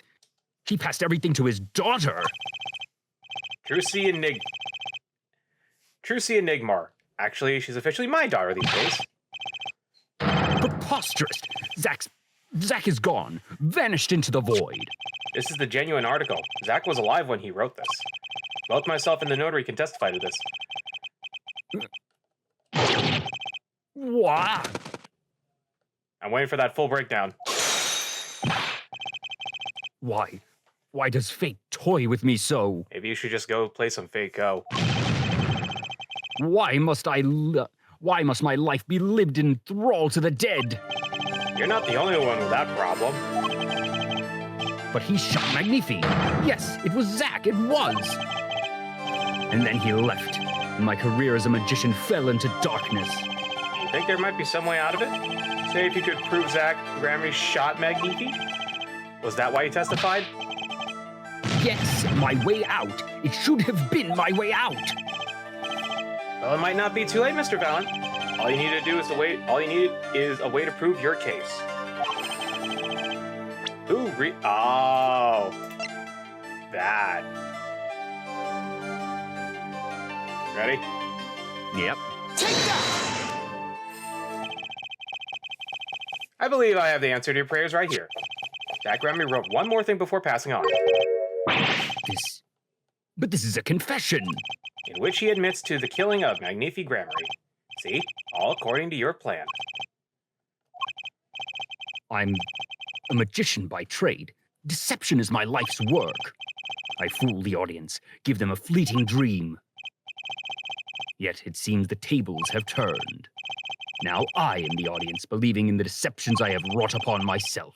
Zach wrote this right in front of me, after I explained your situation to him. Alakazoo, oh my god! Well, there we go. You do know that this confession is nothing but lies. Yes, it's my opinion that Zach Gramery killed no one. Then you must be thinking the truth is a simple matter of elimination. Two received instructions to kill, but if one is innocent, then the one who remains is guilty. That would be the logical conclusion, yes. So he vanished to protect me, his partner. Ha ha ha! A stirring tale, 'tis true. Did you shoot Magnifi Gramery in the forehead? Very interesting to say this in the middle of a coliseum where there's probably security, and as you can see, a lot of people here. I hope they're talking in a very quiet area. And no one's... I assume so much, yes. If I had and I told you, what would you do? Run to the police, perchance? Do as you will. There is nothing left for me now. It is true, after all. I have little talent. I needed my mentor Magnifi's repertoire. It was as if a little demon grabbed hold of me. I knew it. So Valen Gramery did kill the great Magnifi. Ha ha ha ha ha! So sorry, Mr. Wright. But it was not I who shot my mentor. What? But if it wasn't you, who was it? There wasn't another disciple, was there? Another disciple, such as... I don't know. Nick, Knack, and Talent Gramery? Your wild fancies couldn't be further from the truth. Wow! What a name. Anyways. Only Zack and Valent received those threatening letters. But there was another. One more person could have fired that pistol that night. I don't suppose you figured it out by now. So if there were 3 people, 2 people didn't shoot him, who would be left? Magnifi himself. Which means... Wait! You don't mean... Yes, the great Magnifi Gramery himself. Damn, son! So, Magnifi Gramery committed suicide. You find it hard to believe. To be honest, I haven't even imagined it as a possibility. When I arrived that night, the old man was still alive. He appeared to be asleep. I like that pre-photoshopped image right there. That's funny. I could not shoot him. But when I turned and made to leave the room, the old man called out to me. So you spoke with Magnifi Gramery. Oh, interesting. How they actually have this, what do you call it? They didn't have to detail the background, like the character in the background there. Just show, yeah. So it could just be either one of those two because they wear the same outfits. Very clever. Yep. Cost saving too. Yes, and this is why I knew what he had done. Magnifi transferred the rights to... Magnifi transferred the rights to his repertoire to my partner, Zack Gramery, not me. I see. And I guess I owe you an apology. I always thought you were the one who did it. You owe me no apology. Huh? My crime was, in a way, more serious than that of murder. Your crime? Valen Gramery confessing something to me? What could be more serious than murder? I don't know. What'd he do? You see, I knew that 2 letters had been sent. There are no secrets between partners. It was easy to find out. That was when I understood Magnifi's plan. He wanted to die by one of your hands? Little did I expect that it had anything to do with the rights to his repertoire. That was when I heard it. The little demon whispering inside my heart. So he just thought of shooting it. How's that a crime? Never mind. The demon? Let me confess, I had intended to shoot Magnifi.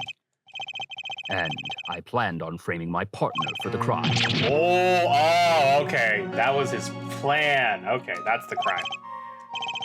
That night, I prepared something before going to Magnifi's hospital room. Which was...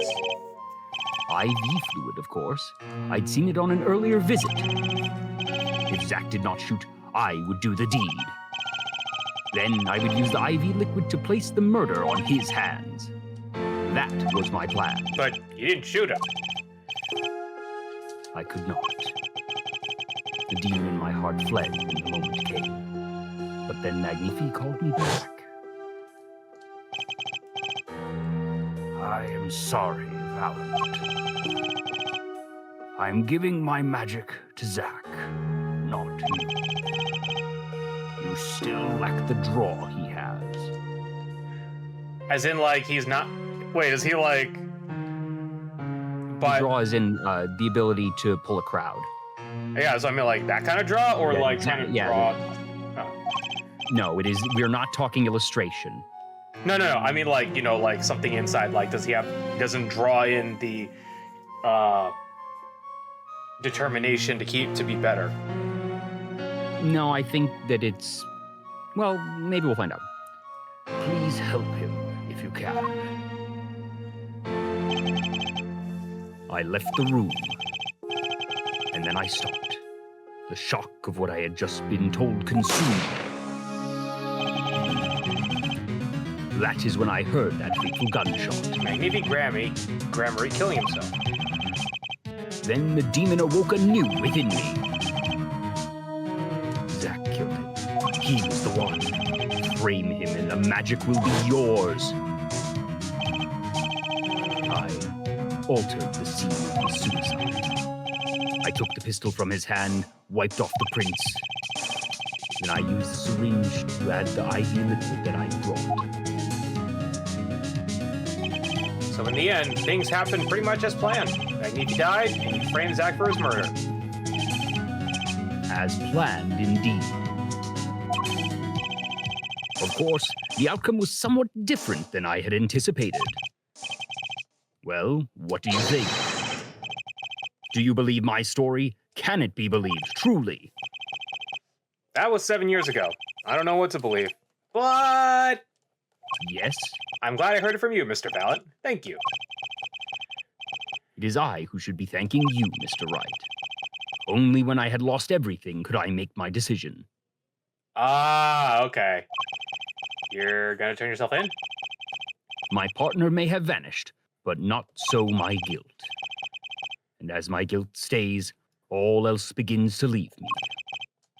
My friends, my performance rights, my magic.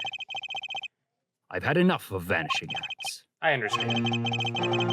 I thought my life was ruled by a dead man. But I find I was wrong. For Zack Grammary was alive. Well, not anymore. And now it occurs to me, what if he was not the only one who survived? What do you mean? You see, now that I think about it, I realize that we never saw proof of her demise. We never saw her body. Her? The mind races and the mouth flaps on. My apologies. Forget this matter.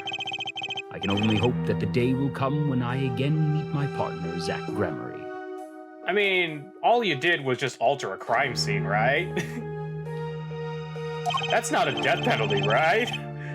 Not in and of itself, no. Then I shall apologize for my terrible mistake. I'm glad we had this chance to talk. Thank you. Zack Grammary, Katie Smith, whichever name you prefer, he's no longer Yes, with us. I've been thinking this whole time, we were told that the mother was killed. We never saw that scene. We never saw a body, and we still have, our amnesiac songstress, because without, if the mother is dead, it then begs the question, who is our painter in song? So therefore, she must be alive. Oh, by the way, this is the Phoenix that you do. Yeah. The truth revealed in that trial was only a sliver. and the impenetrable darkness that remained has taken another life. I knew what I'd have to do to push back the darkness for good, and it would involve paying that man a visit.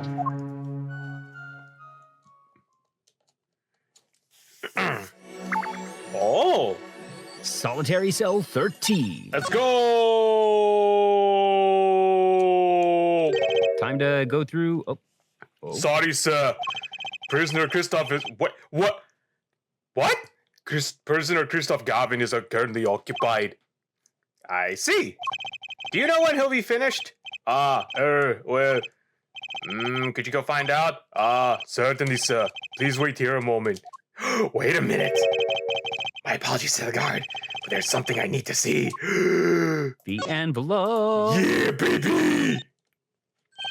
There it is, the yellow envelope. And we can totally open it because it's already open and we're not going to be considered legally in trouble. And the center is... Drew Misham, I was right!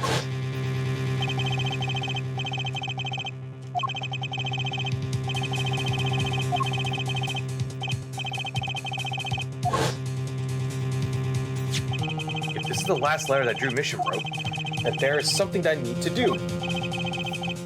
Last thing I need to do, in fact. Wait. Wait, why is it's blurred? 424. Wait, I'm not gonna. Hold on. I'm gonna be doxing somebody in this. But I can clearly see the name on that and the address. Yeah, it's something Springs, California, 94012. 96012. And some guy named David. Yeah, I see. Some guy named David. I'm not saying the rest of it. I can totally read it. David Christoph. David Christoph? Probably. Oh. No, it's Gavin Christoph, but why does it say Never mind, I'm not even gonna ask. Let's see if this entry... Probably the non-localized name. Alright, anyways. Let's see if this entry spread. Let's see if this spray finds anything. Yay! The stamp.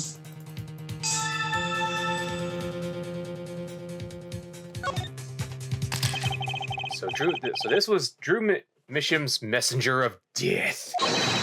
This is the stamp, all right? No, mistaking it. His last letter was sent to Christoph Gavin. The interview request came like you said it would, and they're looking into the case. I swear on my life I won't tell them about you, so please release the spell you've put on my daughter. I'll write later with a report. Gotcha. Final, decisive evidence. What's this? A burglar in jail. Gavin! I didn't know you moonlighted in larceny, right? Gavin, there's something I have to ask you. Can I steal your stuff? The answer is no. My apologies, but there's not much I care to discuss. Mayor Misham hasn't received her verdict yet. You follow me, Gavin? There are no known survivors of atrocinine poisoning, but it never hurts to hope. Oh, he wanted him to use that oh, now it makes sense. Do you know how it works now? What that stamp was for? It was for Vera. Yeah, that's terrifying. Okay, I'll be leaving now then. Right. Wait. Yeah, Gavin?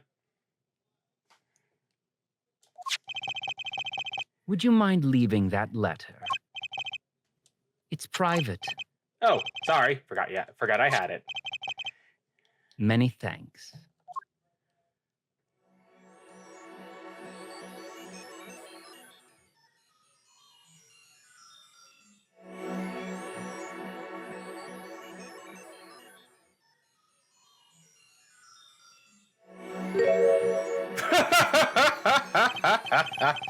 We've now seen all the clues in this case. And now you know why there's that weird button on his hat.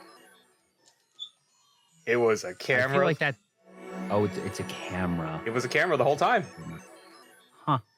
That's what I remember. I was like, why is it going camera? It was his hat the whole time? Anyways. Clues I gathered over 7 long years. Now it is time. Every story has an ending. Dang, Phoenix went the Himmel route. No, not the Freyren route. She's like, patience. Anyways. You've come to the final chapter, the final trial. Find the truth. You're the only ones who can. And this is the perfect time to hurry up and do that save. Yes. So, has everything started to make sense and now we gotta figure out what to do next? Yep. Yeah. Welcome to court. 7 years, all leading to one verdict. A verdict which you must decide. Oh, we're the jury. Is the defendant, Vera Misham, innocent or guilty? The courtroom doors are opening. The trial awaits. Are you ready to begin? Ooh.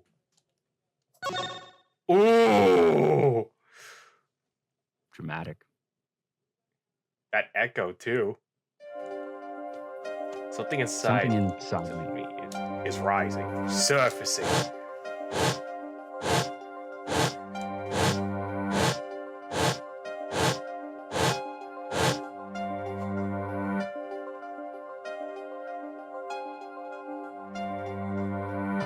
Something important, lost long ago. It's close now. So close.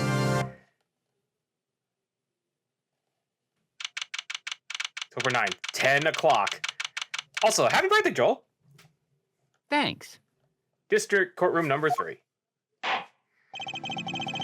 Court is now in session for the trial of Vera Misham. The defense is ready, Your Honor. Prosecution's ready to rock. Prosecutor Gavin, how is the defendant Vera Misham's condition? Acute atriquinine poisoning, according to her physician. She could die at any time. Right. Thus, her absence from the courtroom today. What? They can't put her on trial without her being here? It is unusual. They should wait for her to get better and do it then. It's so bureaucratic of them. That's being a little harsh. They can't delay the trial any longer, or they risk having no one left to try. Oh, were you gonna say something? You can... Anyway, a trial without a verdict can only cause grief. No, say, were you gonna say something about that? Yeah, they kind of can. That you have to... If the person dies, that you can still run the trial if you really want to, technically. But no, they are not obligated to run the trial when the person is completely indisposed, because effectively it's the same now as if she was actually dead. Her being actually dead or not doesn't make a difference. Yep. But anyways, the records of this case and experience tell us this.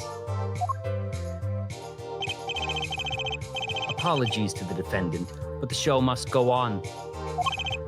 Right. And if Vera dies, the trial will be canceled. Never mind. You just explained it. I'm not gonna let that happen. Mr. Wright told me everything that's been going on behind the curtain all these years. I'm gonna get Vera her innocent verdict while there's still time.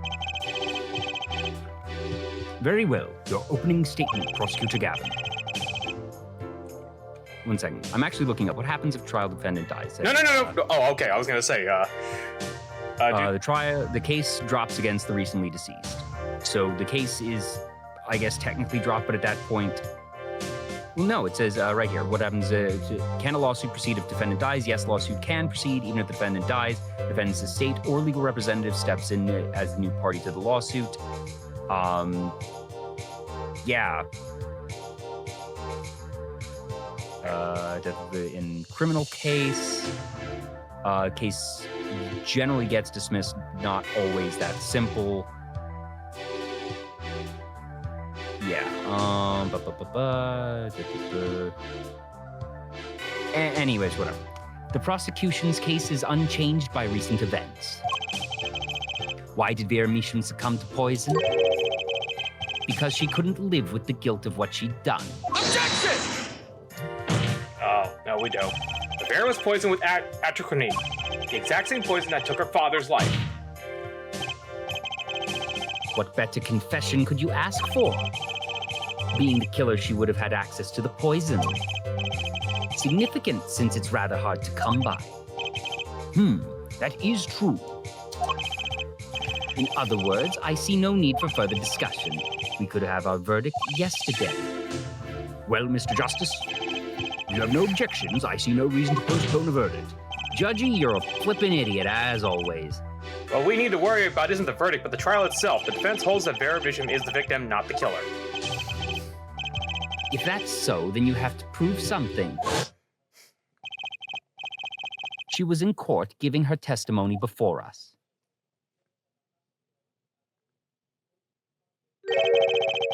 How do you propose her killer poisoned her? I know, it's very obvious. Oh, and incidentally, it would be nice if you told us who her mystery killer was. The prosecution's objection is sustained. I ask the defense to prove its claims to this court. Tell us how Vera Misham was poisoned. I got two things to prove here. Who did it and how? Which to hit first? Who? How? How? That's very easy. How did the killer poison? I will focus on the method. Any comments before we begin, Prosecutor Gavin? Not a bottle or container of the poison was found on the defendant's body. I see. So the vector of poisoning is unknown. Is the defense prepared to prove how the poison reached Vera Misham? Yes, Your Honor. Very well. What method was used to poison Vera Misham? The nail polish? Baby! Take that! What's this? My, what a beautiful bottle. I'd like to give whoever designed that bottle a hand. I'm very funny. Is that nail polish? It's colorless. Something the matter? No, nothing. Nothing at all. So the killer put poison in this bottle and made her drink it? As Prosecutor Gavin has told us, this is nail polish. Nail polish? It's like paint for nails. You know, what? You know, any women with red nails? Are we really explaining what nail polish is? Yes. Also, 1 second. A few moments later. All right, let's continue. My wife has red nails. I see. So she's been painting them all this time. Judge, what the... Like, I refuse to believe the judge is actually that dumb. No. Like, there's no way he's actually... Oh, yeah. There's no way he's actually that ignorant to the ways of the world. Oh, well. No way. Nail polish is not some newfangled modern invention. It has been around for literally centuries. There's no way this man, if he is of sound mind, is unaware of nail polish. Oh, That statement tells me that the judge is likely senile. Actually senile. And should be disbarred. New judge, new game. Let's go. It's been a great show, everyone. Bye. Anyways. Remember what Pharaoh was testifying to the court? Oh, right. This whole thing. Blah, blah, blah, blah, blah, blah, blah, blah, blah. Okay. Whenever Vera became nervous, she had a habit of biting her nails. Her nails. Prosecutor Gavin, when the prosecution had Vera examined, did they check her nails? Bailiff, have them check the defendant's nails at once. Mr. Justice, Yes. do you know who did this? Do you know who put poison in that nail polish? Yes. That bottle belongs to Vera Misham. Why do you ask? Know someone else who might have a bottle like this? No, just checking. Mr. Justice, you are about to accuse someone of poisoning that bottle of nail polish. Please dispense with the chatter.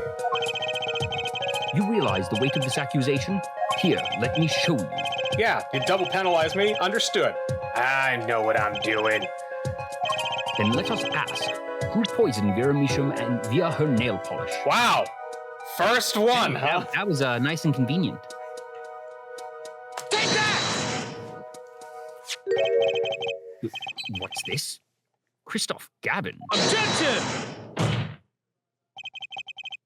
What's your game? My bro, there's no way he could do a thing like that. You should know better than anyone else. Indeed, he's behind bars. I know. However, that doesn't mean it was impossible to do what he did. What? Ask yourself when he put the poison in the bottle. Could have been yesterday. Could have been a month ago. Maybe it was a year ago. Or perhaps it was 7 years ago. What?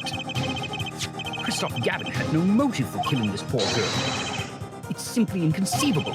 Prosecutor Gavin doesn't seem to think so. That face tells me one thing. Christoph Gavin's own younger brother doesn't find it inconceivable at all. Well, Prosecutor Gavin, if you feel there is clear and pressing need, then we may have to summon Christoph Gavin from jail as a special witness. Fine. I've known for some time that an impenetrable darkness lurked at the bottom of this. The darkness that has swallowed even myself. Okay. The defense's wish is granted. Let prisoner Christoph Gavin take the stand. Bailiff, begin proceedings to call a special witness. The witness is Christoph Gavin, currently residing in solitary cell 13 at Central Prison.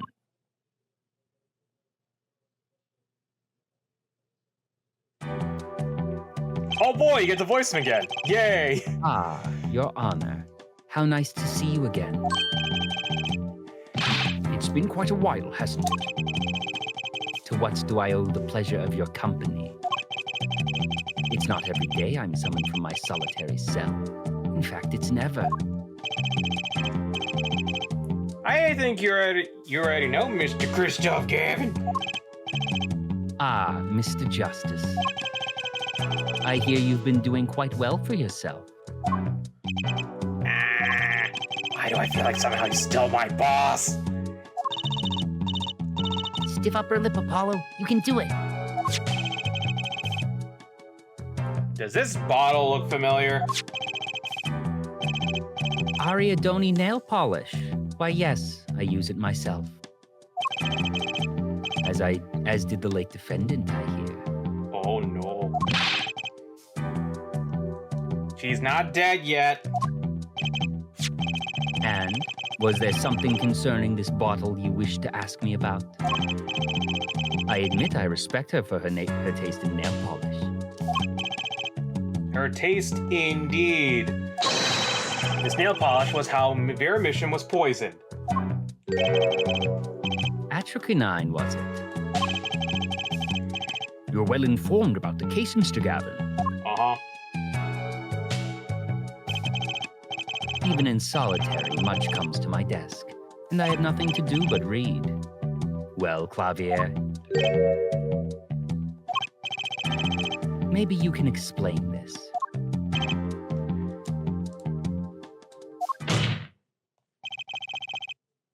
You're being accused again, by him. Again. Ah, and you agree with his accusation, do you? Let's hold a proper trial, shall we? Christoph Gavin, your testimony, please. I'd be delighted. Oh boy. The charges against you are quite severe, Mr. Gavin. You are suspected of poisoning the defendant, Vera Misham. Please testify on this matter to the court.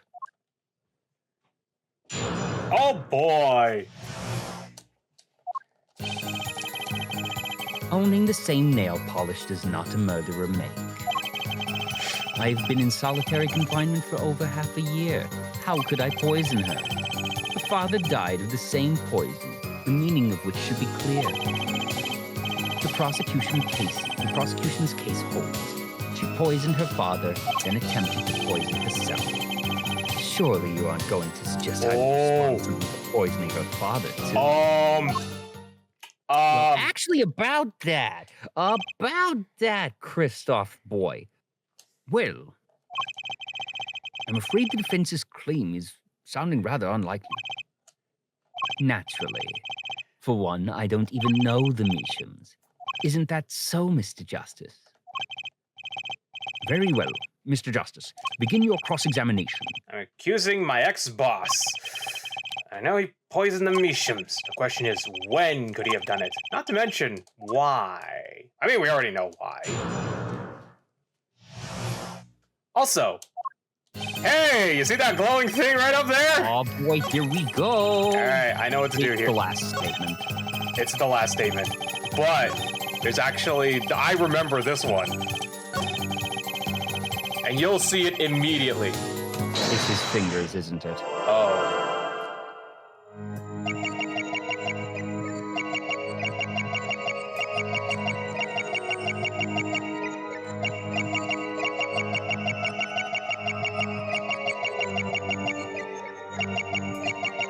Oh my. You saw that, right? Oh my. Yeah. Gotcha! What did that look like? A skull. Oh no, something else like a skull. What did it look like? What did Vera say before? Oh, a devil. Yeah. Anyways, once more with this earthbound background. Anyways, it was you who killed Drew Measham. A bluff worthy of your new mentor, Mr. Wright. Oh really? But you see, I saw it. Right when you said her father too. Your hand tensed unnaturally, and a little devil appeared to give me the news. And let's assume, for the sake of argument, that you saw me being tense. What does that mean? Are all tense witnesses guilty? Tell me, was Drew Measham fond of nail polish too? Sorry, but there's more than one way to poison a man. You don't need a nail polish to get to someone's mouth. Ah. Then I must be very talented indeed. You see, Drew Measham was killed on October 6th, while I was already in solitary confinement cell at Central Prison. If that's not an alibi, I don't know what is. But you found a way, all the same. And I found it too. This is how you poison Drew Measham. The stamp. The stamp! How did we get this? We had it. No, we didn't. We didn't get this until, we didn't get this until, like, after the Mason system. We've definitely had this. Take that! Okay. I'm sure this commemorative stamp requires no introduction. The night Mr. Measham died.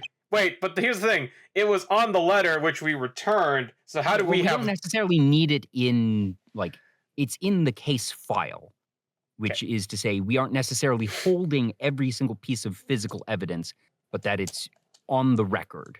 Okay. That night Mr. Measham died, he was writing a letter. The poison was found in the stamp, Mr. Gavin. So I'm going... Oh. So I am to understand this stamp was the murder weapon? Yes, you are. Oh, and yes! It's the stamp found in your prison cell!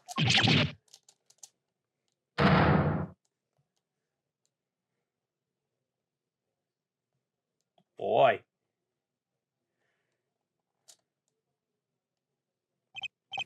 That is all, Your Honor.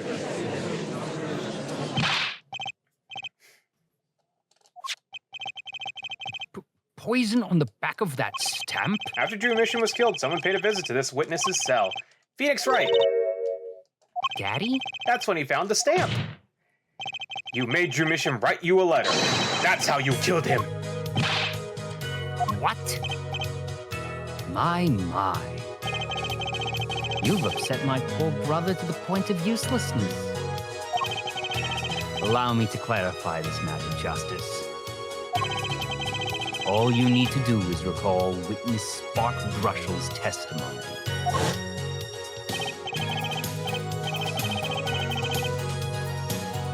Oh, right. We don't voice flashbacks. Flashbacks.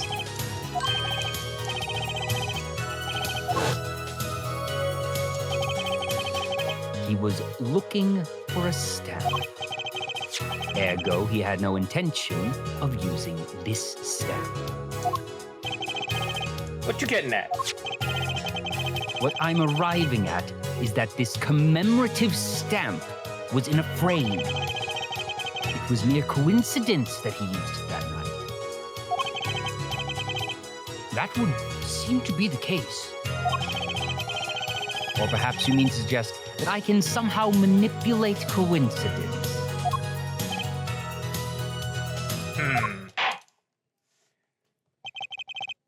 He does have a point. How would this witness know if the victim was going to use that stamp? Without that, he couldn't have planned the murder. Wow! Really, Clavier? You should be seeing through these weak-spined bluffs by now. He's right, though. How could anyone have known Mr. Mission would use that stamp that night? Least of all, Christoph Gavin locked away in his cell. Well, it seems that the defense has run out of things to say. You assume he had something to say in the first place. Ow. Burn! I believe the defense's bluff has been called. The defense's bluff? I'm not sure I agree with you there, Christoph. Clavier.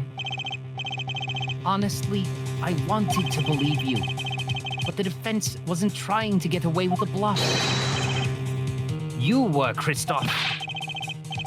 What are you saying, Prosecutor Gavin? Air forehead. What was your accusation again? Huh? Oh, it was that...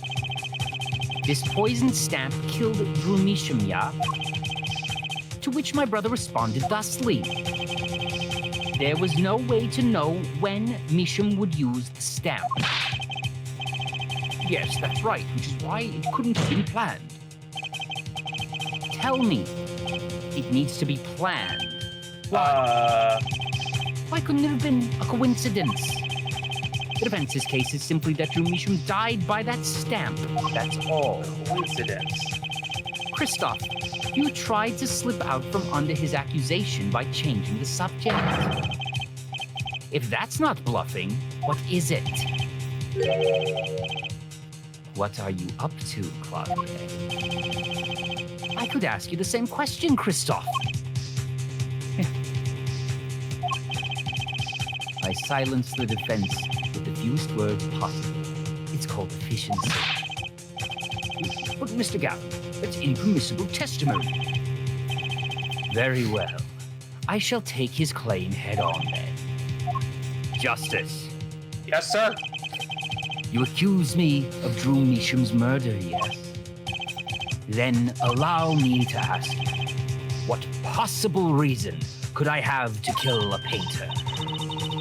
Apollo, motive. He's talking about a motive. Indeed. Oh, I get it now. It's odd to see how an attorney could come to work to kill a painter. Now here's something. Why didn't he bring up the motive from the very beginning? Unless he was afraid it was a battle he might lose. So, what does it mean? It means there's a weak spot. I have some evidence to prove a motive. A motive for murder. By the way, this is as a friend who is a prosecutor actually mentioned in her panel. The attorney and the prosecutor work together to find the truth. This is how this type of thing should work, not one against the other. Even though, Yep. you know, some people kind of do that because, you know, if they win a case, they get money. Yeah. But anyways. This is a vital, if not the most vital element in this case. Please consider this when making your statement. I'd say it's about this vital. That's not much. We're still in the full bar. Not much. Yeah. If it was like a full bar, that'd be a different story. Well, Mr. Justice, I'm going through this with a no matter what. Understood, Your Honor. I'd like to present evidence. then let's see what you have for us. What reason did Christoph Gavin have for wanting to murder Drew Measham? Yep. Take that! Christoph Gavin's motive becomes clear when we consider why the stamp came to Drew Measham's studio in the first place. Why was that? Forgery, Your Honor. Go back 7 years. Drew Measham accepted his first job creating forged evidence. I've seen that before. Page from a diary, wasn't it? Magnific Grammary's diary. Ah, when attorney Phoenix Wright lost his badge, yes. This was the evidence he presented to his loss. This evidence is fake, yes. But did Mr. Wright request the forgery to be made? That was never proven. Objection! The defense attorney on that case was Phoenix Wright. Who other than him, drunk with the prospect of victory, could have done it? And why would they? Just out of curiosity, do you remember this letter? This is the first page.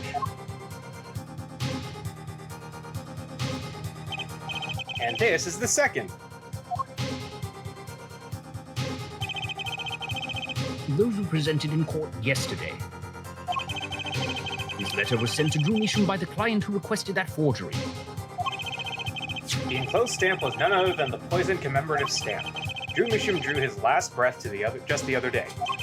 However, the code for his murder is already 7 years old. 7 years old? The client who requested this forgery was very cautious. He tried to erase anything and anyone with connections to the forgery, To keep them from talking. but he made a mistake.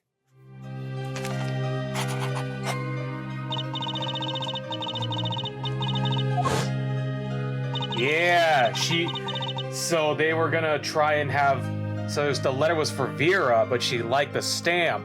So so it was meant to kill her. So they went against what the actual thing was, yes, as we know. Yes, the killer's time bomb was delayed. Poison stamp was sealed within a glass frame, where it sat for 7 whole years.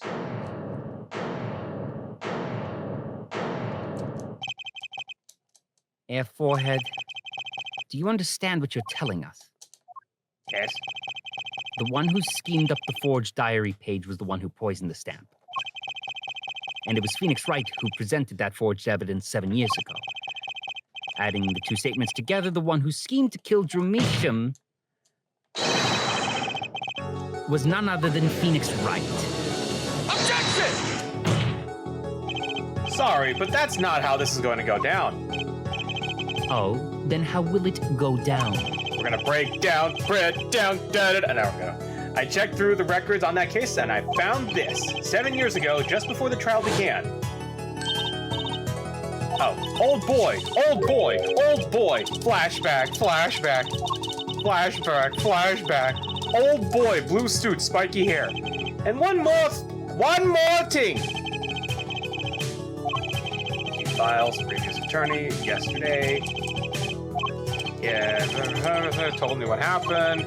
Let's play cards. Phoenix Wright was put on the case the day before the trial started. He didn't have time to request a forgery. The day before? Now here's a question. Just who was Shady Enigma's previous defense attorney? No, this can't all be. But it is all true. There was another man, a defense attorney with a badge on his collar.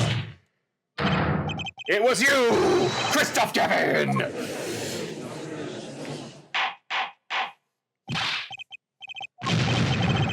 What is the meaning of this? Witness, I'm defendant.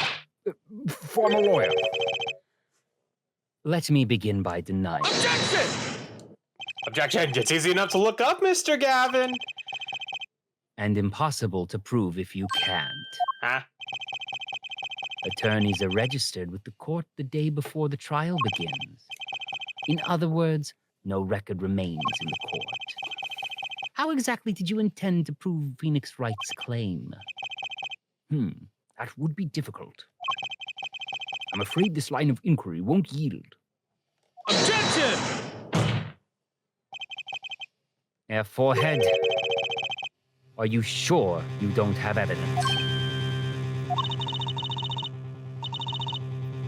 What's wrong with Prosecutor Gavin? He looks clammy. Evidence. Evidence that shows this man, Christoph Gavin, requested that forgery 7 years ago.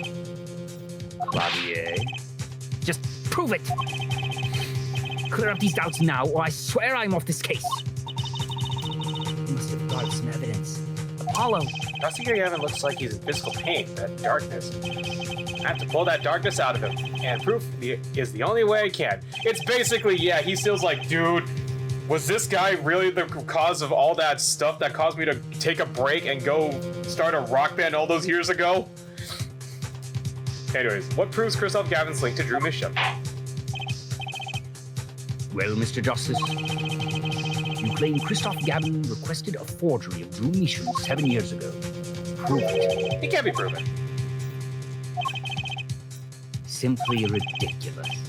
Why even discuss it? This evidence does not. Are you telling the truth, Apollo Justice? Hey, you're saying my name for the first time. Thank you. I am. Then I say we give him the benefit of the doubt. Very well. But if you're wrong about this, be prepared for penalty. Your Honor, do the defense an injustice. Mr. Justice is clearly passionate about his claim. Should the penalty not match his passion? There we go. It's a lightsaber. Dun, dun, dun, dun, dun, dun, dun. I haven't given a penalty like that in a long time. Well, Mr. Justice? Fine, Your Honor. All I have to do is prove any kind of link. Something that ties. Yeah, we get the evidence. Very well, Mr. Justice. Present your evidence. Show us the link between our witness and Drew Misham. Oh, yeah. Take that! There we go. The music silenced. This evidence proves there's a link. Objection! That scrap of paper? I'm afraid I can't let you submit that. Is there some problem? There is. How could you possibly have that? You couldn't. Ah. Hey, that's Daddy's handwriting. Oh, damn it! He forged again! Mr. Wright's handwriting? What is the meaning of this? Ah, I see now. Yes, of course. What do you mean, of course? I just remembered I had a visitor yesterday. So doesn't that mean that was his... Never mind. Phoenix Wright came to my cell, except I wasn't there. Phoenix Wright? When I returned, I saw he had something of mine in his possession. Of course, I had no intention of letting him get away with reading my private mail. Mail? I mean, this letter was in your cell. No. However, it appears Mr. Wright has yet to be cured of his bad forging habits. Well, it's a forgery. It's not very good. The handwriting's terrible. This is Mr. Wright's reproduction of what we saw written in the real letter. Reproduction? Well, when Mr. Wright visited Christoph Gavin's cell, he brought with him a small video camera. You know, it would have been nice if you actually showed the footage of that. Yeah, that... Anyway. Instead of, you know, just reproducing forgery stuff like that, and you could have just shown like, hey, here's the evidence right here. Ha ha ha ha ha.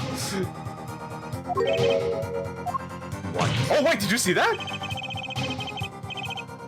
You saw that? Well, never mind. You'll see his face anyways. He recorded his entire conversation with you, Mr. Gavin, and the contents of your personal mail. Oh, never mind. It was. Regardless, this mockery of a piece of evidence will never be accepted by the court. Oh, there you are. There's that face. Evidence based on a video a man with no authority whatsoever claims he took. A man who happens to be an ex-attorney suspected of forgery. Prosecutor Gavin. Oh, that's a new animation. Prosecutor Gavin. As embarrassing as this is for me to say, I'm afraid my brother is incapable of making rational judgments at the moment. Your Honor, your decision, please. The defense's claim is denied. What? Only actual evidence is permitted in a court of law. Please remove the defense's evidence from the record. Better luck next time, Justice. Oh boy. Well, we've certainly taken a detour from our cross-examination. Oh, hang on a second. Audio's a lot louder for some reason. Seemed fine to me. Anyways. No, for some reason the audio levels were a lot different. There we go. A lot better. Anyways. Now it's real quiet for me. I thought it was fine. Oh well. All right. Let me hit it up on the middle ground. There you go. Is that good? Fine, whatever. I'll just turn it up on my end. Okay. But the defense appears to be lacking proof. I'm forced to end the cross-examination of Christoph Gavin at this point. Apollo, do something. Thinking, but without evidence. I don't have anything that I can use on him. Very well. This ends the special witness's cross-examination. Objection!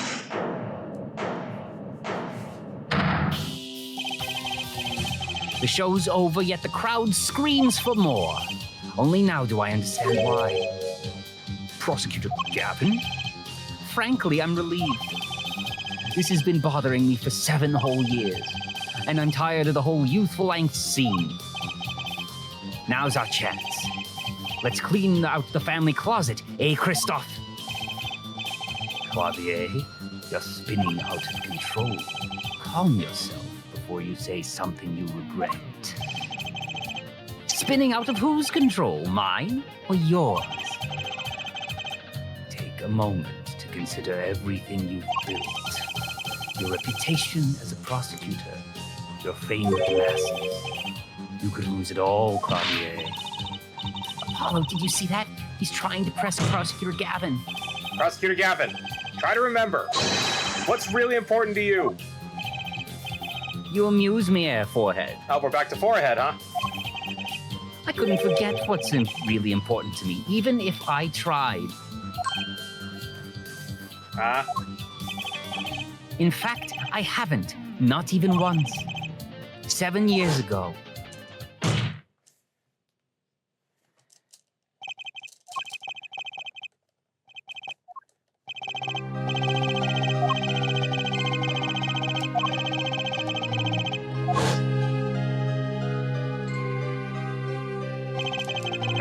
The dang flashbacks. There we go. I'm familiar with the trial. I watched the video several times.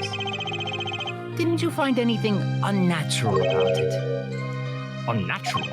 Well, you did seem unusually well prepared. I mean, Mr. Wright had only just presented his evidence. Next moment you call Drew Misham. It was almost as if... Almost as if what? Oh. Funny. Didn't even occur to me to wonder. But now that I do, there's only one possible explanation. Almost as if, from the very beginning, you knew Mr. Wright was going to present that evidence. Correct. I knew that if I applied the usual pressure, Phoenix Wright would eventually come up with that forged diary page. Don't do this, Clavier. I knew because you told me, Christoph. What? Nani? That's like a bird. It was the night before the trial. Clavier. Christoph, I'd seen you at the prosecutor's office the day before the trial. I won't be appearing in the trial, actually. Huh? Why not? I won't be facing off with you on your first trial, apparently. But in exchange, I have brought information. Information? The attorney who will be there in my place tomorrow is not to be trusted. Don't even give him the benefit of your respect. Listen, I want you to call in a special witness. Then. I wondered about it at the time. How did Christoph know so much? Prosecutor Gavin. Christoph, we were supposed to face each other in that trial. A fair fight, brother to brother. I deserved that much. You let me borrow the victim's belongings. You showed me all your research on the case. The Victim's belongings? Oh. Which would have included Magnifi's diary, wouldn't it? Mr. Gavin. My, Clavier. You disappoint me. You find trees, yet miss the forest. That's why you go touch grass, man. You're the one missing the forest, Mr. Gavin. You can't sweep this under the rug. Not anymore. Tell me what was going on behind that trial. Why not? I've achieved what I came here to do. I see no harm in a little reminiscing. I think we're finally get to shine a light on that black belly of this thing, Trucy. We've done everything we could. I hope it's enough. 7 years ago, the day before the trial, I visited the detention center at the request of my client, Zach Gramery. Oh, this one's all you. 2 cards. 1 card.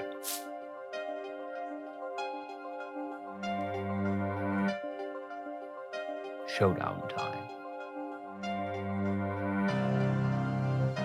Enough.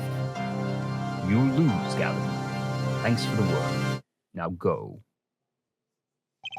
To be honest, I don't know what his reasons were to this day. As far as I could tell, he dismissed me as his representation because I lost in a game of poker. I came to no other conclusion. Daddy used to say something. If you want to know a man, you have to compete. Zach wasn't watching his points or the cards. He was watching the man behind the cards. Ah!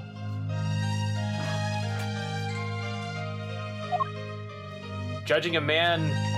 Ah, that's how you choose a good attorney, if they're actually honest or something like that, right? I couldn't believe it. Phoenix Wright. A second-rate attorney who relies on luck and bluffs. I mean, listen, if that luck and bluff actually got him like the truth, who's to say, you know? He dismissed me and went with that pitiful excuse for a man. He deserved to die for that error alone. Hold it! So the one who requested that forgery was... Oh, I'm not admitting to anything. My point is, these 2 men shamed me, and I could not forgive that. Phoenix Wright and Zach Gramery both deserved what they got. So you asked Mr. Mission to forge that evidence so you could win, but then when you were dismissed as Zach when you were dismissed as Zach Gramery's attorney, you used your forged evidence as a trap. You fed me information on about the forgery you made. And the fact that he was going to use that forgery against his brother who asked for a fair fight? Damn. Then you gave me your dirty evidence. Then you gave your dirty evidence to him. You're free to imagine what you will. My point is that all I had imagined came to pass. Everything went perfectly.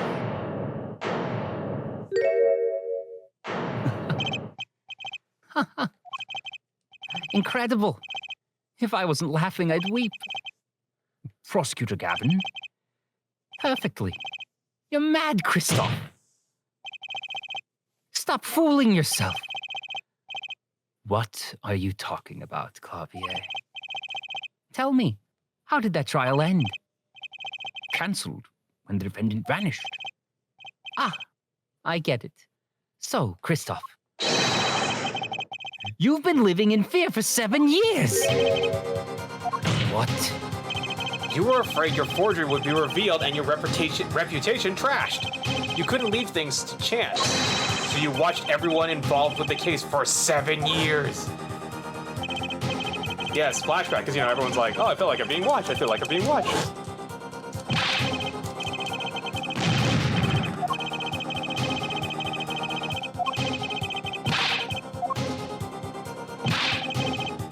Wait just a minute. Zach Gramery was seen by this reporter? How is that possible? Was he alive after being gone 7 years? Finally. I knew this moment was coming. I just didn't think we'd get here so fast. Zach Gramery, gone missing for 7 years. Trucy's father, who's now dead. What's wrong, Apollo? Go get him. Right, leave it to me. Allow me to refresh the court's memory. 6 months ago, Christoph Gavin was charged with murdering a mysterious traveler. I remember him quite well. Shady Smith, was it? But you still can't remember the fact that nail polish was a thing? Fine. Poisoned in a Chinese restaurant. Tragic. Okay, never mind. Russian restaurant, but okay. The details don't really matter right now.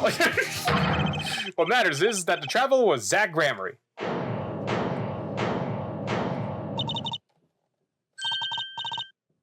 What is it, Apollo? Huh? Keep going. We'll talk about it later.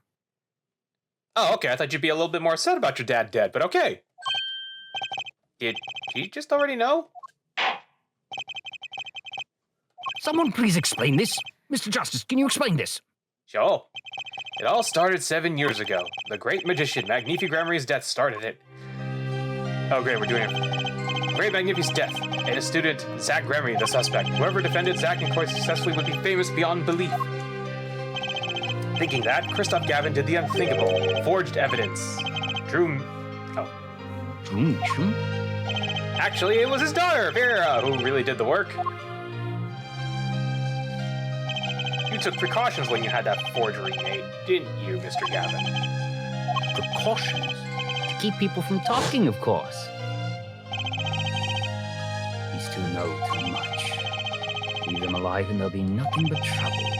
That's when you planned your poisoning of the forges.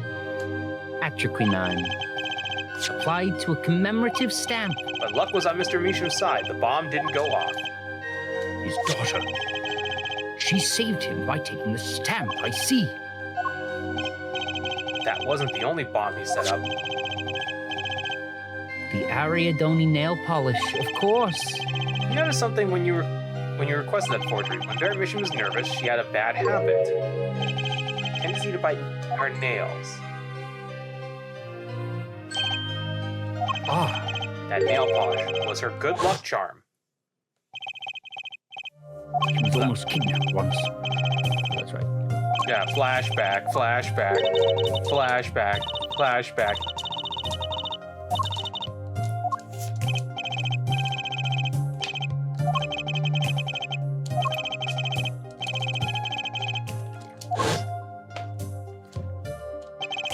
It was his insurance.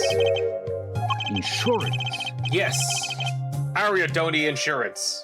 We make a killing. As long as she lived quietly at home, there was no danger to her.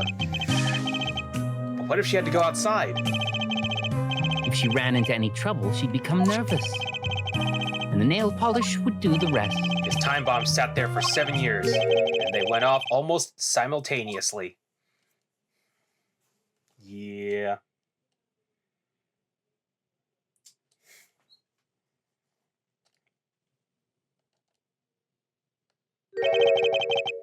If you're finished. May I return to my cell now? I'm not actually accustomed to standing for such long periods of time. But wait a minute, you were an attorney. Of course you were standing for long periods. Or, you know, he's super fancy and he decides to sit on a fancy chair because he's fancy, I guess. Have you heard a single thing we said, man? Oh, I listened quite closely to your little tale. Quite an entertaining piece of fiction. What? Clavier, surely you understand. But back to the evidence.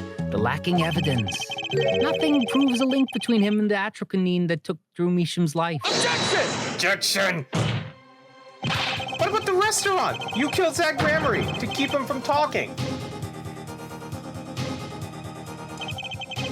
I killed no man of that name. Read over the report again if you like. The victim was a traveler by the name of Shady Smith, about whom we know little else. You can't seriously think I knew that he was that particular thief. Objection! Okay, then why did you kill him? I plead my right to remain silent. Remember, this court did not convene to put me on trial. The defendant's name is Vera Measham, suspected in the killing of her father. My trial's been finished for 6 months now. I'm afraid we have strayed considerably from our purpose here. This court concurs with the witness. It is defendant Vera Measham who is on trial. No, but you were doing so well, Apollo. As long as there is no evidence to support the accusation against him, this course of inquiry cannot find Vera Measham innocent. Objection! Your Honor, Phoenix Wright spent 7 years collecting this evidence. Objection! You still don't get it, do you? Let us assume there was poison in the nail polish. Who then was responsible for causing Vera Measham to bite her nails? What? It wasn't me, I know that much. The one who brought that poison to her lips was you. What?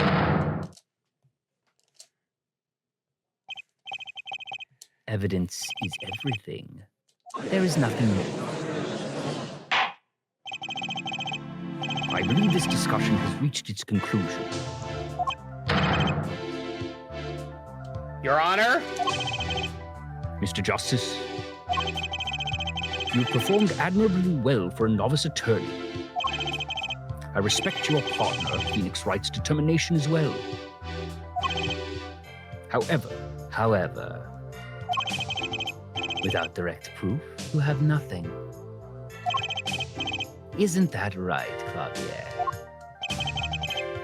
Unfortunately, yes, Christoph, you're right. That is, you would have been right until now. That's right. What? Did the news not reach your desk in solitary? The eyes of the nation are on this courtroom today. This is the trial case for a new judicial system. That's right. That's right. I totally forgotten. How? Never mind. The jurist system. Yeah, baby. Jurists, you say? The current judicial system has been deemed too closed off from society. This new system attempts to inject the wisdom of common citizens into the law. Common citizens? Wisdom? Is this some kind of a joke? What could we possibly gain by doing this? Entrusting our judicial system to a mindless, emotional mob of irrational mouth breathers. Oh boy, he's mad. Common citizens have something called common sense. Yeah. Common sense is not restricted by the law. Nonsense. There is only room for two in this court. Me and the law. Oh. Keep the riffraff out. Out, I say. They're not in court, actually. They're watching everything by video camera.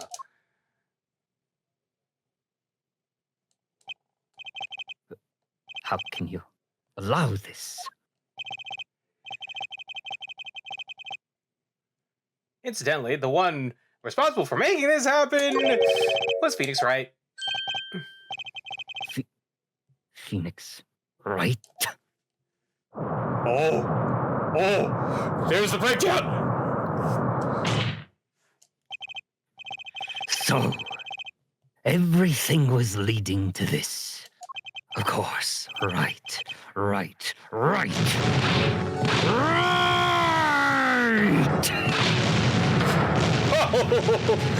Yeah, that is some King of Fighters breakdown right there.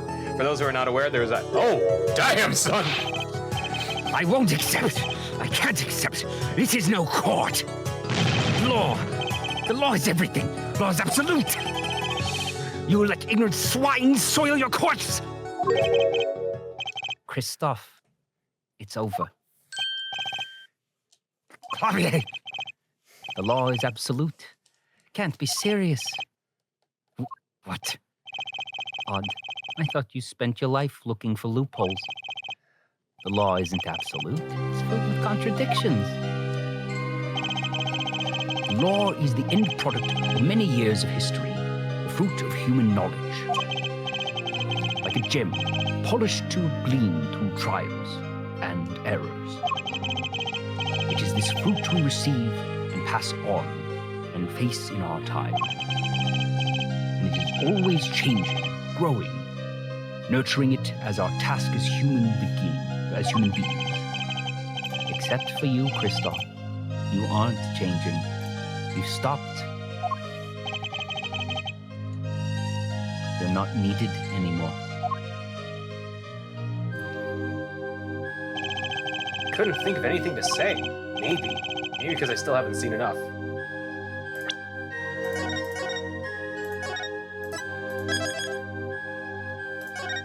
This is the part I remember entirely clearly now, so I'm going to explain a bit in a bit. Not one word. I know. When we get to it, you'll see. But someday I'll know what law is. And did you study? Never mind. And I'll fight to change it if I have to. Also, no, because you've been saying something about the verdict. He wasn't saying he knew the verdict. I see no need to further prolong this trial. Hold on. Yeah, this is accurate. Why? I can barely hear you, man. And I'm putting this on max too. For some reason, this game's a lot louder than you are.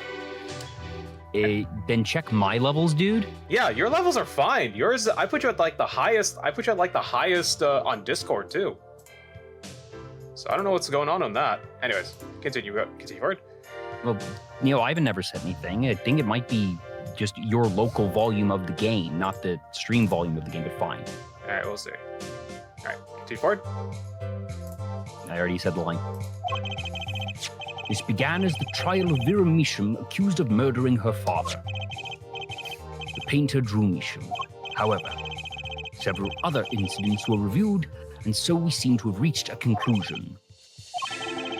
Before this court declares a verdict, I await your decision. Jurists of the court, for the death of Drew Misham, how do you find the defendant Vera Misham? Innocent or guilty? I turn to you now to consider this matter. Right as Clavier is just like seething in anger, say like, no, don't do this. You're supposed to do it. You're not the judge. October 9th. Well, wow, that was 3 hours later. Juris Chambers. Oh, this is you. Phoenix. That's Phoenix. This ends the trial for this case.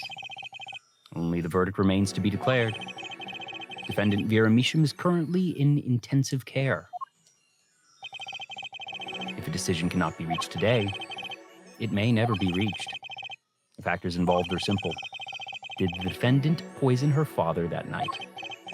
If so, she is guilty. Or was there another reason for Mr. Misham's death? Did another person poison him? If so, she is innocent. A panel has been provided for each of you to input your decisions. That is all. Please, wait. No, it's not a guy. Yes, Juris number 6? There's something in the jurist handbook here. Persons involved with the case may not be jurists.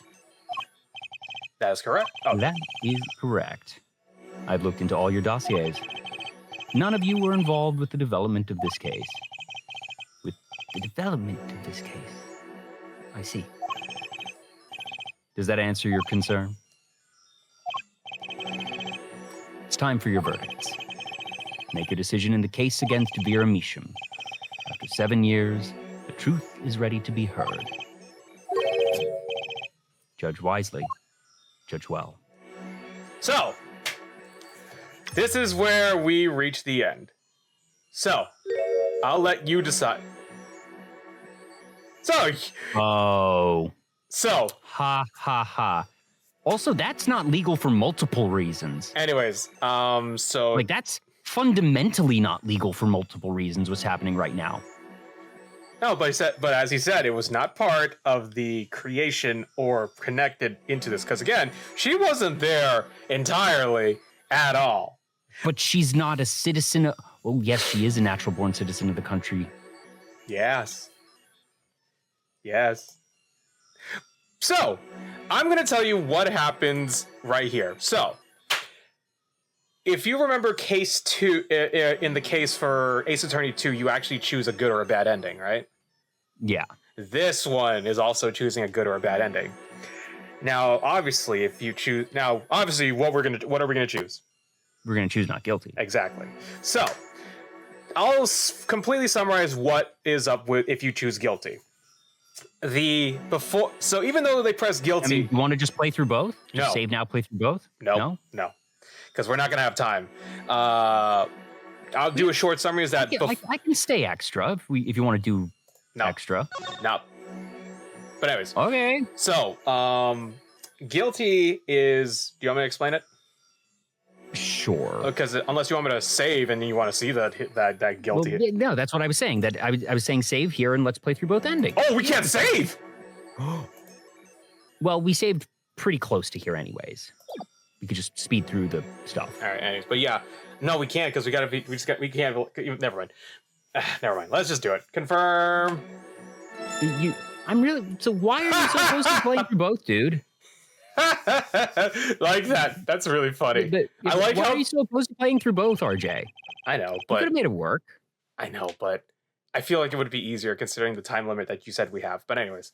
No, I said we don't have a time limit tonight. Yeah. I reset, use the time stone. I said at the start of this, RJ, that I could go late. Ah, okay. Anyways. So a verdict was Time reached. stone. No, time stone. What do you mean? Let's do both. Go back. I can't. Reset the system. So. Oh, well, no, yeah, we can just reset. Yeah. Oh man. We forcibly used the time. Oh, wait, hang on. It's fine. Okay, so that explains. I was like, RJ, why on earth are you so opposed to just doing both endings? And you, for some reason, you must have misheard me earlier when I said that we could go late. Yeah, I was like, no, we can't really do that. Welcome back, everybody. Good.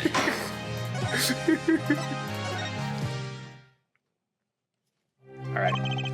Someday I'll know what law is. Blah blah blah blah blah. All right. Let me cheat just to be sure. Okay, good. I can save here just to be sure in case anything stupid happens. All right, cool. End of the trial. Vera Measham accused of murdering his father. By the way, you haven't restarted the stream on Discord. Huh? Discord stream. Oh, really? It restarted? Yeah, when you shut off the system, it shut off the Discord stream. I thought it meant the actual stream, and I actually can't. No. Oh god! It accidentally clicked the end stream on there too. Did you end the stream? By accident. RJ, do you not have the confirmation set up? No, the confirmation was set. No, the confirmation was set up. And you click through the confirmation. Oh no, there was no confirmation. It's either yes, it just happens. If you click it, it's done. No, you can set a confirmation. I will show you how to do that after this. Oh. You always have a confirmation set. Gotcha. Because Also, the volume on here is now very loud. Holy cow. The volume here on Discord, now I understand why you turned it down. Holy cow. really? Anyways, Anyway, wow, really? No. Yeah. The audio is now different here. it's much louder here, but anyways, whatever. Continuing. So, go through all this, da ba ba ba ba, yada ba ba ba da ba ba. No, there, right here. It'll be Dave, and what I want you to do is create a new note. So do it there, but also go down to. Do you actually want me to save a good and bad ending? Yes, Fine. because what's probably going to happen is they will require you to save at the end of it. So I just don't. Honestly, I don't even understand why they would give you the option. Why are you doing this again? I'm being over thoughtful right now. RJ, are you going to do this every single? Now you're the one wasting time, dude. All right, there you go. This is the last part. I don't understand why they give you the option for guilty because there's you know, they really want- nothing Because they want to give you ultimately suggesting that she's guilty at this point anyways. they want to give you that option to know what what would happen, if you chose guilty, because obviously, we're gonna choose not guilty, but it's like, what if we chose guilty? Yeah.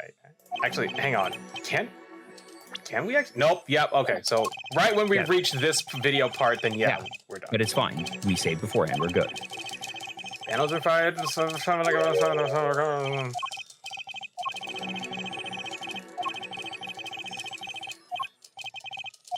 So anyways, yeah, my initial thought was, okay, obviously the mother is on the jury here, and that seems illegal because she's a foreign citizen, but no, she's actually not a foreign citizen. She wound up overseas. Somehow.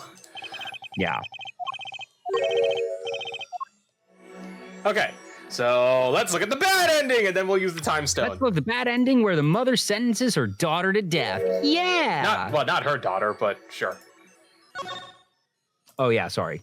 Not her daughter. Here we go, guilty with that. It's like,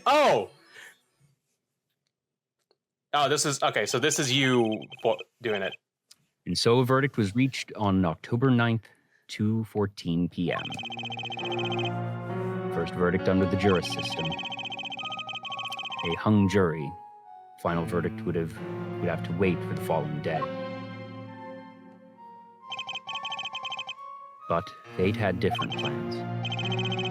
That night, defendant Vera Mishum's condition worsened. She died in her hospital bed. Her verdict was postponed for eternity. Yep, and that's the ending. That's the whole ending? That's the ending. And you thought we didn't have time to do that? I thought that's why I wanted to do a quick. RJ, why were you saying no when it literally, the amount of time that we took on that? We literally just wasted 10 minutes on that, dude. Why did you say no? Because I felt it would have been longer actually when I last remembered. But anyways, let's go back to this. Anyways.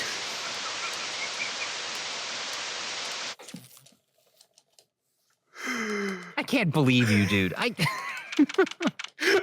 it was longer. I remembered it longer back then.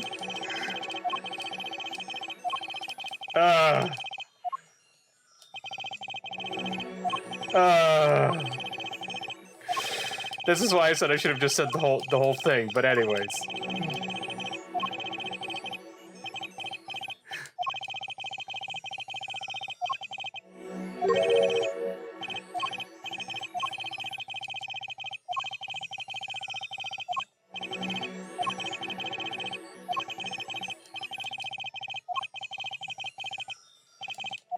Development of the case. So here's an interesting thing that's actually noted here. So in the original DS version of this game, you could actually move the hand. Like side to side. Yeah, you could actually move it side to side with it because it was touchscreen. Oh, that's right. Because they had a touchscreen, you could actually move it side to side like that, like this. Except obviously much more freedom-ish because obviously we can't do it like here. Anyways, not guilty. Not guilty. Obviously. And then I like how this. It just like the bracelet, like, oh, yep, is that person. Yeah. I mean, I can tell from the sleeve alone, but whatever. Yeah. Anyways, And so a verdict was reached on October 9th, 2:14 p.m. The first verdict under the jury system. Innocent by unanimous decision. The record will show that when the verdict was announced, special witness Christoph Gavin laughed. A laugh louder than any ever heard before or since. A laugh that echoed in the halls of justice, lingering for what seemed like hours.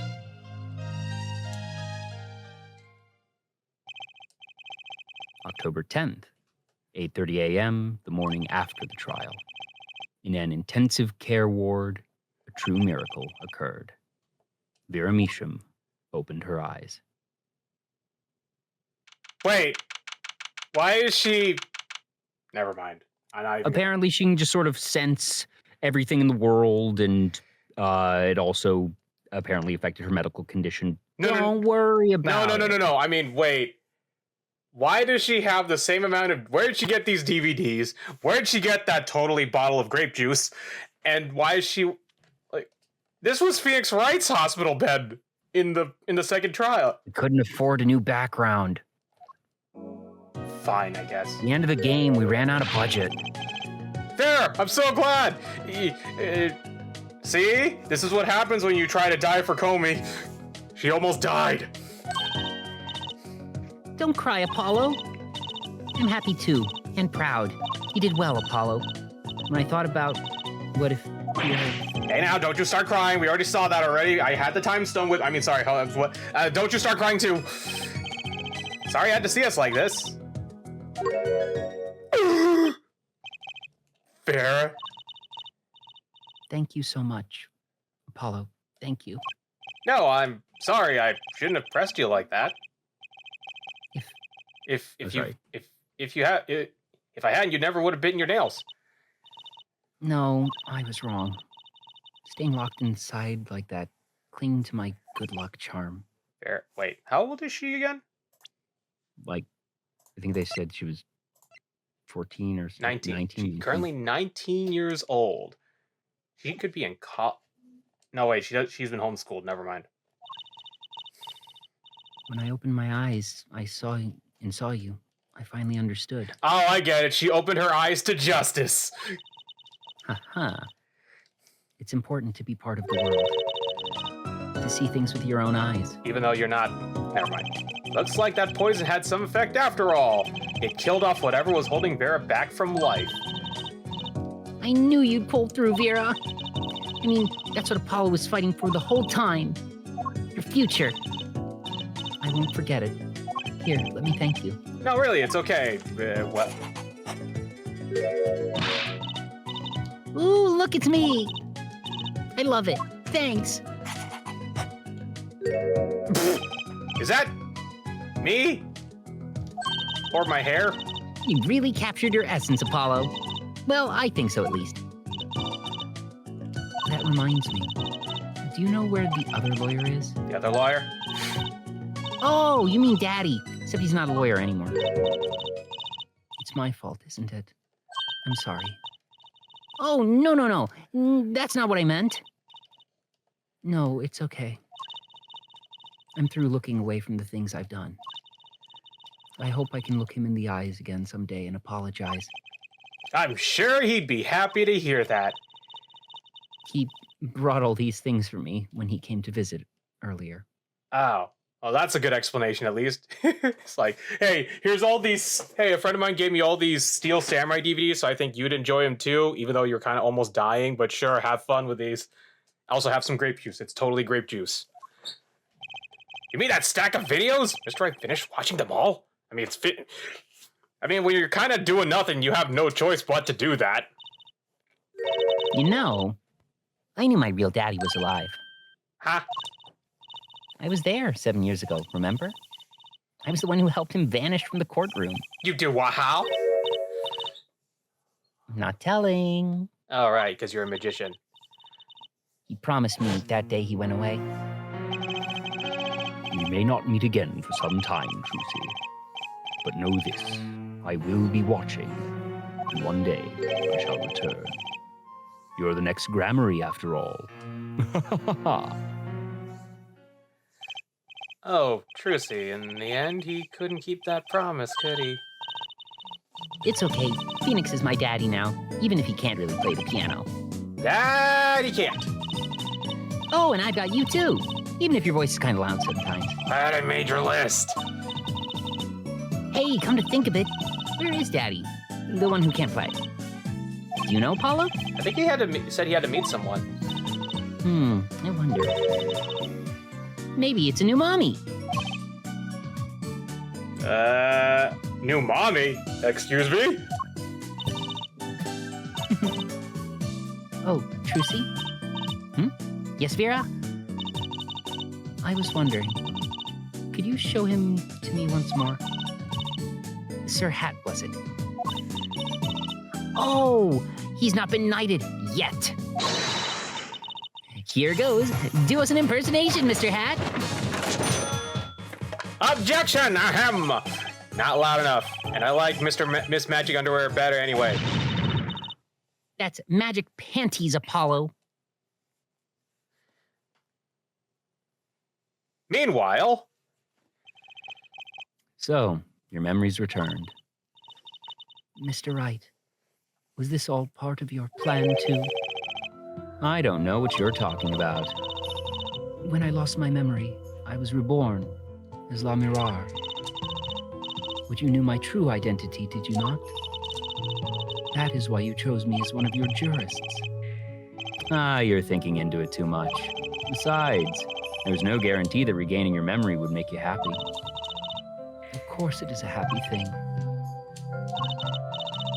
For so long, I thought I was alone. But now I know I have children. 2 dear children. I'm so proud of them. This, too, I think, is thanks to you. Are you going to tell them? They do not know? Nope. They don't know their mother. They don't even know their siblings. I will go to them when the time is right.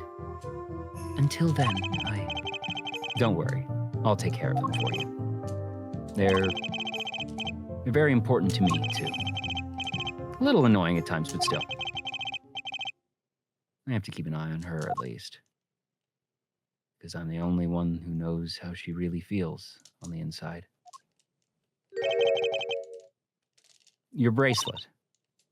Yes? I've seen a lot of mysterious things these past 7 years. But your bracelets are the strangest of all.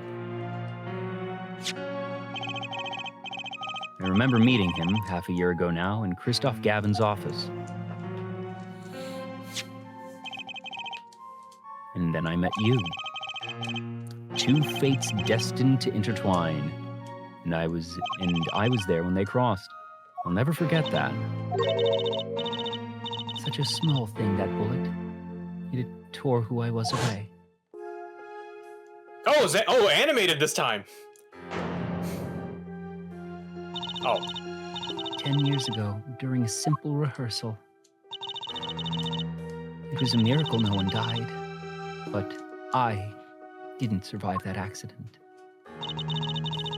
That is why I left the troupe, my family.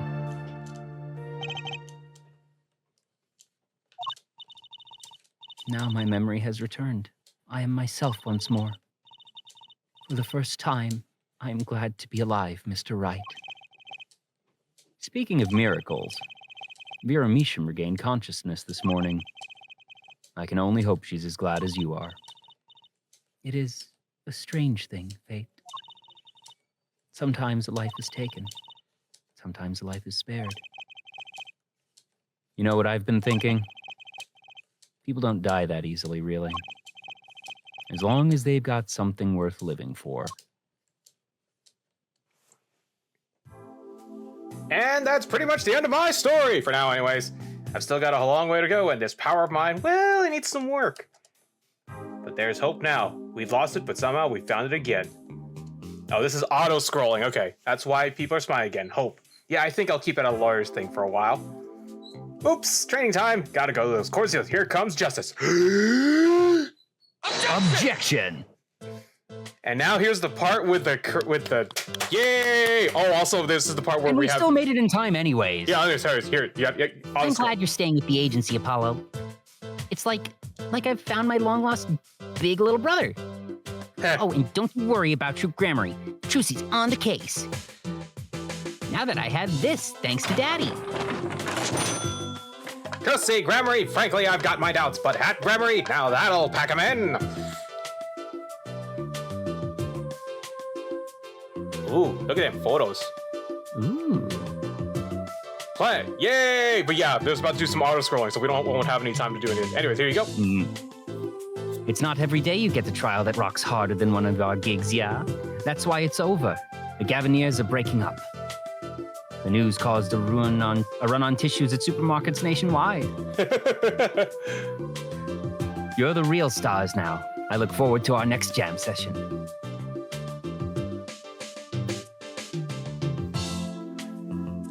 Oh, conveniently placed photos, huh? I know what that's gonna do. Ha ha ha! They just fall, but they just somehow gonna create a good collage somehow. Anyways. Well, it's finally over. You know, thinking about it, I've been a piano player for longer than I was a lawyer. Now that everything's sorted, I've got time on my hands. Maybe I'll take some lessons. Or maybe I'll take the bar exam again. I mean, he's considered innocent from forgery, so... Yeah, that if anything, he should just be reinstated full sail, that he should not have to take the bar again. Yeah. You can follow up on that stuff. I like how his background is just the hospital bed. Also, man. Oh, there's Emma. Nice.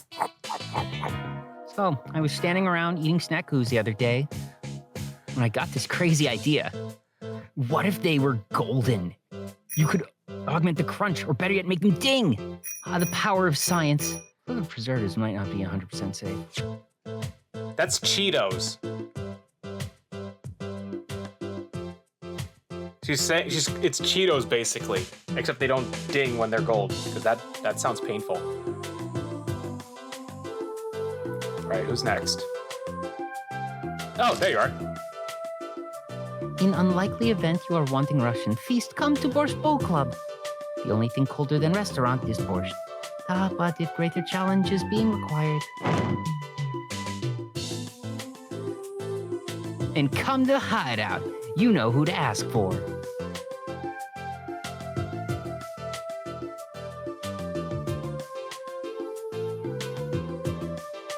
Huh. I wish I could skip some of this, just so we can go to the characters, but I can't. I like pressing every button right now. Well, yeah, you gotta watch the credits. Gotta watch the credits. Thank everybody who was involved. Oh! So, Yataki Pastries is getting back into its Eastern roots, spread the culture and all. Yo, boss, culture time! This is how we write the root, capiche? But we're still about giving back to the people. Yo, boss, PR time!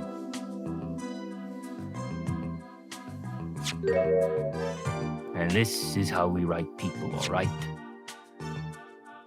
Not that Walkie's paying any attention. Oh, kids.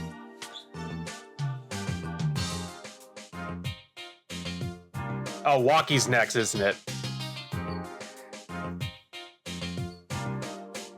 Yep.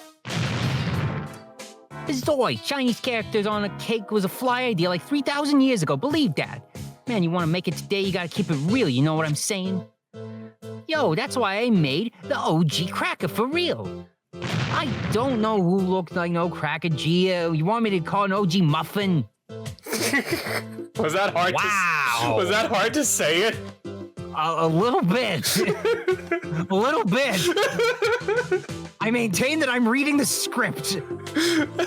I don't know who and where all this food talk is coming about. You ask me, there's only one food, and that's noodles. Noodles forever. I got a new one, too. See, this time, I just put a big chunk of salt in the bowl. Why pretend Aldoon's noodles is all about the salt. Salt forever.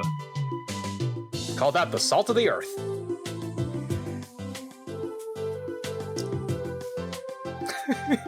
Again, well, I think this game was like made in 2006, so... Oh, my turn! I have returned! My exceptionally inquisitive nature has won me unequivocal adoration in my department. You see, they used to call me Wesley Stickler and Wesley Sticky Hands. But no longer. I have a new name, one that reflects my true academic nature. Wesley Sicko reporting. Yes, curiosity is sickness, and I am the cure.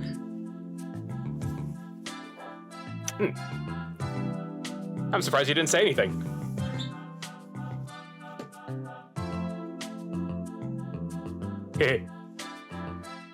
Ooh, localization. Thank you, people of localization.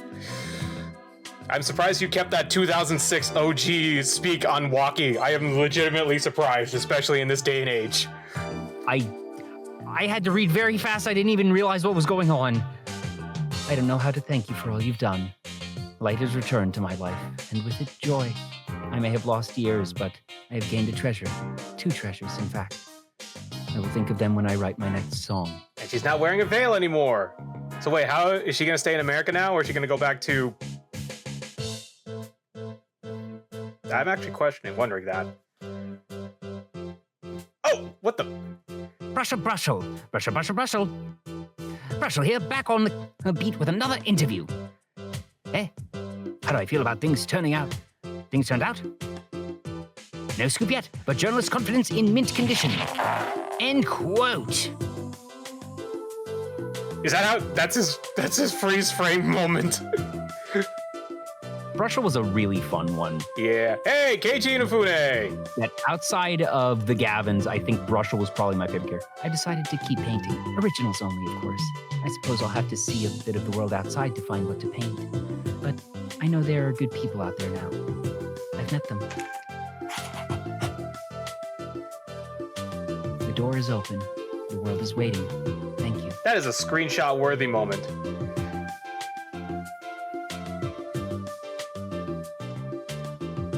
Original creator, Shu Takumi! Thank you so much. And there's the drawing art from Faramisha. Thank you all for enjoying our time here with Apollo Justice. That was basically it. We only had 4 cases in Apollo Justice. Can you believe that? Big cases, though. Well, the original game only had 4 initially. Yeah. Look at that! And we got special art as congrats! We've unlocked music and commemorative backgrounds. Wait, was that? Anyway. Even with that, even with our 10-minute delay, RJ, we still end technically early.